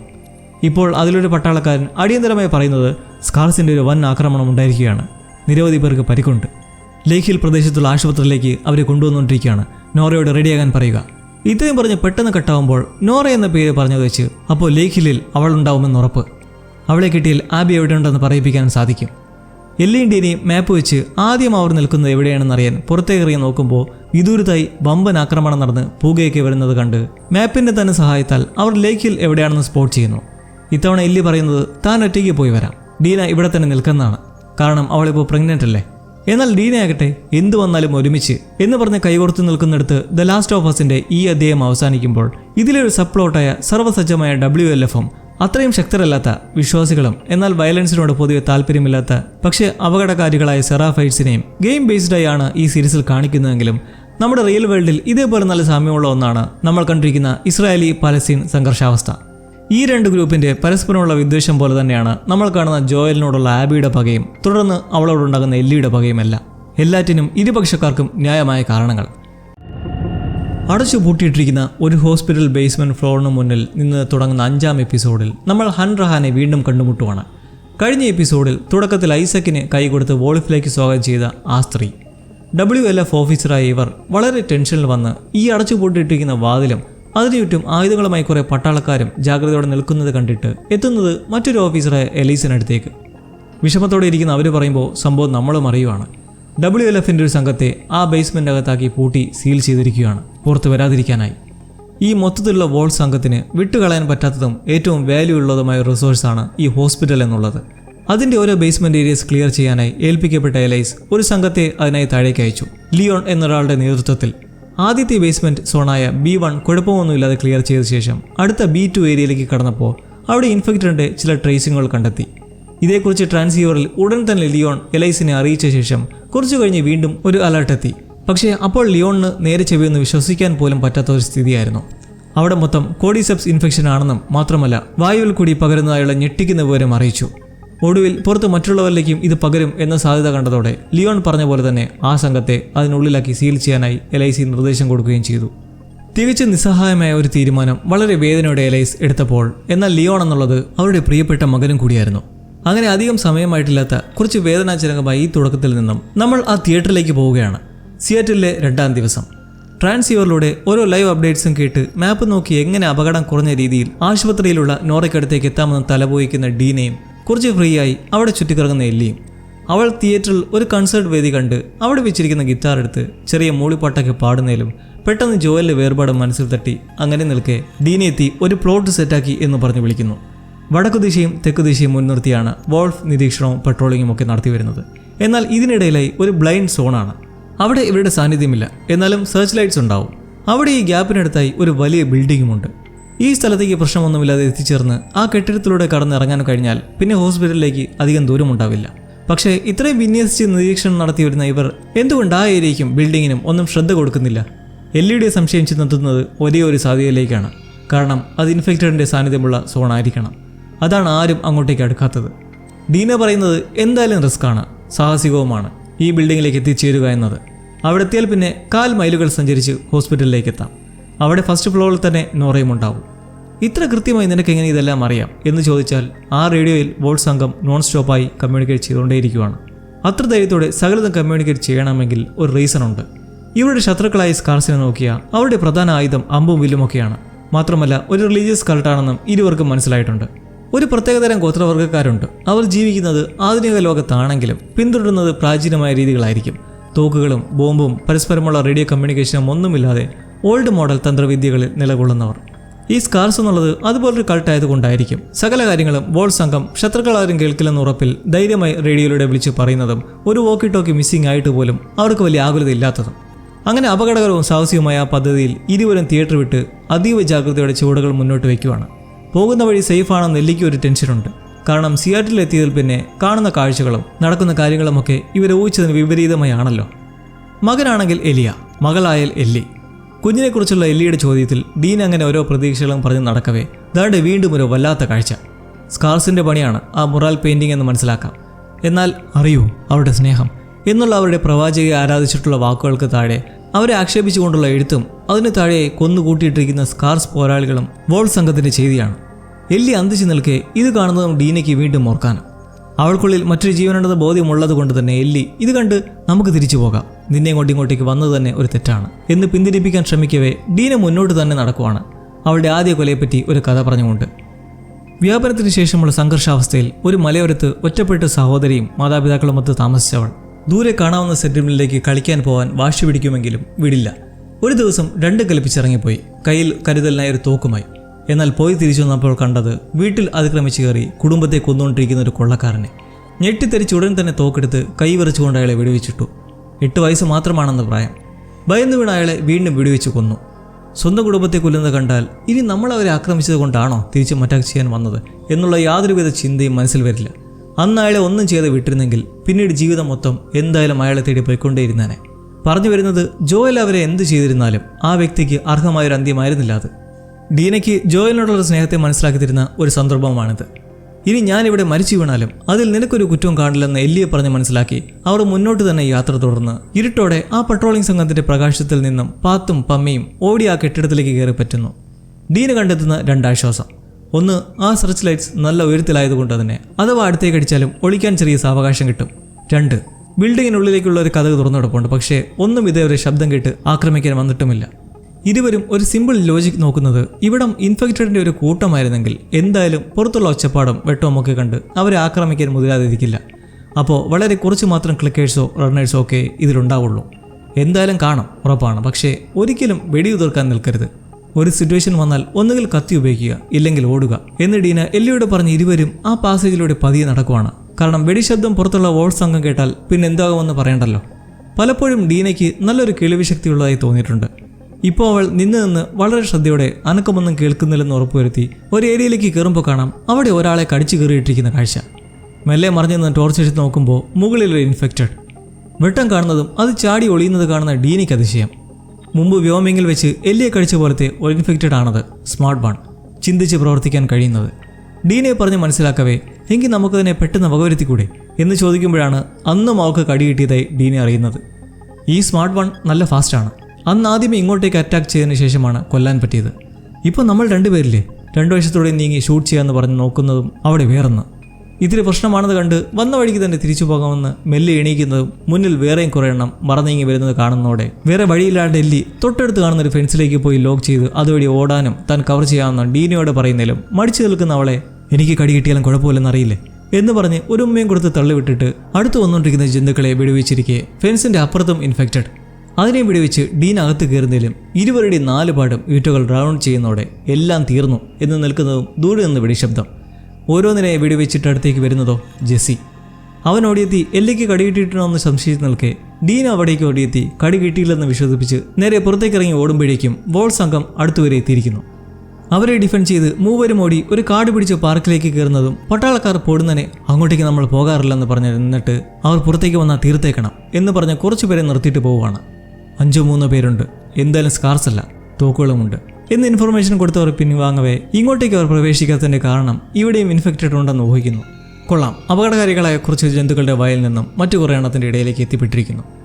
ആ ബിൽഡിങ്ങിനുള്ള ഇൻഫെക്റ്റഡുകൾ ബുദ്ധിശാലികളായതുകൊണ്ടാണ് പുറത്തേക്ക് വരാതെ മറഞ്ഞിരുന്ന് വേട്ടയാടുന്നത് എന്ന് മനസ്സിലാക്കി വേറെ വഴിയില്ലാതെ ബോൾ സംഘത്തിന് മുന്നിൽ പെടാതെ മൂവരും കാട്ടിലേക്ക് തന്നെ പതിയെ നടക്കവേ ഇനി ജെസ്സിയിലേക്ക് വരാം. അവനെങ്ങനെ ഇപ്പോൾ ഇവിടെത്തി? ഡീന തിയേറ്ററിൽ വെച്ച് തയ്യാറാക്കിയ ആ മാപ്പ് കണ്ട് അവിടെ എങ്ങനെ എത്തി? ടോമി ജെസ്സിയും കൂട്ടി ഒരൊറ്റ ഉദ്ദേശത്തോടെ സിയേറ്ററിലേക്ക് എത്തിയതാണ്. എല്ലിയും ഡീനയും കണ്ടെത്തി തിരികെ കൂട്ടിക്കൊണ്ടു പോവുക. ഇപ്പോൾ തന്നെ കുറച്ച് മുന്നേ 2 പേര് തീരേണ്ടതായിരുന്നു എന്ന് പറഞ്ഞ് ജെസ്സി എങ്ങനെയും തിരികെ തിയേറ്ററിലെത്തി രക്ഷ നേടി നാളെ തന്നെ ടോമിയെ കണ്ടെത്തി തിരികെ പോകാമെന്ന് നടക്കുന്നതിലും എല്ലി പറ്റില്ലെന്ന് തീർത്ത് തന്നെ പറയുന്നു. പെട്ടെന്ന് വിസിൽ ശബ്ദം. ട്രാൻസീവർ വെച്ച് വോൾഫ് കമ്മ്യൂണിക്കേറ്റ് ചെയ്യുമ്പോൾ വിസിൽ ഉപയോഗിച്ച് കമ്മ്യൂണിക്കേറ്റ് ചെയ്യുന്നത് സെറാഫൈസ് ആണെന്ന് അറിയാം നമുക്ക്. വിസിൽ ശബ്ദം കേട്ട് പാഞ്ഞിരിക്കുന്ന ജെസ്സിയും എല്ലിയും ഡീനയും കാണുന്നത് തീപ്പന്തവുമായി പല ദിശയിൽ നിന്നും ചിലർ വന്ന് കൂടിയിട്ട് അവിടേക്കൊരു വോൾഫിനെ കൊണ്ടുവരുവാണ്. എങ്ങനെയോ അവിടെ പിടിയിൽപ്പെട്ടതാണ്. മുമ്പ് ഐസക്കിന്റെ മുമ്പിൽ ഒരു സ്കാറിനെ കിട്ടിയപ്പോൾ എങ്ങനെയായിരുന്നു എന്ന് നമ്മൾ കണ്ടു. ഇപ്പോൾ സെറാഫൈസ് തലവന്റെ മുന്നിൽ ഒരു വോൾഫ് പോരാളി പെട്ടപ്പോൾ നടക്കുന്നത് അവൻ ഈ സംഘത്തിൽ ചേരാമെന്നും ഐസക്കിന്റെ പ്ലാൻസിനെ പറ്റി അറിയാം, അത് പറയാം, വെറുതെ വിടണം എന്നൊക്കെയാണ്. ഇതിന് വിപരീതമായി കൊന്നാലും ഒന്നും പറയാൻ പോകണില്ലെന്ന് ദൃഢമായി നിന്ന ഒരു സെറാഫൈനെയായിരുന്നു മുമ്പ് ഐസക്കിന് മുന്നിലെ കണ്ടത്. അങ്ങനെ ഇപ്പോൾ ഇവിടെ അവന്റെ കഴുത്തിൽ കയർ കെട്ടിത്തൂക്കി ഒരു ബക്കറ്റിന്റെ മുകളിൽ നിർത്തിയിട്ട് സ്ത്രീകൾ ഉൾപ്പെടെ കുറച്ചുപേർ കൂടിയിരിക്കുന്നിടത്ത് നിന്ന് ആ തലവൻ പറയുന്നത് ഇവൻ പാപത്തിന്റെ കൂട് കൂട്ടിക്കഴിഞ്ഞു, ഇനി അവന് വേണ്ടത് മോക്ഷമാണ്. അവരുടെ അടുത്തെത്തി അവരുടെ സ്നേഹം ഇവൻ അറിയട്ടെ എന്ന് പറഞ്ഞ് വലിച്ചു തൂക്കുന്ന അവന്റെ വയറ്റിലായി കയ്യിലിരിക്കുന്ന അരിവാളെടുത്ത് ഒരൊറ്റ ചീന്ത്. വൻകുടലും ചെറുകുടലും എല്ലാം പുറത്തു വന്ന് സെക്കൻഡുകൾക്കുള്ളിൽ അവൻ നിശ്ചലനാവുന്നു. വളരെ ബ്രൂട്ടലായ ഒരു കാഴ്ച. എന്തോ ഭാഗ്യത്തിന് അരിവാൾ കണ്ടപ്പോൾ തന്നെ ഡീന മുഖം തിരിച്ചത് നന്നായി. ഇല്ലൽ അവിടെ ഛർദ്ദിച്ച് സ്കാർസിന്റെ മുന്നിൽ പെട്ടേനെ എന്ന് പറഞ്ഞു തിരു മുന്നേ ദേ ഒരു അമ്പ് വന്ന് ഡീനയുടെ കാലിൽ തറയ്ക്കുന്നു. നിരീക്ഷകർ അവരെ കണ്ടിരിക്കുന്നു. ജെസ്സി ഡീനയും എടുത്ത് ഓടുമ്പോൾ എല്ലി എങ്ങോട്ടോ വെടിവെച്ച് പായുന്നതിന് പിറകെ വോൾഫാണെന്ന് കരുതി മറ്റവരും പിറകെ വെച്ച് പിടിക്കുന്നു. ഓടി ഓടി കാണുന്ന ഒരു കൂറ്റൻ വൃക്ഷത്തിന്റെ വേരിനടിയിൽ ഒളിച്ചിരുന്ന് സെറാഫൈസിന്റെ കയ്യിൽ നിന്ന് രക്ഷപ്പെട്ട ശേഷം എല്ലി എത്തുന്നതോ ആശുപത്രി കോമ്പൗണ്ടിലേക്ക്. അപ്പോൾ എന്തായാലും ഉദ്ദേശിച്ച പോലെ ആശുപത്രിയുടെ മുന്നിൽ വരെ എത്തി. ഇനി എങ്ങനെയൊന്ന് അകത്ത് കിടക്കുക? ചുറ്റും വോൾഫ് സംഘം സജ്ജരാണ്, നായകൾ ഉൾപ്പെടെ. കാരണം ഏറ്റവും പ്രധാനപ്പെട്ട ഒന്നുകൂടിയാണല്ലോ ഈ ഹോസ്പിറ്റൽ. പമ്മി പതുങ്ങി എങ്ങനെയും ആശുപത്രിയിലേക്ക് കയറാമെന്ന് വെച്ചാൽ ആ പന്നപ്പട്ടി സമ്മതിക്കില്ല. അത് കിടന്ന് കുരയോടെ കുര. ഒടുവിൽ എന്തോ കണ്ട പോലെ തന്നെ ഓടാൻ നിൽക്കുന്നത് കണ്ട് ഒരുവൻ അതിനെയും പിടിച്ച് ചെന്നെത്തുന്നതോ ഭിത്തിയിലെ ഇടിഞ്ഞിരിക്കുന്ന ഒരു പൊത്തിനെടുത്തു. തൊട്ടുമുമ്പ് എല്ലി അതിലൂടെ കയറിപ്പോയതോടെ പട്ടി എന്തോ പെരിച്ചാടിയെ കണ്ട് കുരച്ചാണെന്ന് കരുതി തിരികെ പോകുന്നു. നോറ അവിടെ തന്നെ ഉണ്ട്. ഹോസ്പിറ്റലിൻ്റെ 1-ാം നിലയിൽ മുറിവ് പറ്റിയിരിക്കുന്ന ഓരോരുത്തരെയും പരിചരിച്ച് വേസ്റ്റേജുമായി നേരെ സപ്ലൈസ് റൂമിലേക്ക് എത്തി അത് കത്തിക്കാൻ തുടങ്ങുന്നതും പിറകിൽ നിന്ന് അനങ്ങിപ്പോരുതെന്നൊരു ശബ്ദം. എല്ലി അവളെ കണ്ടെത്തി കഴിഞ്ഞിരിക്കുന്നു. തിരിഞ്ഞു നോക്കുന്ന നോറയ്ക്ക് കാണുന്ന പാട് തന്നെ മനസ്സിലാവുന്നു അന്ന് ജാക്സണിൽ വെച്ച് കണ്ടതാണെന്ന്. തോക്കിൻ മുനയിൽ കുറച്ച് പരിങ്ങി കൈപൊക്കി നിൽക്കെ നോറ പറയുന്നത്, ഞങ്ങൾക്കന്ന് നിന്നെയും കൊല്ലാമായിരുന്നു, പക്ഷേ ചെയ്തില്ല. അത് നിന്റെ തെറ്റ്, ജാക്സണിലേക്ക് വന്നത് നിന്റെ തെറ്റ് എന്ന് പറഞ്ഞ് എല്ലി ആബിയുള്ള സ്ഥലത്തിരിക്കുന്നതിലും അവൾ പറയുന്നില്ല. അവൾ എവിടെന്ന് പറഞ്ഞാൽ ചിലപ്പോൾ ഞാൻ നിന്നെ വെറുതെ വിട്ടേക്കും എന്ന് വീറോടെ നിൽക്കുന്നത് കണ്ട് നോറ ജോയലിനെ കുറിച്ച് പറയുവാണ്. അന്നത്തെ സംഭവത്തിന് ശേഷം പലപ്പോഴും രാത്രി ഉറക്കത്തിൽ അയാളുടെ വേദന കൊണ്ടുള്ള കരച്ചിലും അലറലും ഒക്കെ കേൾക്കും. അയാൾ അത്ര വേദന സഹിച്ചു. എല്ലി ഉണ്ടോ ഇത് അവളെ തളർത്താനുള്ള ഒരു അടവാണെന്ന് കരുതുന്നു. നോറ ഇത് പറഞ്ഞതിന് പിറകെ എന്തായാലും അവന് കിട്ടേണ്ടത് തന്നെയാണ് കിട്ടിയെന്ന് പറഞ്ഞ് അവിടെയുള്ള സ്പിരിറ്റ് എടുത്ത് എല്ലിയുടെ മുഖത്തേക്കൊഴിച്ച് പുറത്തേക്ക് അലറി വിളിച്ചുകൊണ്ട് ഓടുന്നു. ശത്രു ഉള്ളിൽ കയറി പറ്റിയെന്നും വെടിവെക്കുന്നും പറഞ്ഞ്. ഇത് കേൾക്കുന്ന കാവൽക്കാർ പിന്തുടരുന്ന എല്ലിയെ വെടിവെച്ചിടാൻ ശ്രമിക്കുന്നതിലും കുതിര മാറി നോറയെ വിടാതെ പിടിക്കാൻ നോക്കുമ്പോൾ നോറ എത്തിപ്പെടുന്നത് ഒരു ഡെഡ് എൻഡിൽ. ഇനി മുന്നോട്ട് വഴിയില്ല, മൊത്തം അടച്ചു മൂടി വെച്ചിരിക്കുന്നു. ഇനി ആകെയുള്ളത് കുറച്ച് തുറന്നിരിപ്പുള്ള ലിഫ്റ്റും. എന്തായാലും എല്ലി വെറുതെ വിടാൻ പോടില്ലെന്ന് മനസ്സിലായി ആ ഡോർ ബലം പിടിച്ച് തുറന്ന് എലിവേറ്ററിലേക്ക് ചാടി നിൽക്കുന്നതും ആടി നിന്ന് അത് താഴേക്ക് ചെന്ന് നിലപതിക്കുന്നു. നോറ നോക്കുമ്പോൾ കാണാം അത് ബേസ്മെൻറ്റിൻ്റെ B2 മേഖലയാണ്. ഈ B2വിലാണ് നമ്മൾ തുടക്കത്തിൽ കേട്ട വായുമാർഗം പകരാവുന്ന കോഡിസെപ്സ് ഫംഗസുകളും വോൾ സംഘത്തെ സീൽ ചെയ്തതുമായ സ്ഥലം. അമ്പലം നിൽക്കുന്ന നോറയ്ക്കടുത്തേക്ക് മുകളിൽ നിന്ന് എല്ലി വെടിവെക്കുന്നതും അവൾ ഇറങ്ങി ഓടുന്നതിന് പിറകെ എല്ലി വലിഞ്ഞു പിടിച്ച് താഴേക്ക് ഇറങ്ങാൻ ശ്രമിക്കുന്നു. ഇന്നേരം മുകളിൽ അടുത്തുവരെത്തിയ പട്ടാളക്കാർ ബേസ്മെന്റിലേക്ക് ഒരു ഗ്യാപ്പ് വന്നെന്നും ഉടൻ ഇവിടേക്കുള്ള ഹോൾവേ സീൽ ചെയ്യാനും പറഞ്ഞ് ഓടുന്നതും കേൾക്കാം. അങ്ങനെ താഴെ എത്തി നടക്കുന്ന എല്ലി അവിടെ കോഡിസെപ്സിന്റെ വളർച്ച കാണുന്ന പാടെ കുറച്ച് പ്രശ്നമുള്ള സ്ഥലമാണെന്ന് തിരിച്ചറിഞ്ഞ് നടന്നു ചെന്ന് നിൽക്കുന്നത് അവളുടെ കണ്ണുകൾക്ക് വിശ്വസിക്കാൻ പറ്റാത്തൊരു കാഴ്ചയ്ക്ക് മുന്നിൽ. മൊത്തത്തിൽ ചിതൽപുറ്റുപോലെ വ്യാപിച്ചു കിടക്കുന്ന ഫംഗസും വായുവിലൂടെ അതിന്റെ തരിയും പൊടിയും അടങ്ങിയ അംശം പാറിപ്പറന്ന് നടക്കുന്നു. മുൻപ് വോൾഫിന്റെ ഒരു പട്ടാളത്തലവൻ ലിയോൺ പറഞ്ഞ അതേപോലെ വോൾഫ് ഉപേക്ഷിച്ച അയാളും സംഘവും ഇവിടെ ഉണ്ട്. ഒട്ടും താമസിയാതെ തന്നെ അതിലൊരുവൻ എല്ലിക്ക് മുന്നിൽ ദൃശ്യമാവുകയാണ്. ഫംഗസിനാൽ വിഴുങ്ങി ഒന്ന് ചലിക്കാൻ പോലും കഴിയാത്ത രീതിയിൽ. എന്തോ പറയാൻ ശ്രമിക്കുന്നതിലും വായിൽ നിന്ന് ഫംഗസിന്റെ പൊടിപടലങ്ങൾ മാത്രമാണ് പുറത്തു വരുന്നത്. തൊട്ടടുത്ത് തന്നെയുണ്ട് അതേപോലെ വേദനിക്കുന്ന മറ്റൊരുവൻ, ലിയോൺ, ക്യാപ്റ്റൻ. കുറച്ചു ദൂരെ ചുമയ്ക്കുന്നത് കേട്ട് അവിടെയുള്ള ഇലക്ട്രിസിറ്റി ചേഞ്ച് ഓവർ കണ്ടെത്തി ഓണാക്കി പതിയെ നടന്നെത്തുന്നത് നോറയ്ക്ക് മുന്നിൽ. മൊത്തം പൊടിപടലമായ അന്തരീക്ഷത്തിൽ നിന്ന് ശ്വസിച്ച് ശരീരം വിറച്ചടിക്കുന്ന നോറയും ഇത് ഫംഗസ് വ്യാപനമാണെന്ന് മനസ്സിലാക്കി എല്ലിയെ നോക്കി ശപിച്ച് നമ്മൾ രണ്ടുപേരും മരിക്കാൻ പോവുകയാണെന്ന് പറയുന്നത് കേട്ട് തെല്ലും കൂസലില്ലാതെ നിൽക്കുന്ന എല്ലിയാണ് അപ്പോൾ ഇമ്മ്യൂൺ ഗേൾ എന്ന് മനസ്സിലാക്കുവാണ്. അപ്പോൾ ഇങ്ങനൊരുവൾ ഉള്ളത് സത്യമായിരുന്നെന്ന് തിരിച്ചറിവിൽ നോറ ചോദിക്കുന്നത്, ജോയൽ അന്ന് എന്താ ചെയ്തതെന്നറിയുമോ? സോൾട്ട് ലേക്ക് സിറ്റിയിൽ വെച്ച് അവിടെയുള്ളവരെ കൊന്നതെപ്പറ്റിയും ആബിയുടെ അച്ഛനും എല്ലിയുടെ പക്കൽ നിന്ന് പ്രതിവിധി കണ്ടെത്താൻ ഏക വഴിയുമായിരുന്ന ഡോക്ടറെ വരെ കൊന്നിട്ടാണ് ആ മനുഷ്യൻ അന്ന് കടന്നു കളഞ്ഞത്. എന്നാൽ ഇത് കേട്ട് ഷോക്കാവുന്ന എല്ലിയെ കാണുന്നതിനെ വിപരീതമായി നമ്മൾ കാണുന്നതോ എനിക്കറിയാം എന്ന് പറഞ്ഞു നിൽക്കുന്നത്. അപ്പോൾ ജോയൽ മറച്ചു വെച്ച സത്യം എല്ലിക്ക് അറിയാമായിരുന്നു. വീണ്ടും ആബി എവിടെന്ന് ചോദിക്കുന്നതിലും നോറ പറയില്ലെന്ന് തന്നെ വാശിയിൽ ഇരിക്കുന്നത് കണ്ട് അവിടെ ചുറ്റുനോക്കി കാണുന്ന ഒരു ഇരുമ്പ് പൈപ്പും എടുത്തിട്ട് അവളുടെ അടുത്തേക്കെത്തി വീണ്ടും ചോദിക്കുവാണ്, എവിടെ ആബി? പറയില്ലെന്ന സ്റ്റാൻഡിൽ തന്നെയുള്ള നോറയെ അവൾ കാല് നോക്കി ആഞ്ഞടിക്കുവാണ്. വീണ്ടും ആവർത്തിച്ച് ചോദിച്ചുകൊണ്ട് ആ കാല് തല്ലി ചതിക്കുമ്പോൾ അന്നിവിറ്റകൾ ജോയലിൻ്റെ കാലിൽ ഗോൾ സ്റ്റിക്ക് വെച്ചടിച്ച കാഴ്ചയല്ലാതെ പിന്നെ എന്ത് മനസ്സിൽ വരാൻ? ഒരു ദൗത്യത്തിലെന്നോണം കണ്ടുമുട്ടിയ രണ്ടുപേർ, ജോയൽ ആൻഡ് എല്ലി. അപകടവും സാഹസികത നിറഞ്ഞ ആ യാത്രയിലൂടെ ഇരുവരും ഒന്നിച്ച് പിന്നീട് അങ്ങോട്ടുള്ള ജീവിതം പടുത്തുയർത്തിയതായി നമ്മൾ കണ്ടു. ഒടുവിലിപ്പോൾ പിതാവിൻ്റെ സ്ഥാനത്തുണ്ടായിരുന്ന ജോയൽ നീചമായി കൊല്ലപ്പെട്ടപ്പോൾ അതിന് പകരം വീട്ടാനായി ഘാതകന്മാരെ എല്ലി തേടിയിറങ്ങിയപ്പോൾ ഇതിനിടയ്ക്ക് നമ്മൾ ഇനിയും അറിയാത്ത കുറേ കാര്യങ്ങളില്ലേ? ഇരുവരും വ്യോമിങ്ങിലേക്ക് എത്തിയത് മുതലുള്ള ആദ്യത്തെ 5 വർഷം എന്തൊക്കെയാണ് സംഭവിച്ചത്? നമ്മളതിലേക്ക് വരുന്നത് ജോയലിൻ്റെ ജീവിതത്തിൽ നിന്നാണ്. നന്നായി ചെറുപ്പത്തിൽ തന്നെ അമ്മ നഷ്ടപ്പെട്ട ജോയലിനും കുഞ്ഞനുജൻ ടോമിക്കും ജീവിതം അത്ര സുഖകരമെന്ന് പറയാൻ പറ്റില്ല. അച്ഛൻ ഒരു കർക്കശനായ പോലീസുകാരനായതുകൊണ്ട് തന്നെ അയാളുടെ ചിട്ടകളും അടിയും തൊഴിയുമൊക്കെ ഇവർക്ക് സാധാരണമായിരുന്നു. ഒരിക്കൽ ഒരു സംഭവം നടന്നു. ടോമി ഒരു ചെക്കനുമായി റോട്ടിൽ വെച്ച് രഹസ്യമായി കഞ്ചാവിൻ്റെ ഡീലിംഗ് നടത്തവേ ജോയൽ അതുവഴി വരാനിടയായി. അവനത് കണ്ട് ആ ചെക്കനിട്ട് നല്ല പൊട്ടീര് കൊടുത്തിട്ട് ടോമിയുമായി വീട്ടിൽ വന്നപ്പോൾ അവനാണെങ്കിൽ നല്ല പേടിയായിരുന്നു. അച്ഛനങ്ങനെ ഇത് അറിഞ്ഞാൽ ബെൽറ്റ് കൊണ്ടുള്ള അടി കിട്ടുമെന്ന് പേടിച്ച് കരയുന്നത് കണ്ട് ജോയൽ അവനെ സമാധാനിപ്പിച്ചിട്ട്, നീ ഒന്നുകൊണ്ടും പേടിക്കണ്ട, അത് എല്ലാം ഞാൻ ചെയ്തതാണെന്ന് പറഞ്ഞോളാം എന്ന് മുറിയിലേക്ക് വിട്ടു. ഇവിടെ അച്ഛൻ ഓൾറെഡി ഈ സംഭവം അറിഞ്ഞ് പട്രോളിങ്ങിനിടയിൽ ഒരു 30 മിനിറ്റ് ഗ്യാപ്പ് എടുത്ത് കാര്യമറിയാൻ വീട്ടിലേക്കെത്തി. അയാളെ കാത്തു തന്നെ ഇരുന്ന ജോയൽ താനാണ് ഡീലിംഗ് നടത്തിയതും അടിയിട്ടതും എന്ന് അച്ഛനോട് പറഞ്ഞപ്പോൾ, എന്നാൽ അയാൾക്ക് ഇതിനോടൊപ്പം തന്നെ അത് ടോമി ആയിരുന്നെന്നും അവൻ കഞ്ചാവ് മേടിക്കാൻ വേണ്ടി കണ്ട ചെക്കനുമായി അടിവെച്ചത് ജോയലായിരുന്നു എന്നും ആ ചെക്കനെ കണ്ടറിഞ്ഞത് വഴി തൻ്റെ മക്കളല്ലായിരുന്നെങ്കിൽ ഇതിനോടകം തന്നെ രണ്ടുപേരെയും ജുവനൈലിൽ അടച്ചേനെ എന്ന് നിൽക്കുമ്പോഴും ടോമിയെ ഉപദ്രവിക്കരുത് എന്ന് ജോയൽ അവൻ്റെ സൈഡിൽ നിൽക്കുന്നത് കണ്ട് അയാൾ 2 ബിയറും എടുത്ത് ഒന്ന് ജോയലിനും കൊടുത്തിരുന്ന് പണ്ട് കൊച്ചിലെ ഒരു മിഠായി മോഷ്ടിച്ച ഒരു കഥ പറയുവാണ്. കടയിൽ വെച്ച് തന്നെ മുത്തശ്ശൻ ഇത് കണ്ടുപിടിച്ച് തിരികെ കുടിപ്പിച്ച് കാഷ്യറുടെ മാപ്പും പറയിച്ചു. അങ്ങനെ തിരിച്ച് വണ്ടിയിൽ കയറിയത് മുഖത്തൊരൊറ്റ ഇടിയായിരുന്നു. ചോരയൊക്കെ പൊട്ടി ഒഴുകി അമ്മ കണ്ട് മരിക്കുമോന്ന് വരെ പേടിച്ചുപോയി. ആ ഒരു മുറിവും വെച്ച് കെട്ടി ആഴ്ചകളോളം നടന്നു. എല്ലാവരും ഇത് കണ്ട് എന്തു പറ്റിയും തിരക്കി സംഭവം അറിയുകയും ചെയ്തതോടെ വല്ലാത്ത വിഷമവും നാണക്കേടുമായിരുന്നു മനസ്സിൽ. ഇത് കേൾക്കുന്ന ജോയൽ ചോദിച്ചതോ, അപ്പോൾ ഞങ്ങൾക്ക് തല്ല് കിട്ടുമ്പോൾ എങ്ങനെയായിരിക്കും അച്ഛന് നല്ലോണം അറിയാം, എന്നിട്ടും ഇങ്ങനെ എന്തിനാണ് ചെയ്യുന്നത്? ഇതിന് മറുപടിയായി അന്ന് പറഞ്ഞു കൊടുത്തത് ജീവിതത്തിലേക്കുള്ളൊരു വലിയ പാഠമായിരുന്നു. ഞാൻ നിങ്ങളെ അടിച്ചിട്ടുണ്ട്, അതുള്ള കാര്യം തന്നെ. പക്ഷേ നിങ്ങളുടെ പ്രായത്തിൽ ഞാൻ അനുഭവിച്ചത് ഇതിനു മുന്നിൽ ഒന്നുമല്ല. അച്ഛനെയും മുത്തച്ഛനെയും ഒക്കെ പോലെ അല്ലാതെ ഒരു ബെറ്റർ ആയിട്ടുള്ള അച്ഛനാവാനാണ് ഞാൻ ശ്രമിച്ചത്. എന്നേക്കാളും മെച്ചപ്പെട്ടൊരു അച്ഛനാകണം ഭാവിയിൽ നിങ്ങൾ. ഇത്രയും പറയുമ്പോൾ അയാളുടെ കണ്ണ് നിറഞ്ഞിരുന്നു. ഇത്രയും പറഞ്ഞ് ജോയലിനെ ഒന്ന് പിടിച്ചിട്ട് അച്ഛൻ നടന്നു നീങ്ങുമ്പോൾ ആയിരിക്കുന്ന കുട്ടി ജോയലിൽ നിന്ന് നമ്മൾ കാലങ്ങൾ താണ്ടി ഒരച്ഛനായി കഴിഞ്ഞ് ജോയലിലേക്ക് വരികയാണ്. ഇരുവരും ഇവിടെ നിന്ന് വയോമിങ്ങിലെ ജാക്സണിലെത്തിയിട്ട് 2 മാസം പിന്നിട്ടപ്പോൾ ജോയൽ ദൂരെ പഴയ വീടുകളിൽ നിന്നും തപ്പിപ്പെറുക്കി കിട്ടിയ കുറച്ച് കളിപ്പാട്ടങ്ങളുമായി സെറ്റിൽമെൻറ്റിലെ ബാറിലെത്തി. അവിടെ ബാർട്ടൻഡറായി നിൽപ്പുള്ള സെത്തിന് കൊടുത്തപ്പോൾ അതൊരു പ്രതിഫലമായിരുന്നു. അടുത്ത ദിവസം എല്ലിയുടെ 15ാം ജന്മദിനമാണ്. അതിനൊരു കേക്ക് ഉണ്ടാക്കി നൽകാനുള്ള പ്രതിഫലം. കൊച്ചുമക്കൾക്ക് ഇത് വളരെ ഇഷ്ടപ്പെടുമെന്ന് വാങ്ങിച്ചു വയ്ക്കുന്ന സെത്തും മുമ്പ് ഒരു പോലീസുകാരനായിരുന്നു. നേരെ വീട്ടിലേക്ക് ചെന്ന് മുറിയിൽ എല്ലി ഉണ്ടോ എന്ന് നോക്കി അടുത്ത പണിയിലേക്ക് പോകുന്ന ജോയലിന് കേക്ക് മാത്രമായിരുന്നില്ല അവൾക്ക് കൊടുക്കാനുണ്ടായിരുന്നത്, ഒരു ഗിറ്റാറും കൂടിയായിരുന്നു. ജോയലിൻ്റെ പക്കലുണ്ടായിരുന്ന കേടായ ഗിറ്റാർ അയാൾ മനുഷ്യൻ്റെ എല്ല് വെച്ചും മറ്റുമൊക്കെ റെഡിയാക്കി മിനുക്കിയെടുത്തു. അതെന്താ മനുഷ്യൻ്റെ എല്ല് തന്നെ വേണമെന്നുണ്ടോ, വേറൊന്നും കിട്ടിയില്ലേ എന്ന് ചോദിച്ചാൽ ആ ലോകത്ത് ആവശ്യത്തിലധികം ഉള്ളത് ഇപ്പോൾ ഇതെല്ലാമാണല്ലോ. അങ്ങനെ സ്ട്രിങ്സ് ഒക്കെ സെറ്റ് ചെയ്ത് ടെസ്റ്റ് ചെയ്തിരിക്കെ ധൃതിയിൽ കഥ തുറന്ന് ടോമി എല്ലിയും കൂട്ടി വരുന്നതാണ് കാണുന്നത്. അവൾ കയ്യിൽ മനഃപൂർവ്വം പൊളിച്ചു. മുമ്പൊരിക്കൽ റൈലി മുത്ത് നിന്നപ്പോൾ കടിയേറ്റ പാട് മറയ്ക്കാനായി. കാരണം മറ്റുള്ളവരിത് കാണിക്കാതെ ഫുൾ സ്ലീവ് ഡ്രസ്സ് മാത്രമിട്ട് മടുത്തു. അങ്ങനെ ചെയ്തതാണ്. ഈ പ്രായത്തിലെ ചില ആഗ്രഹങ്ങൾ കുട്ടികൾക്ക് ഒഴിച്ചുവിടാനാവില്ലല്ലോ. അങ്ങനെ ആ പൊള്ളലിൽ മരുന്ന് വെച്ച് കെട്ടി അടുത്ത ദിവസം കാലത്ത് എഴുന്നേറ്റ് താഴേക്ക് വരുന്ന അവൾ കാണുന്നത് ബർത്ത്ഡേ സ്പെഷ്യൽ കേക്കുമായി നിൽപ്പുള്ള ജോയലിനെ. സെത്ത് അക്ഷരം തെറ്റിയാണ് എഴുതിയിരിക്കുന്നത് എങ്കിലും നല്ല രീതിയിൽ കേക്ക് തയ്യാറാക്കിയിട്ടുണ്ട്.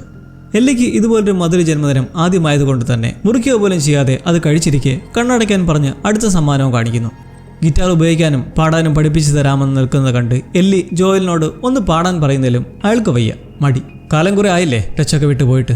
എന്നാലും എല്ലിയുടെ നിർബന്ധത്തിന് വഴങ്ങി ഒരു കൊച്ചു പാട്ട് പാടി. അങ്ങനെ നിമിഷങ്ങൾ മനോഹരമായി പോയപ്പോൾ അടുത്ത വർഷത്തെ ജന്മദിനത്തിന് ഒരു വെറൈറ്റി ഗിഫ്റ്റായിരുന്നു ജോയൽ എല്ലിക്കായി കരുതിയിരുന്നത്. പട്രോളിങ്ങിന് പോയ വഴിക്ക് കണ്ടെത്തിയ ഒരു നശിച്ച കാട് പിടിച്ച് കിടന്നൊരു മ്യൂസിയം.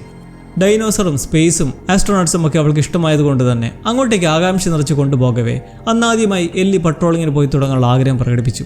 ജെസ്സി 16-ാം വയസ്സിലാണ് പട്രോളിങ്ങിന് പോയി തുടങ്ങിയത് എന്നും അനുവാദമുണ്ടെങ്കിൽ അവൻ പഠിപ്പിച്ചു തരാമെന്ന് പറഞ്ഞതായും അറിയിച്ചപ്പോൾ ജോയൽ ചുമ്മാ രസത്തിൽ അവളോട് ജെസ്സിയുമായി എന്താ ഒരു ചുറ്റിക്കളിയെന്ന് തിരക്കി. പലപ്പോഴും ഒരുമിച്ചിരുന്ന് സംസാരിക്കാറുള്ളതായി കണ്ടിട്ടുണ്ടെന്നൊക്കെ മനസ്സറിയാൻ ചോദിച്ചെങ്കിലും അവൾക്കതിന് മൈൻഡൊന്നും ഉണ്ടായില്ല. ആദ്യമേ തന്നെ എല്ലാറ്റിനും വേണ്ടത് ക്ഷമയാണെന്നും പെട്രോളിങ്ങിൻ്റെ കാര്യം നോക്കാമെന്നും പറഞ്ഞ് ആ മ്യൂസിയം കോമ്പൗണ്ടിലേക്ക് എത്തിച്ച് അവിടെയുള്ള ഡിനോസർ ശില്പം കണ്ടപാടെ സന്തോഷം കൊണ്ട് തുള്ളിച്ചാടി അതിൻ്റെ മേലേക്ക് വലിഞ്ഞു കയറി. അവിടെ ഇരുന്ന് കുറേ എൻജോയ് ചെയ്തിട്ട് വേറെ ഒന്നും ഉണ്ടെന്ന് പറഞ്ഞ് ജോയൽ അവളെ കൊണ്ടുപോയത് ആ മ്യൂസിയത്തിനകത്ത് കണ്ടെത്തിയ ഒരു കാഴ്ചയ്ക്ക് മുന്നിലേക്കും. അയാൾ നേരത്തെ തന്നെ ഈ നിമിഷത്തിനു വേണ്ടി പൊടിതട്ടി വൃത്തിയാക്കിയ സൗരയൂഥ മോഡലിന് മുന്നിൽ എത്തിച്ചിട്ട് അവിടെയുള്ള യഥാർത്ഥമായ ഒരു ബഹിരാകാശ പേടകത്തിനടുത്തേക്ക് കൊണ്ടുപോയി. സ്പേസിലേക്ക് പറക്കാൻ ആഗ്രഹിച്ച എല്ലിക്ക് ഇതെല്ലാം സ്വപ്ന നിമിഷങ്ങളായിരുന്നു. 1971 ചരിത്ര മുഹൂർത്തത്തിന് സാക്ഷിയായ അപ്പോളോ 15 സ്പേസ് ഷിപ്പിൽ അവളെ ഒരു ഹെൽമെറ്റും ധരിപ്പിച്ച് കയറ്റി നാസയുടെ ഒരു വിക്ഷേപണ സമയത്തെ റെക്കോർഡിംഗ് നൽകി. അതും കേട്ട് അവൾ കണ്ണടച്ചതിലിരുന്നു. ഉള്ളിൻ്റെ ഉള്ളിൽ ഭൂമിയിൽ നിന്നും ബഹിരാകാശത്തേക്ക് യാത്ര ചെയ്തെത്തിയ ആ ഒരു ഫീലിംഗ് ആയിരുന്നു എല്ലിയുടെ ജീവിതത്തിലെ ഒരു ബെസ്റ്റ് പിറന്നാൾ മൊമെന്റിന് ശേഷമുണ്ടായ അടുത്ത സമയം. കുട്ടികൾ വളരുന്നതനുസരിച്ച് അവർക്ക് മാറ്റങ്ങൾ സംഭവിക്കുമല്ലോ. 17ാമത്തെ ജന്മദിനമായ അന്ന് ജോയൽ കേക്കുമായി വീട്ടിലേക്ക് കയറി ചെന്നപ്പോൾ എന്തോ ശബ്ദം കേട്ട് മുറി തുറന്നപ്പോൾ കണ്ടത് എല്ലി കാറ്റുമൊത്ത് ലഹരി വലിച്ചും ചിരിച്ചും കളിച്ചു വരുന്ന ഒരു നിമിഷം. കയ്യിലെ പൊള്ളിയ സ്ഥലത്ത് ടാറ്റു കുത്തിവെക്കുന്നത് കണ്ട് കാറ്റിനെ വഴക്ക് പറഞ്ഞു വിട്ട ശേഷം ലഹരിയും ടാറ്റുവും പെണ്ണുങ്ങളും മൊത്തമുള്ള പരീക്ഷണവുമൊക്കെയാണോ എന്താ ഇത് എന്ന് ചൂടുപിടിച്ച് നിന്ന ജോയലിനോട് എല്ലി പരീക്ഷണമൊന്നുമല്ലെന്ന് നിൽക്കുന്നത് കണ്ട് നിന്റെ ബോധം തിരിച്ചു വന്നിട്ട് നമുക്ക് സംസാരിക്കാമെന്ന് പറഞ്ഞിറങ്ങിപ്പോയി. ഈ ഒരു സംഭവത്തിന് ശേഷമാണ് എല്ലി ഗരാജിലേക്ക് താമസം മാറ്റുന്നത്. സ്ഥലം ഒന്ന് ക്ലിയറാക്കി അവിടേക്ക് മെത്ത പിടിച്ചിടാൻ ശ്രമിക്കുന്ന ശബ്ദം കേട്ടെത്തിയപ്പോഴാണ് ജോയലിന് ഇക്കാര്യം മനസ്സിലായത്. എൻ്റെ വീട്ടിൽ ഇതൊന്നും നടക്കില്ലെന്ന് തർക്കിച്ച് ജോയലിനോട് ഇത് നിങ്ങളുടെ വീടല്ല, അവരിവിടെ താമസിക്കാൻ അനുവദിച്ചതാണ്, അത് നമ്മൾ രണ്ടുപേർക്കുമായി, ഞാൻ ചെയ്തത് തെറ്റല്ലെങ്കിലും ക്ഷമ ചോദിക്കുന്നു എന്ന് നിൽക്കുന്നത് കണ്ട് ജോയൽ കുറച്ച് ഡെസ്പായി എന്തായാലും കുറച്ച് ദിവസത്തിനുള്ളിൽ ഗരാജ് ഒന്ന് അടുക്കി ഒതുക്കി തരാമെന്ന് പറഞ്ഞ് ഒരു സ്നേഹപ്രകടനം എന്ന പോലെ ടാറ്റ് നോക്കി കുഴപ്പമില്ലെന്ന് പറഞ്ഞങ്ങനെ ഇറങ്ങിപ്പോയി. പോകുന്നതിന് മുന്നെയായി അവൾ വരച്ചു വെച്ചിട്ടുള്ള നിശാശലഭങ്ങളുടെ ചിത്രത്തെക്കുറിച്ച് തിരക്കിയപ്പോൾ അത് സ്വപ്നവുമായി ബന്ധപ്പെട്ട ഒരു ബുക്കിൽ വായിച്ചതിൽ നിന്ന് ഉൾക്കൊണ്ടതാണെന്ന് പറഞ്ഞു. ഒരു സിംബോളിസം പോലെ. മാറ്റത്തിൻ്റെയും വളർച്ചയുടെയും ഒക്കെ പ്രതീകമായിരിക്കുമല്ലേ എന്ന് പറഞ്ഞു പോയെങ്കിലും ഇത്തരം മോത്തുകളുടെ കുറേ ചിത്രങ്ങൾ വരച്ചതിൻ്റെ ഉദ്ദേശം എന്തായിരിക്കുമെന്നറിയാൻ അയാളെത്തിയത് ഗെയിലിനടുത്താണ്. ആ സമയം അവരുടെ ഭർത്താവ് യൂജീൻ ജീവനോടെയുള്ള സമയമായതുകൊണ്ട് തന്നെ ഇരുവർക്കുമുള്ളിലും അതിൻ്റെ നീരസങ്ങളൊന്നും ഉടലെടുത്തിട്ടില്ല. അങ്ങനെ ഇത്തരം ബുക്കുകളൊക്കെ വായിച്ചിട്ടുള്ള സൈക്കോ തെറാപ്പിസ്റ്റായ ഇവരിൽ നിന്നറിയുന്നതോ മോത്ത് എന്നത് മരണത്തിൻ്റെ ഒരു സിംബോളിസമാണെന്ന്. അപ്പോൾ എല്ലിക്കുള്ളിൽ എന്തൊക്കെയായാലും നിരാശയും ഒറ്റപ്പെടലിലെ വേദനയും ഒക്കെ ഉള്ളതായി ജോയൽ ചിന്തിച്ചെത്തിയപ്പോൾ എന്നാൽ അവൾ അതുകൊണ്ട് ഉദ്ദേശിച്ചത് തൻ്റെ ലക്ഷ്യങ്ങൾ വലുതാണ് എന്നായിരുന്നു. 2 വർഷം കൂടി കടന്നുപോയി. എല്ലിയുടെ മനസ്സിൽ വീണ്ടും ആ ചോദ്യങ്ങളെത്തി. അന്ന് സോൾട്ട് ലേക്ക് സിറ്റിയിൽ എന്താണ് യഥാർത്ഥത്തിൽ നടന്നത്? ഇവർ രണ്ടുപേർ ചെന്നപ്പോൾ തന്നെ സ്പോട്ട് ചെയ്ത ഫയർഫ്ലൈസിന് എന്തുകൊണ്ട് ജോയൽ പറഞ്ഞ അവരെ മൊത്തത്തിൽ വകവരുത്തിയ കൊള്ളക്കാർ വന്നപ്പോൾ സ്പോട്ട് ചെയ്ത് ആക്രമിക്കാൻ കഴിഞ്ഞില്ല? തലവനായ മർലീനെ വരെ കൊന്ന റൈഡേഴ്സിൻ്റെ അടുത്ത് നിന്ന് എങ്ങനെ ബോധരഹിതയെ തന്നെയും കൊണ്ട് ജോയലിന് രക്ഷപ്പെടാൻ കഴിഞ്ഞു? അങ്ങനെ ഓരോ ചോദ്യങ്ങൾ ഒരു പേപ്പറിൽ എഴുതി ജോയലിനോട് ചോദിക്കാൻ പ്രാക്ടീസ് ചെയ്തിരിക്കെ പെട്ടെന്ന് തന്നെ അയാൾ വന്ന് വിളിച്ചത് പട്രോളിങ്ങിന് വരാനായിരുന്നു. എല്ലിയുടെ ആദ്യത്തെ പട്രോളിംഗ്. ആ പ്രസന്നതയിൽ തോക്കുമായി ജോയലിനൊപ്പം കാട്ടിലൂടെ രീതികൾ പഠിച്ചെങ്ങനെ പോകവേ ട്രാൻസീവറിൽ വരുന്ന മെസ്സേജ്: ആഡമും യൂജീനും പട്രോളിങ്ങിന് പോയ സോണിൽ ഇൻഫെക്റ്റഡിൻ്റെ ആക്രമണം ഉണ്ടായിട്ടുണ്ട്. അടുത്തുള്ള നിങ്ങൾ പെട്ടെന്ന് ചെല്ലുക. 10 മിനിറ്റിനുള്ളിൽ ചെല്ലാമെന്ന് പറഞ്ഞിട്ട് എല്ലിയോട് അവിടെ തന്നെ നിൽക്കാൻ നിർദ്ദേശിക്കുന്നതിലും അവൾ വരുമെന്ന് ശാഠ്യം പിടിച്ച് അങ്ങനെ ഇരുവരും ധൃതിയിൽ ഒരു ചെറിയ മലമുകളിലെത്തി കുതിരയെ നിർത്തിയിട്ട് കാട്ടിലൂടെ ജാഗ്രതയോടെ നടന്നു പോവുകയാണ്. കുറച്ചു ദൂരെ വെടിവെച്ചയും ഇൻഫെക്റ്റഡിൻ്റെ അലർച്ചയും കേട്ട് അതീവ ശ്രദ്ധയോടെ നടക്കവേ പൊടുന്നതിനെ ഒരു കുതിര പിണവുമായി ഓടിപ്പോകുന്ന കാഴ്ച. അത് ആഡമാണ്. മെല്ലെ നടക്കവേ താഴെ ഇൻഫെക്റ്റഡൊക്കെ ചത്തുകിടപ്പുണ്ട്. അതിന് കുറച്ച് അടുത്തായി അവശനായി നിൽക്കുന്ന യൂജീനെ കണ്ടപാടെ എല്ലി ഓടി അടുത്തേക്ക് ചെല്ലാൻ ശ്രമിക്കുന്നതിലും ജോയൽ തടഞ്ഞിട്ട് കടി കിട്ടിയിട്ടുണ്ടോ എന്ന് ചോദിക്കുവാണ്. നിർഭാഗ്യവശാൽ അയാൾക്ക് നല്ലൊരു കടി കിട്ടിയിട്ടുണ്ട്. ഇൻഫെക്റ്റഡിനെ എല്ലാം വകവരുത്തുകയും ചെയ്തു. യൂജീന് തിരികെ ചെന്ന് ഗെയിലിനോട് വളരെ അകലത്തിൽ നിന്നുകൊണ്ട് തന്നെ യാത്ര പറയണമെന്നുണ്ട്. പക്ഷേ അതിന് നിർവാഹമില്ല. അപകടകരമാണ്. അതുകൊണ്ട് നിയമവും അങ്ങനെ തന്നെ. ജോയൽ ഇത് പറഞ്ഞ് തോക്കും പിടിച്ച് നിൽക്കുന്നത് കണ്ട് യൂജീനും ആ വെപ്രാളത്തിൽ എന്ത് ചെയ്യണമെന്നറിയാതെ കയ്യിലെ പിസ്റ്റൾ എടുത്ത് ചൂണ്ടുന്നെങ്കിലും അത് കാലിയാണ്. നിരാശയോടെ നിന്ന് കരയുന്നത് കണ്ട് എല്ലിയാകട്ടെ അയാളുടെ കൈ നീട്ടി 1 മുതൽ 10 വരെ എണ്ണാൻ പറഞ്ഞ് അങ്ങനെ ചെയ്യുന്നതും അയാളെ പൂർണ്ണമായും ബാധിച്ചിട്ടില്ല. ഇനിയും കുറച്ചുകൂടി സമയമുണ്ട്. നമുക്ക് എങ്ങനെയെങ്കിലും അയാളുടെ ഭാര്യയുടെ അടുത്തേക്ക് എത്തിക്കണം എന്ന് ടെൻഷൻ അടിക്കുന്നതുകൊണ്ട് ജോയൽ വിസമ്മതിക്കുന്നതിലും അവളുടെ ശാഠ്യത്തിൽ അതിന് വഴങ്ങിയെന്ന പോലെ കുതിരയെ വഴിയിലേക്ക് കൊണ്ടുവരാനും താൻ യൂജീനെ നടത്തിക്കൊണ്ടുവരാനും പറയുന്നത് കേട്ട് എല്ലി തിരിയുന്നതിലും അവൾക്ക് സംശയം. ഇനി ജോയൽ യൂജീനെ കൊല്ലുമോ എന്ന്. അങ്ങനെ നോക്കി നിൽക്കുന്നതുകൊണ്ട് അവൾക്ക് വാക്ക് നൽകി പറഞ്ഞു വിട്ടിട്ട് ജോയൽ യൂജീനെ മുന്നിൽ നടത്തിക്കൊണ്ട് പോകുന്നതിലും അയാൾ നെടുവേർപ്പെട്ടുകൊണ്ട് നടന്ന് ഇനി ഏതു വഴി പോകണമെന്നറിയാൻ നിൽക്കുന്നത് കണ്ട് ട്രാൻസ്ഫോം ആയിക്കൊണ്ടിരിക്കുകയാണെന്ന് മനസ്സിലാക്കുന്ന ജോയൽ വലത്തേക്ക് പോകാൻ പറഞ്ഞവരെത്തുന്നത് മനോഹരമായൊരു വ്യൂ സ്പോട്ടിലേക്ക്. തിരിഞ്ഞു നോക്കാൻ ജോയൽ പറയുന്നതും യൂജീന് തന്നെ കൊല്ലാനുള്ള പ്ലാനാണെന്ന് മനസ്സിലായി ഭാര്യയോട് കുറേ കാര്യങ്ങൾ പറയാനുണ്ടെന്നും അവളുടെ അവസാന വാക്കുകൾ കേൾക്കണമെന്നും പാവം നിന്ന് കരഞ്ഞപ്പോൾ ജോയൽ പറഞ്ഞ ഒരു കാര്യമുണ്ട്: നിങ്ങൾക്ക് ഏറ്റവും പ്രിയപ്പെട്ട ആരെങ്കിലും ഉണ്ടെങ്കിൽ അവരെ എപ്പോഴും കാണാൻ സാധിക്കും. നിസ്സഹായതയോടെ യൂജീൻ നിന്ന് ആ ഒരു വ്യൂവിലേക്ക് നോക്കി നിന്ന് എനിക്കിപ്പോൾ അവളെ കാണാം എന്ന് നിൽക്കുന്നതിന് നിമിഷങ്ങൾക്കുള്ളിൽ വെടിയുണ്ട അയാളിലേക്ക് തുളച്ചു കയറുകയായി. ശബ്ദം കേട്ട് കുതിരയുമായി എത്തിയ എല്ലി കരുതിയത് തന്നോട് പാലിച്ച വാക്ക് വെറുതെയായിരുന്നുവെന്ന്. ഒരിക്കൽ ജോയലിനെ കൊണ്ടുപോയ നമ്മൾ കണ്ട പോലെ തിരികെ യൂജിനെ കുതിരയിൽ കെട്ടിയിഴിച്ചു കൊണ്ടുപോകുമ്പോഴെല്ലാം എല്ലിക്ക് മൗനമായിരുന്നു. നടന്ന കാര്യങ്ങൾ ഞാൻ ഗെയിലിനോട് പറയാം എന്ന് ജോയൽ പറഞ്ഞിട്ടും അവൾക്ക് അനക്കമൊന്നുമില്ലായിരുന്നു. ടോമി വഴി അറിഞ്ഞ് ഗെയിൽ ചങ്കുപിടഞ്ഞ യൂജിൻ്റെ ബോഡിക്കടുത്തെത്തി വിങ്ങവേ ജോയൽ പറഞ്ഞതെല്ലാം നടന്ന സംഭവമായിരുന്നു. അതായത് ഇവർ കണ്ടപ്പോഴേ യൂജിൻ കടിയേറ്റിയ അവസ്ഥയിലായിരുന്നുവെന്നും ഒടുവിലായി ഭാര്യയെ വളരെയധികം സ്നേഹിക്കുന്നുവെന്ന് പറഞ്ഞ് യാത്ര പറയാൻ തന്നെ ഏൽപ്പിച്ച് ധീരനായി ഒട്ടും പതറാതെ തന്നെ നിന്ന് വീരമൃത്യു വെടിയുകയായിരുന്നു എന്ന്. എന്നാൽ അതിൽ ജോയൽ ചേർക്കുന്നുവെന്ന് അയാൾ സ്വയം വെടിവെച്ച് അവസാനിപ്പിക്കുകയായിരുന്നുവെന്നും. ഇതെല്ലാം കേൾക്കുന്ന എല്ലിക്ക് പിന്നൊന്നും അടക്കി പിടിക്കാനായില്ല. അവൾ തെറ്റായി ചിന്തിച്ച് കൂട്ടിയതൊക്കെ വിളിച്ചു പറഞ്ഞു. ഭാര്യയെ കാണണമെന്ന് നിൽക്കെ ധാരാളം സമയം ഉണ്ടായിരുന്നെന്നും എന്നാൽ കാണിക്കാമെന്ന് സമ്മതിച്ച് രണ്ടുപേർക്കും വാക്ക് നൽകി ജോയൽ അയാളെ വെടിവെച്ച് കൊന്നതാണെന്നും. ഒരു ഞെട്ടലോടെ എല്ലിയെ നോക്കി നിന്നിട്ട് ജോയൽ അത് തെറ്റാണെന്ന് പറയുന്നതിന് മുന്നേ തന്നെ ഗെയിലിൻ്റെ അടികൊള്ളുകയും അവർ പോകാൻ പറയുകയും ചെയ്തു. സത്യം ചെയ്തിട്ട് പറ്റിച്ചെന്ന് പറഞ്ഞ് എല്ലിയും അവിടെ നിന്ന് പോയി. അങ്ങനെ അതാണ് സീസണിൻ്റെ തുടക്കം മുതൽ ഇവർ രണ്ടുപേരും പരസ്പരം മിണ്ടാതെ നടക്കുന്നതിൻ്റെ റീസൺ. 8 മാസങ്ങൾക്കിപ്പുറം ആ ന്യൂ ഇയർ സെലിബ്രേഷന് ഡീനയുടെ ഡാൻസ് നോക്കി എല്ലിയും ജെസ്സിയും സംസാരിക്കുന്നത് ജോയലും കണ്ടുകൊണ്ടിരിക്കുകയാണ്. ടോമിയും ഭാര്യ മരിയയും ഒക്കെ ഒത്ത്. ടോമി മകനെ വീട്ടിലേക്ക് കൊണ്ടുപോകവേ മരിയ ജോയലിൻ്റെ മുഖം കണ്ട് അന്നേ ദിവസം പകൽ നിങ്ങളൊരു അഭയാർത്ഥിയായിരുന്നു എന്ന് പറഞ്ഞതേക്കുറിച്ച് മെൻഷൻ ചെയ്തിട്ട് സത്യത്തിൽ നിങ്ങൾ വന്നത് ഞങ്ങൾക്കെല്ലാം പ്രത്യേകിച്ച് ടോമിക്ക് വളരെ സന്തോഷമാണ് എന്ന് മനസ്സ് തുറക്കുമ്പോഴാണ് ആ സംഭവം. ഡീനയുടെ കിസും തുടർന്ന് സെത്ത് വന്ന് ഫാമിലി ഫംഗ്ഷനാണെന്ന് പറയുന്നത്. വീണ്ടും വഴക്കിടവേ ജോയൽ വന്ന അയാളെ തെള്ളി വീഴ്ത്തുന്നതിന് പിറകെ സെത്തിനെ മരിയെ പിടിച്ച് എഴുന്നേൽപ്പിച്ച് കൊണ്ടുപോയി. തുടർന്ന് എല്ലിയുടെ ദേഷ്യവും കണ്ട് വീട്ടിലെത്തി ഗിറ്റാർ റെഡിയാക്കിയിരിക്കെ അവിടേക്ക് എല്ലി എത്തുന്നതായി നമ്മൾ കണ്ടിരുന്നല്ലോ. എല്ലി എന്നാൽ ഉള്ളിലെ നീരസവുമായി ജോലിന്റെ അടുത്തേക്ക് ചെന്നിരുന്നു. ഇത് കണ്ട് മെല്ലെ എഴുന്നേറ്റ് അടുത്ത് വന്നിരുന്ന ജോലിനോട് അവളൊന്ന് നിന്ന് തണുപ്പൻ മട്ടിൽ പറഞ്ഞത്, സത്യനെ എനിക്ക് സ്വയം നിയന്ത്രിക്കാമായിരുന്നു. മാത്രമല്ല ഇനി ഒരിക്കലും പട്രോളിങ്ങിന് നമ്മൾ ഒരുമിച്ച് പോകാൻ ഇടവരരുത് എന്ന് പറയുന്നതിനോട് ജോയൽ യോജിച്ചു തന്നെ നിന്നിട്ട് ഡീനയെക്കുറിച്ച് ചോദിക്കുവാണ്. ഡീനെ ഇഷ്ടമാണോ എന്ന് ചോദിക്കുന്നെങ്കിലും അത് അവൾക്ക് എന്തോ വട്ട് തോന്നിക്കുകയാണെന്ന് സംസാരിച്ചങ്ങനെ ചോദിക്കാൻ വെച്ചിരുന്ന ചോദ്യങ്ങൾ ചോദിക്കുവാണ്. ജോയൽ അന്ന് തന്നോട് കള്ളം പറഞ്ഞതാണെന്ന് എല്ലിക്ക് ഏതാണ്ട് മനസ്സിലായി. കാരണം അന്ന് യൂജിനെ കൊല്ലില്ലെന്ന് കള്ളസത്യം ചെയ്തപ്പോൾ ഉള്ള അതേ മുഖമായിരുന്നു അന്ന് ഫയർഫ്ലൈസിൽ നിന്ന് രക്ഷപ്പെട്ടത് എങ്ങനെയെന്ന് ചോദിച്ചപ്പോഴും ഉണ്ടായിരുന്നത്. അവൾ ചോദിക്കുവാണ്, നിങ്ങൾ പറഞ്ഞ പോലെ വേറെയും ഇമ്മ്യൂണായ ആൾക്കാരുണ്ടായിരുന്നോ? കൊള്ളക്കാർ ആക്രമിച്ചതായിരുന്നു അവരെ? ഇതിനെല്ലാം ജോയൽ വളരെ സങ്കടത്തോടെ മുഖമൊക്കെ തുടുത്ത് കണ്ണു നിറഞ്ഞുകൊണ്ട് അല്ല എന്ന് തലയാട്ടുക മാത്രമാണ്.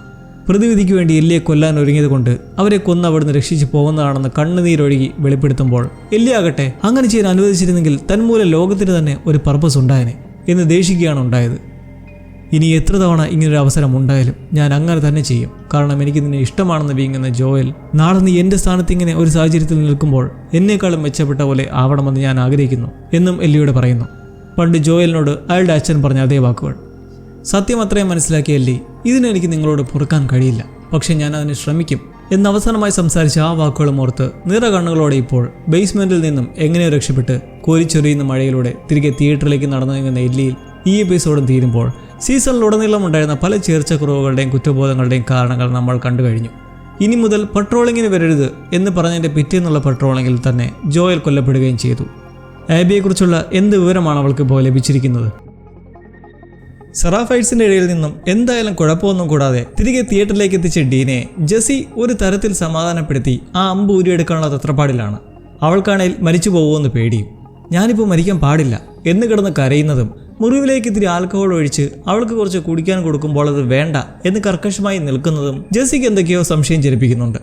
കാരണം വയറ്റിൽ ഇപ്പോൾ ഒരു കുഞ്ഞുള്ളത് കൊണ്ട് മദ്യവും കുടിക്കുന്നില്ല, അതുകൊണ്ടാണിപ്പോൾ മരിക്കാൻ പാടില്ലെന്ന് പറയുന്നത്.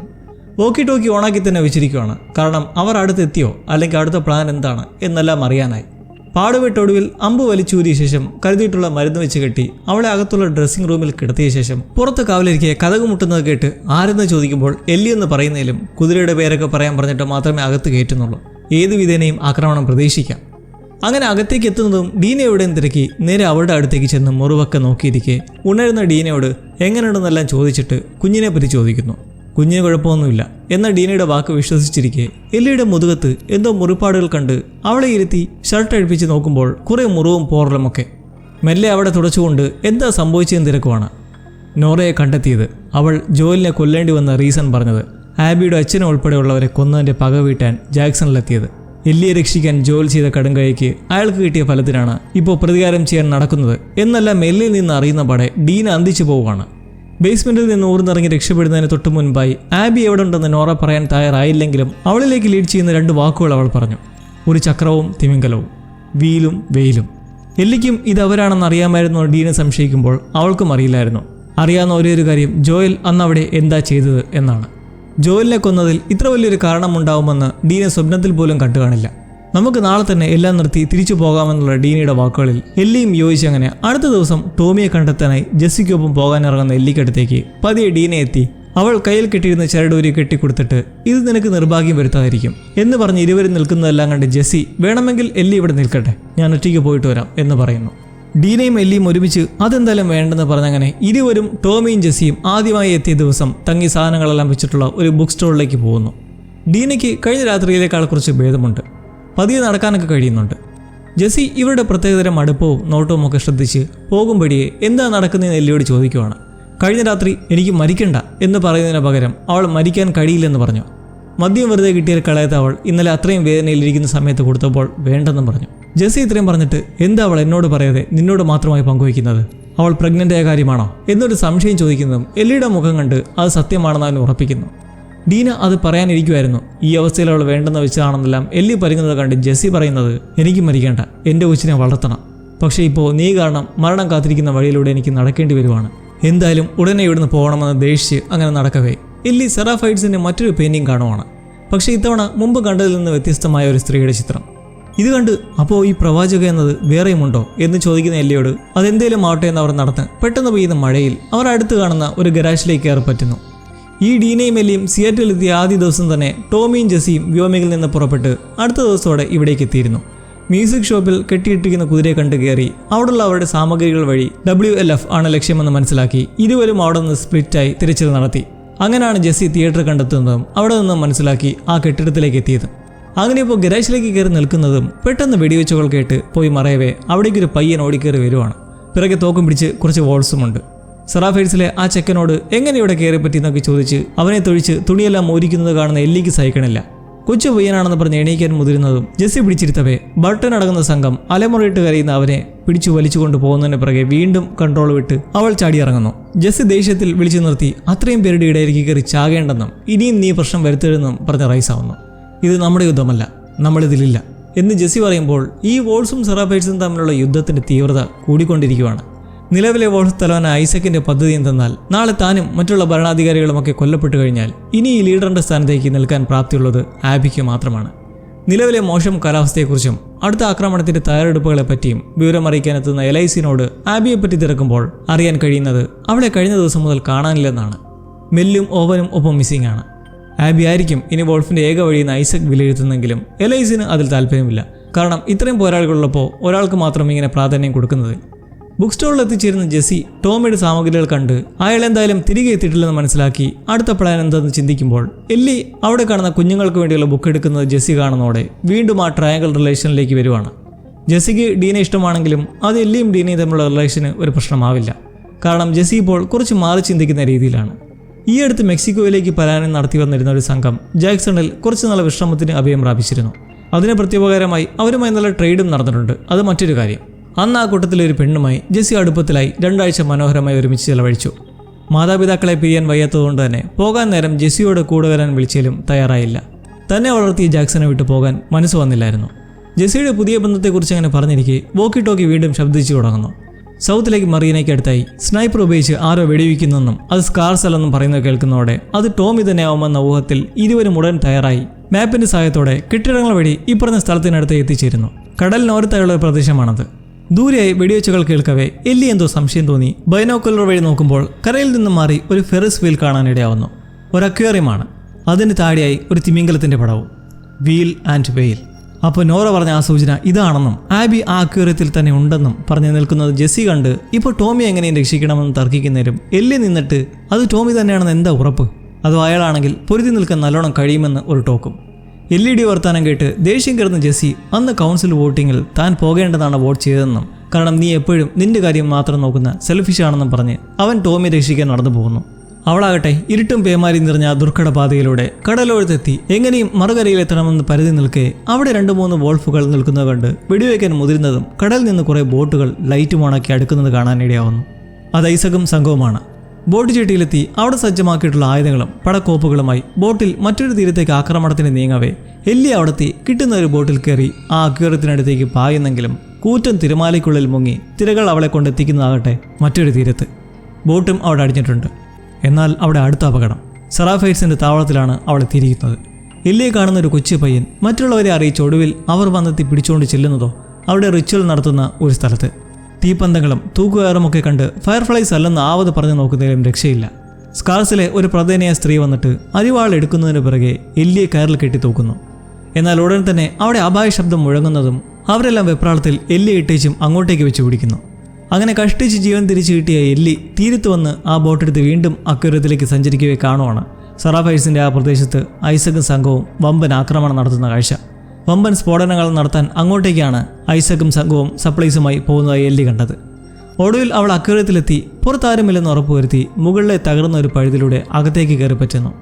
ഒരു മുറിയിലായി കിടക്കകളും മറ്റൊരു മുറിയിലായി ചോരയും പഞ്ഞിയും കത്തിയുമൊക്കെയായി ആരൊക്കെ ഉണ്ടെന്ന ബോധ്യത്തിൽ കാൽപ്പാടുകൾ കണ്ട് ഒരു കവാടം തുറന്ന് പതിയെ കയറവേ അവിടെ മെല്ലും ഓവനും നിന്ന് സംസാരിക്കുവാണ്.